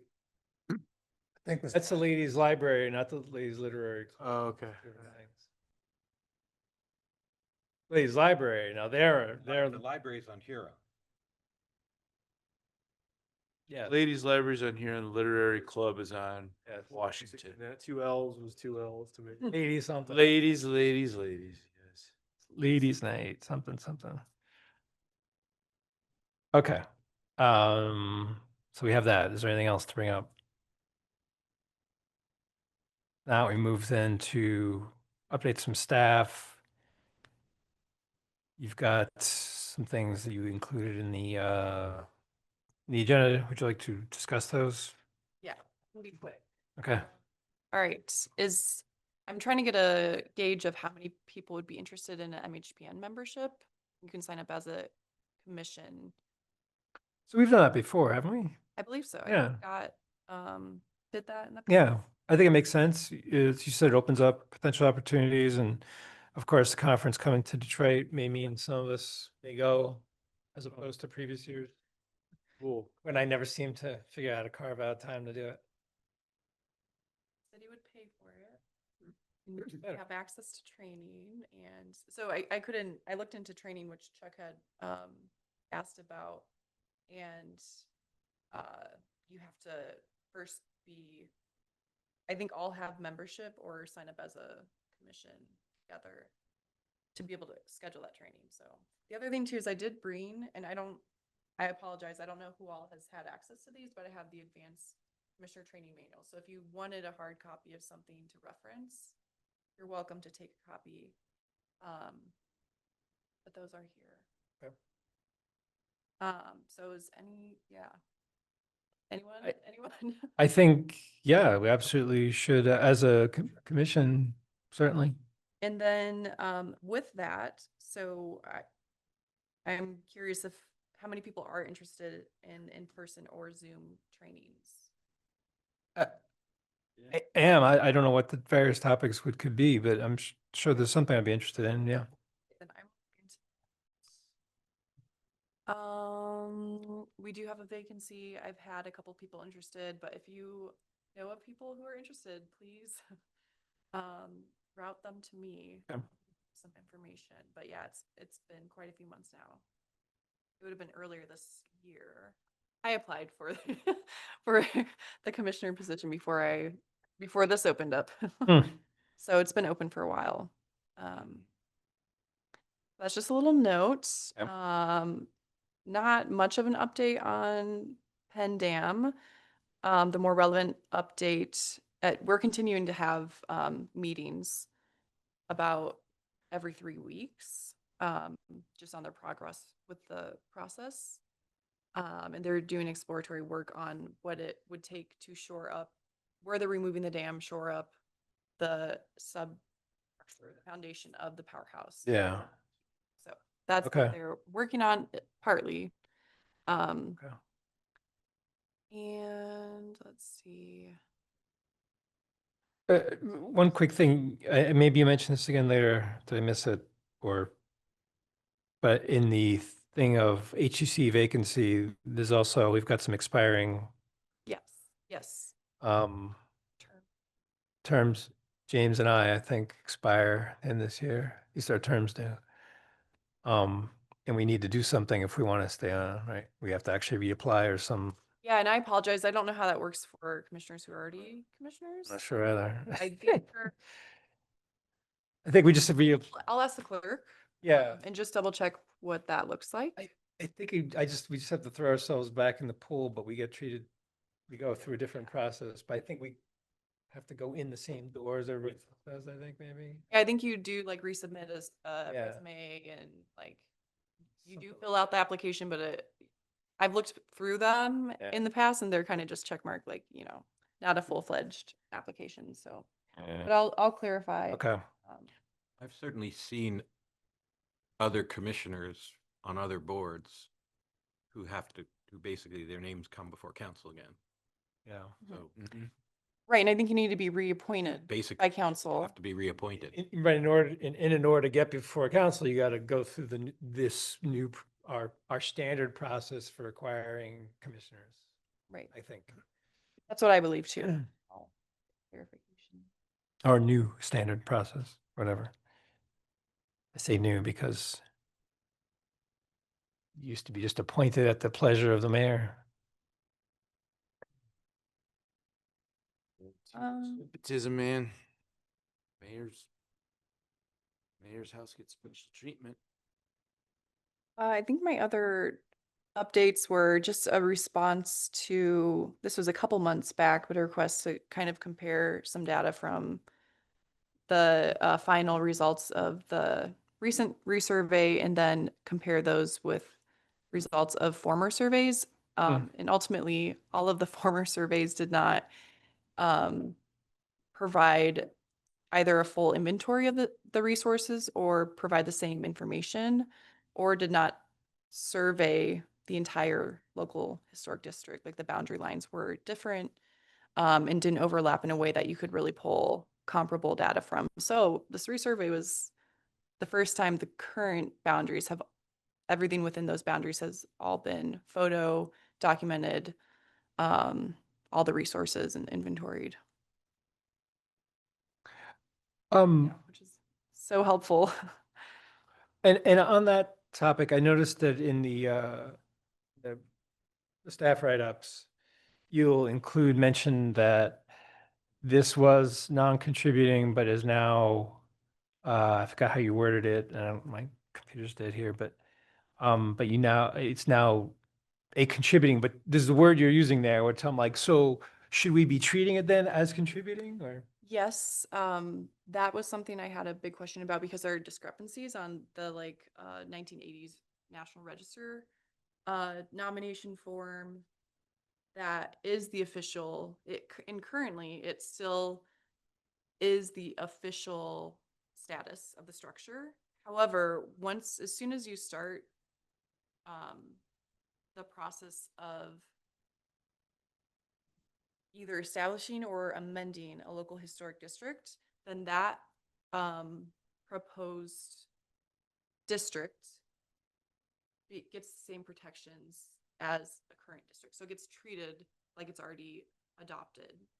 Now I know we haven't started that process yet. However, in terms of how we consider design criteria for what may be appropriate, Right. it could potentially affect their status in between, I don't know if that makes sense, in between the time that the district is proposed and accepted, if it's treated on former status. Oh. So the city really needs to be on the ball about how to deal with that, because basically what happens is you propose this neighborhood to be added to the historic district and everybody gets up in arms and tears down as much as they can. Right. It's the same phenomena as when a developer comes in, wants to develop a parcel of land that has a whole bunch of mature trees. They say, I'm a farmer and I'm going to tear down all the trees because I'm going to farm. And then all of a sudden they're a developer and they're going to build houses. So those are the games that are played. Yes, and well, I'll have a consideration for that, but. Well, and another important reason for that designation is under demo by neglect. Yes. That takes a whole different turn if it's not a contributing structure.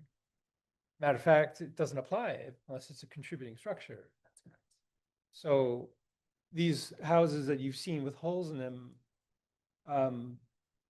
if it's contributing, that means one thing, very important thing. If it's not contributing, it's more of like a building department function, I suppose, like it's nothing. I called Carrie about that very thing. That's why I called about the garage at 328 Oak. Because I wanted to know, is it contributing or non-contributing? Turns out it's non-contributing, which means that as we look at procedure for demolition by neglect, it's not our problem. No, but I disagree. Your legal interpretation, and I don't buy it.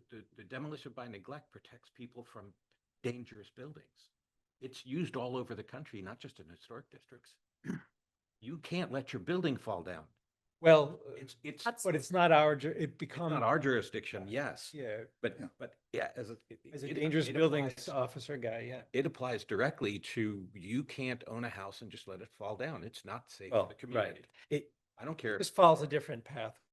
Right. That's where, and I kind of go through this in the demo by neglect, like potential procedures, but where the building department really needs to head that up because that is Right. their The code, building right? Department needs that just as a building department. Yep. Every building department needs that. Because Yeah. otherwise. And there are, oh, sorry, go ahead. Otherwise, the building on Adams, which is not historically contributing, could be every building in, name your town that doesn't have a historic district.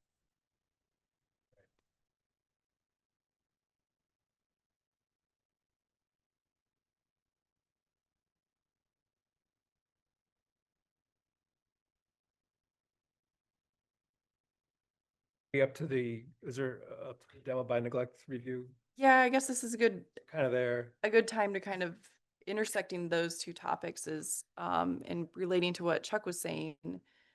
When we're looking at entering the process of proposing amendments to the historic district, and this goes, this involves community engagement, council. If we're also looking at expanding our demo by neglect enforcement, I think like there are a lot of there's a lot of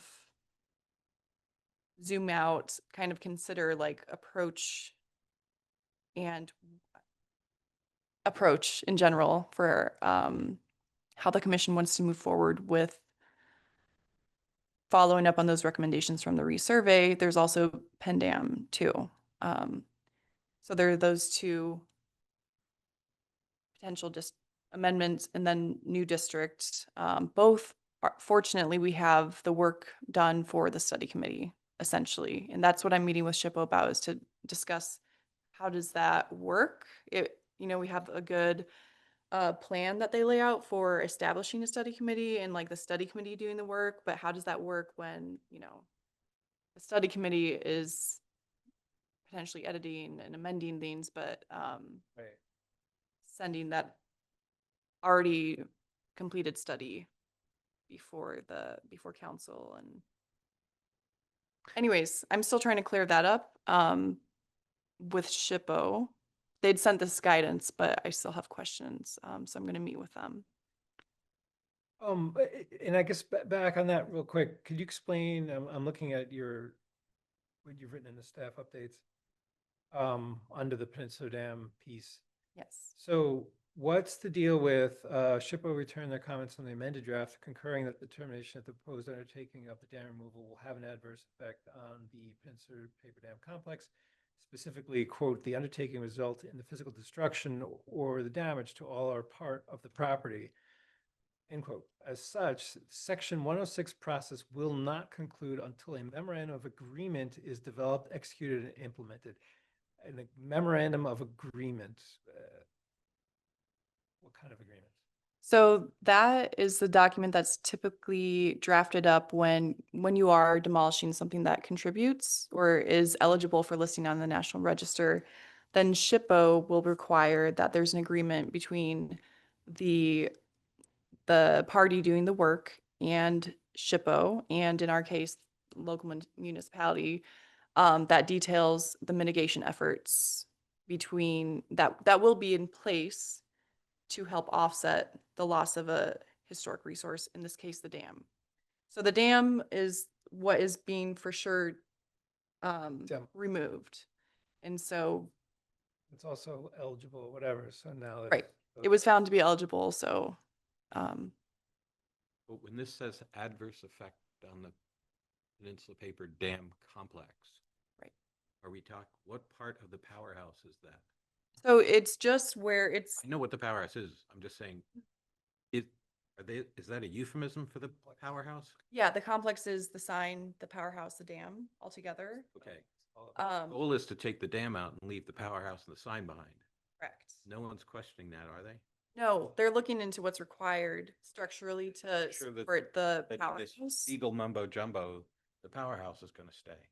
That is definitely the goal. It's still, There are people out there who don't want to deal with the powerhouse. right. The city, I mean, They're brain dead. No, they're just gonna stick. that is the goal of the there, city. Like, it's gone too far. Yeah.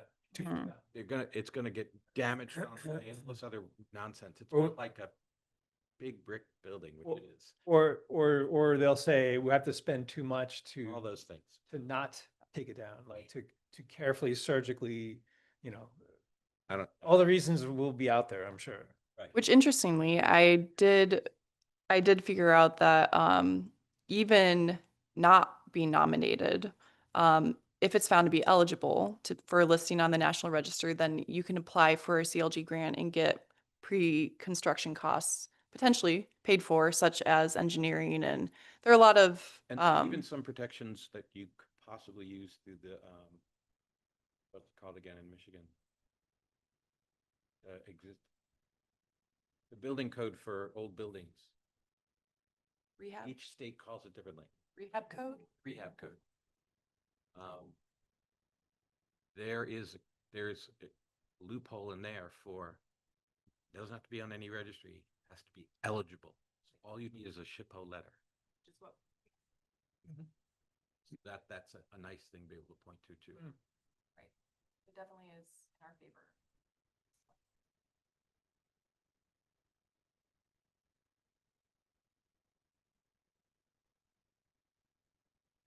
About damaging the powerhouse. The East Wing demolition crew They surgically removed in somehow 4 did that. days. Exactly. What's more historic than the White House? One. Be done. There's your example. Thank you. A good one. Yeah, it can be done. I mean, it's a bad one. but So, good yeah, one. no, demo by neglect, you've been through that, you've made some changes. You included a lot of, previous stuff and historical reference. I had questions about stuff that was not what was in it, but what's not in it, or like, as you revise, there's still things that I'm like, well, this is a good thing to revisit, because I've always wondered about, like, well, I might as well just jump right in. So there's this whole thing of walking through the process once it's decided, but there's nothing that really is clear in there about how you confirm that things have been done, let's say, or like how, like, where in the guidelines does it include, like, oh, we all agree now that you have done the thing that we talked about. There's like that requirement isn't expressed anywhere. I'm like, but that's kind of really important, it seems like. It is. And I discussed this when we briefly talked about, when John called, we talked about this a little bit. And this is still a draft, so I definitely want your feedback and things to research a little bit further. Closeout for demo by neglect, I think, is really important. And specifically, the reason why 90 Maple was not on the agenda tonight is because I don't know if it will, I just don't know if it will be a clean closeout case, considering it's temporary shoring versus a permanent solution, which might be unique to other demo by neglect cases and require, I think, and this is not mandated in the law, but I think requiring a notice, like, it could be argued on their end that they should have a notice to that their building's being discussed in terms of like a closeout discussion and looking over the completed work and seeing if it does comply. Right. Because they should So, be, or have the right to be there. and there should be a process for that. It's used, so I have the benefit of having worked in different places and undergone different rules, depending on the level of seriousness by which people take certain things in their communities, and certain people take things really serious in their communities. one community I worked in, your building could be no higher than whatever the number was, 35 feet to the ridge from the original grade elevation, not from your changed grade, which means it's a known starting point, therefore it's a known finish point, and they shoot your roof. They'll tell you if your roof is 3 inches too high, and you will change it. It's in ski country where the view is gold, and there's no way you can take more than you're allowed. And there are lots of stories of people having to rip their roofs down. So they don't take it lightly. Builders all know. So we can take that as seriously or not as we want. It's not like we have to just go to the communities around us and say, what do you do? Yeah. And I would encourage us to take it as seriously as we intend. I think it's super thorny though. And I know that in previous meetings with said property representatives, very keen to have us say that, like when the whole issue is demo by neglect happening here, when that decision was made, they were very much like, well, we've done all these things. They planned a bunch of things. We've done all these things. We've checked all the boxes. So therefore, this is not this is no longer a demolition for neglect. They wanted that really hard. And it was like, that's not how it works, because you haven't done anything. The finding of neglect is still there. So the whole thing then is like, well, okay, so how do you back out of that when the work is done? And my thing is that, and I saw this mentioned at certain points in some of the material on this, is that, oh yeah, and then once it's remediated, it's like, okay, then like case closed, kind of, you sort of move on. It's considered addressed or whatever. I'm like, but wait a minute, demo by neglect can happen tomorrow again on the same structure. It can happen in 2 years from now on the same structure. It could happen 1 year from now. It could happen a month from now. It could happen a week from now. There could be 20 different things in that structure that are about to fail. But we haven't seen it visibly yet, so we can't call it out. So is this building exempt from being called under demolition by neglect for a certain period after we've remediated something? I mean, I could see the legal back and forth on all this. So defining what was actually, the resolved state of this particular incidence of demo by neglect, that has to be really well laid out, really, really clearly. And I'm sure as we revise this and run it by the city attorney, I'm sure they're going to have that same thought. Communication of a building's demolition by neglect discussed as the systems of the building, not there's water in the roof. It's the enclosure system, the structural system, the glazing system.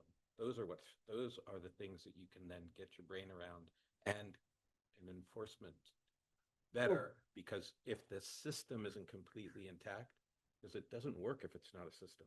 Right.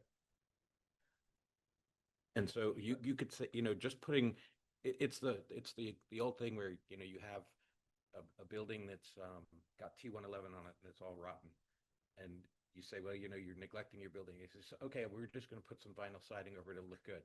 They actually made the system worse. Right. So the answer to that is no. Well, It's so not a viable total system.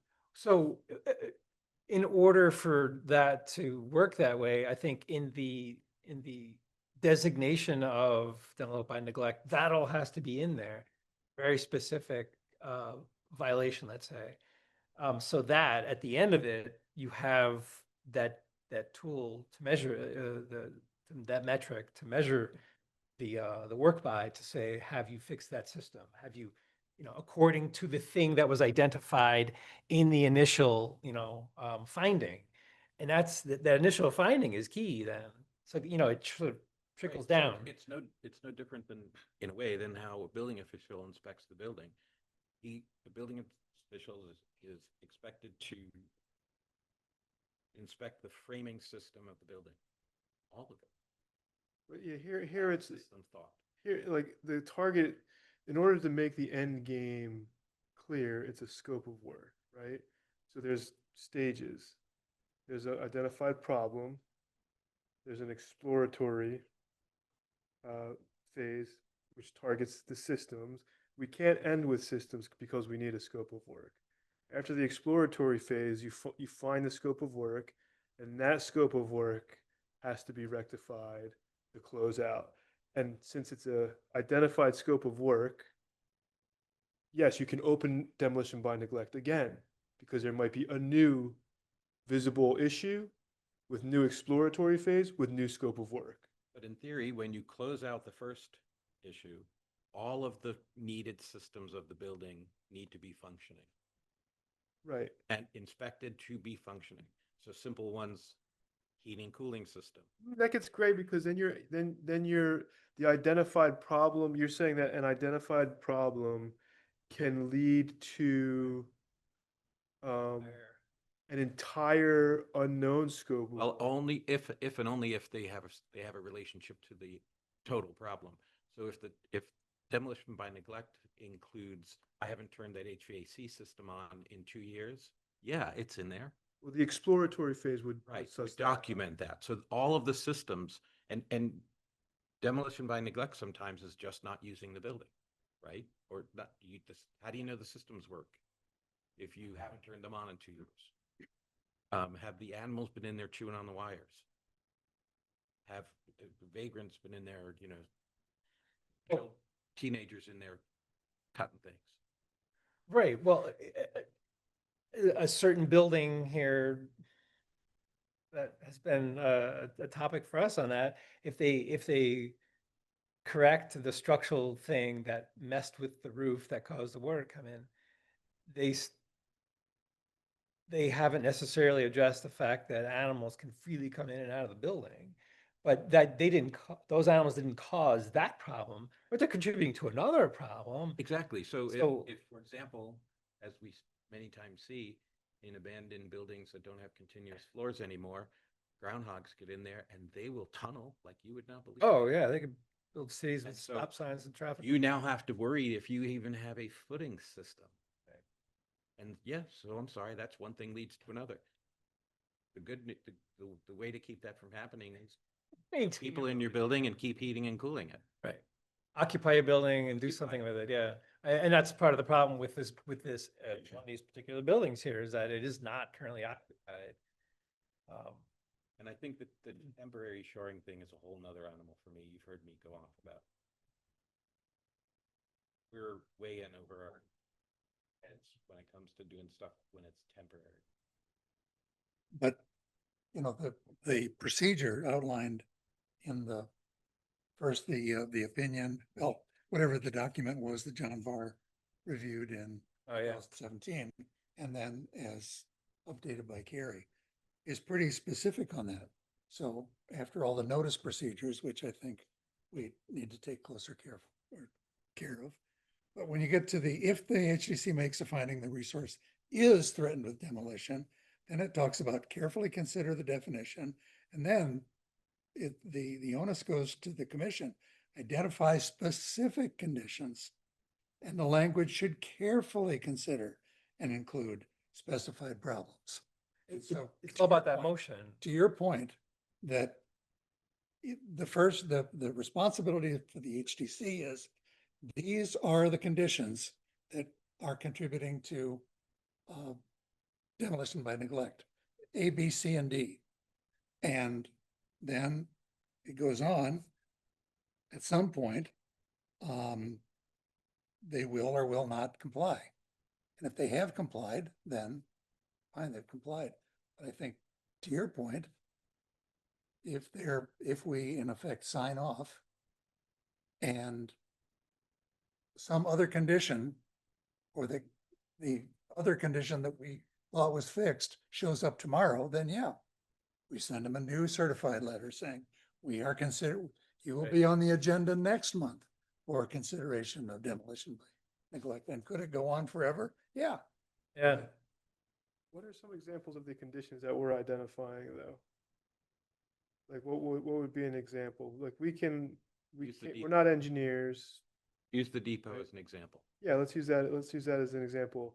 The conditions are like, you're missing a piece of roof, but we don't know what caused that or how to Actually, that's spelled out in here.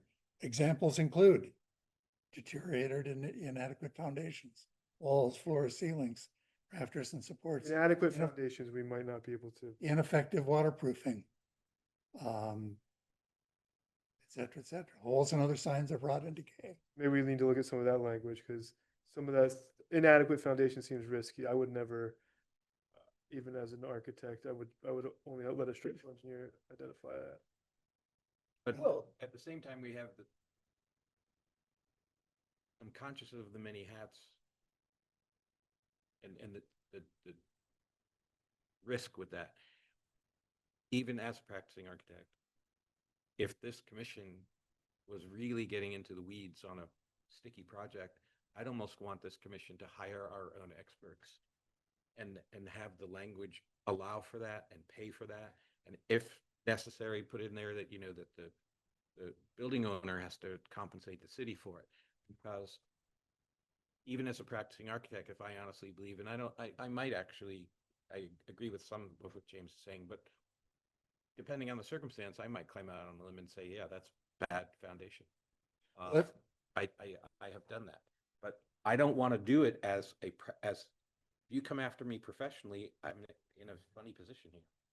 If we're paying someone, it's their insurance and their liability, and they're an objective third party. Well, in this procedure, allows the commission, if it is having difficulty making a determination, may request the building inspector or other professional to conduct a site visit. And that happened in the case of the depot.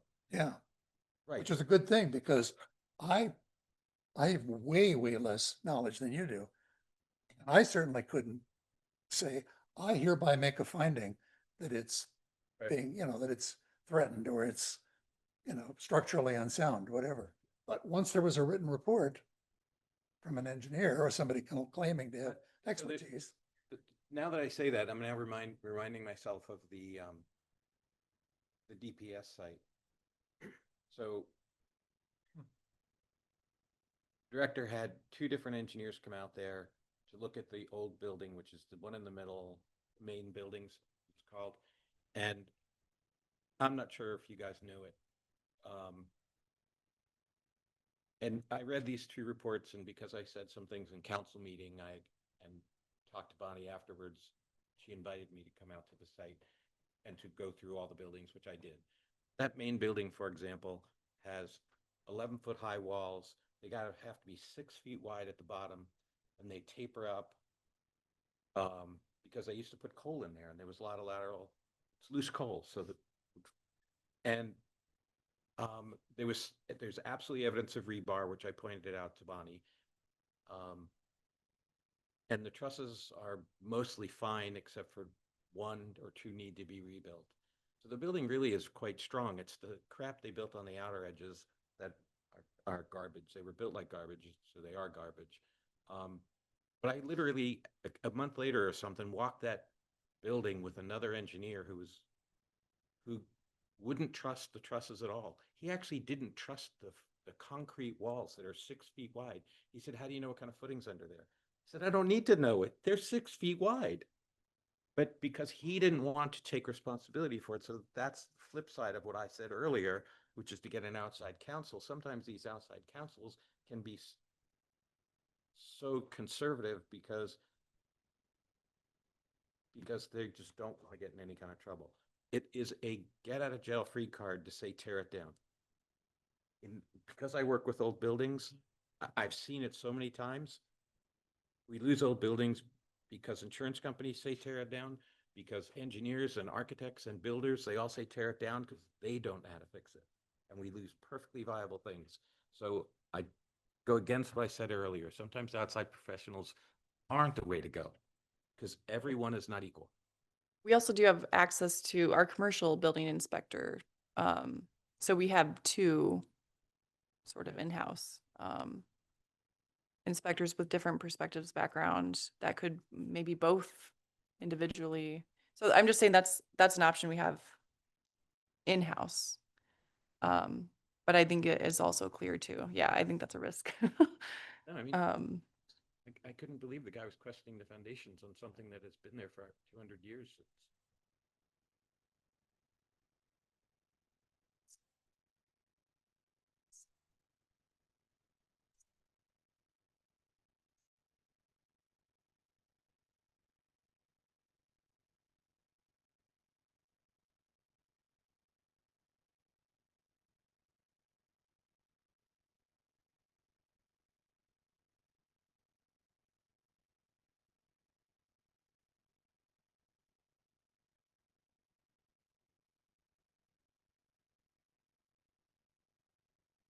Out with the, how do you close the case? And I know you'd referenced the depot briefly there, and what I wondered about that as I was going through, well, the proposed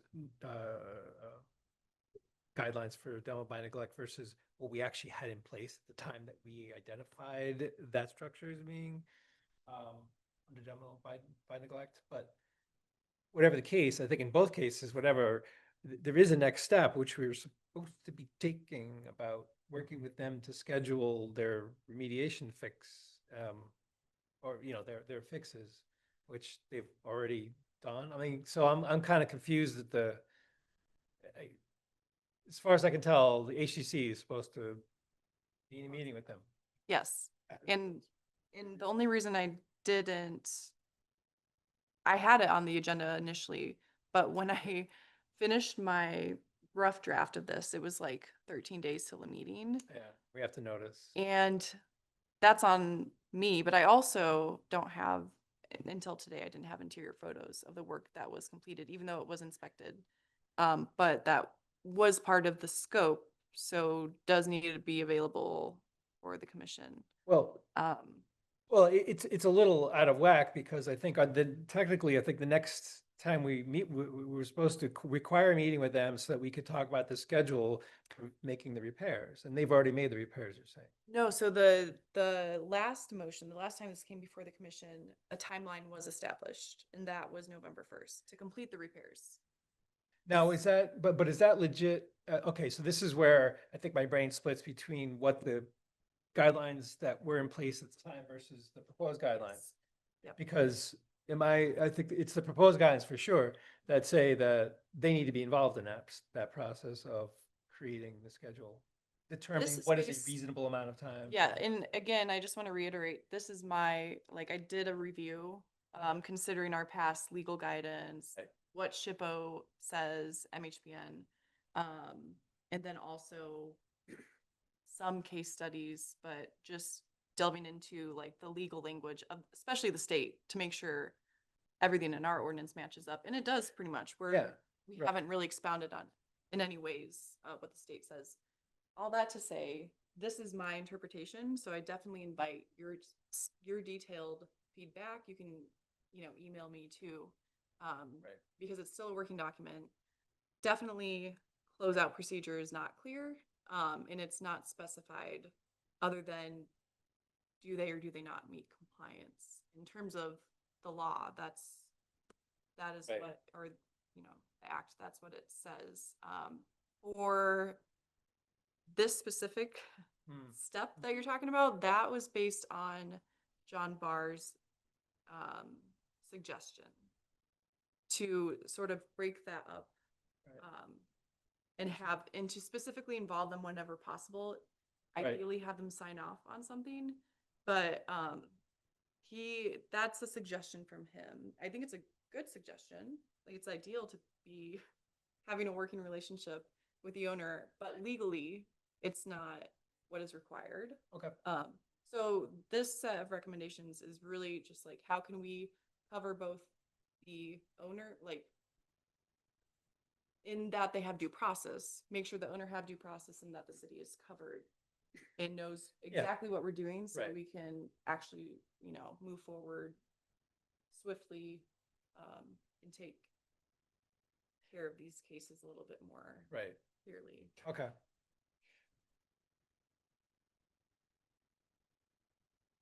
And we haven't got time to talk about it. And I feel bad about even bringing it up without offering some kind of solution. But while we're on subject of demolition. And also, you know, as we were going through various things, the freight house and the barns, you know, there's a provision in there. This is what happens if there is demolition by arson. And then there's a procedure, and you think, well, now why is that? Yeah. Because honestly, the difference between demolition by arson and demolition by bulldozer Yeah. is not Not the same thing. You very specifically call out arson Yeah. in there, yeah. exactly. So, so why shouldn't there be a unified, you know, deliberate acts of Yes. demolition? But then why stop there? Well, the reason I called about this single car garage on Oak Street that's got, the roof is totally caved in. It's non-contributing, so the ordinance or the procedures say goes to the building department. But if it had been contributing, then it comes into our bailiwick. And then there become questions sort of having to do with, at what point does it go from our demolition by neglect? It's looking bad. Now the roof's gone. Now one wall goes down. You know, where's the line between demolition by neglect and demolition? Straight up. You know, We also could. when there's nothing left. And that, I mean, how do you define loss of structural integrity or failure of external resource? Because that's the legal language. And everything else is interpretation in prior case, you know, studies and precedents. I mean, like the garage would fit under demolition by neglect, and it's under the examples given in the procedure. You know, I'd say it's lost structural integrity, got no roof. But you know, I think there are some opportunities for us to step back and say, and I would like to think about why is arson provided for, but not knocking it down with sledgehammers. I can look into that and like look at the state enabling act. And it has to, I'm guessing it comes from. I'm assuming the assumption is a term I never heard before, self-arson. You lit it on fire, not a bunch of kids goofing off. Right, But there's also another component to demolition by neglect that I have always sort of wrestled with in my head, and a very good example exists on Washington Street. I forget the number, Carrie. Oh, 515. 515. The house was bought by someone who then put it on the market and sold it to someone who did not ever see it in person, and they didn't care because they were going to tear it down. And they ran into staff saying, you can't just tear that down. Now, I've been through the building and I'm relatively sure I could say, yeah, it was demolition by neglect, but not the current owner. They didn't do anything. You didn't neglect anything, right? And that is another component of it. And this one's really clear. And the Habs building has tones of that. I forgot, I looked it up. The current owner has only owned it 7 years, 3 years. I think it's like 3 years. Yeah, so that what I saw in pictures, way longer than 3 years. But now that does beg a question of, you know, getting an inspection so you get a professional look at it. In the case of a commercial building, you're not required to get inspections if you don't get a loan on it. There's no bank, so who's requiring you? Right. So Well, I don't know how that worked, but that 515 North Washington is a good example. The poor people are holding the back. It's a hot potato, and they got stuck in it. This is another like really important question because both the ordinance and the state enabling act don't specify that demo by neglect. It has to live with the, you know, it Yeah, has to be pointed back to the current owner. Except neglect is by English definition, the act of a human. by somebody. Right, but it doesn't define if it's the current Right. or former. And even the garage tonight. Right. In a way, that building was mostly destroyed by previous people, and they just were like, this thing's, You just finished the job, yeah. Yeah. let's just get rid of this. And They probably didn't need a bulldozer, actually. They actually thought they were doing the right thing, and I can't really fault them for that. owner coming in doesn't, just like, yeah, this has to go. Everyone would like it if we get rid of this Yeah. eyesore. Dangerous. Yeah, well, I mean, this is, the buyer's responsibility to be able to like suss this stuff out. It's not that hard. Talk to the city before you buy the piece of property. I mean, how hard is it? Or see if there's anything going on in the building department with this piece of property before you buy it. I mean, there's all kinds of things you can do. So, yeah. Anyway, there's lots to talk about here, but we're going to reserve that for But it is midnight. other meetings. Out tomorrow. I said. Is now, we're ending this meeting on Thursday. Every time I look at that clock, I have a heart attack because they haven't Yeah. turned it back. So I look at it. Oh, no. Oh, jeez. I'm watching it on my computer. I want to make sure we leave time for commissioner comments. Any commissioner comments? It's late. That's a good noteworthy comment. Move on. Second. Is there any public comment from is there public? Okay. We have draft minutes that we have to Motion approve. to approve. Second. All in favor? Aye. Aye. Aye. Unanimous, motion carries. And look at that.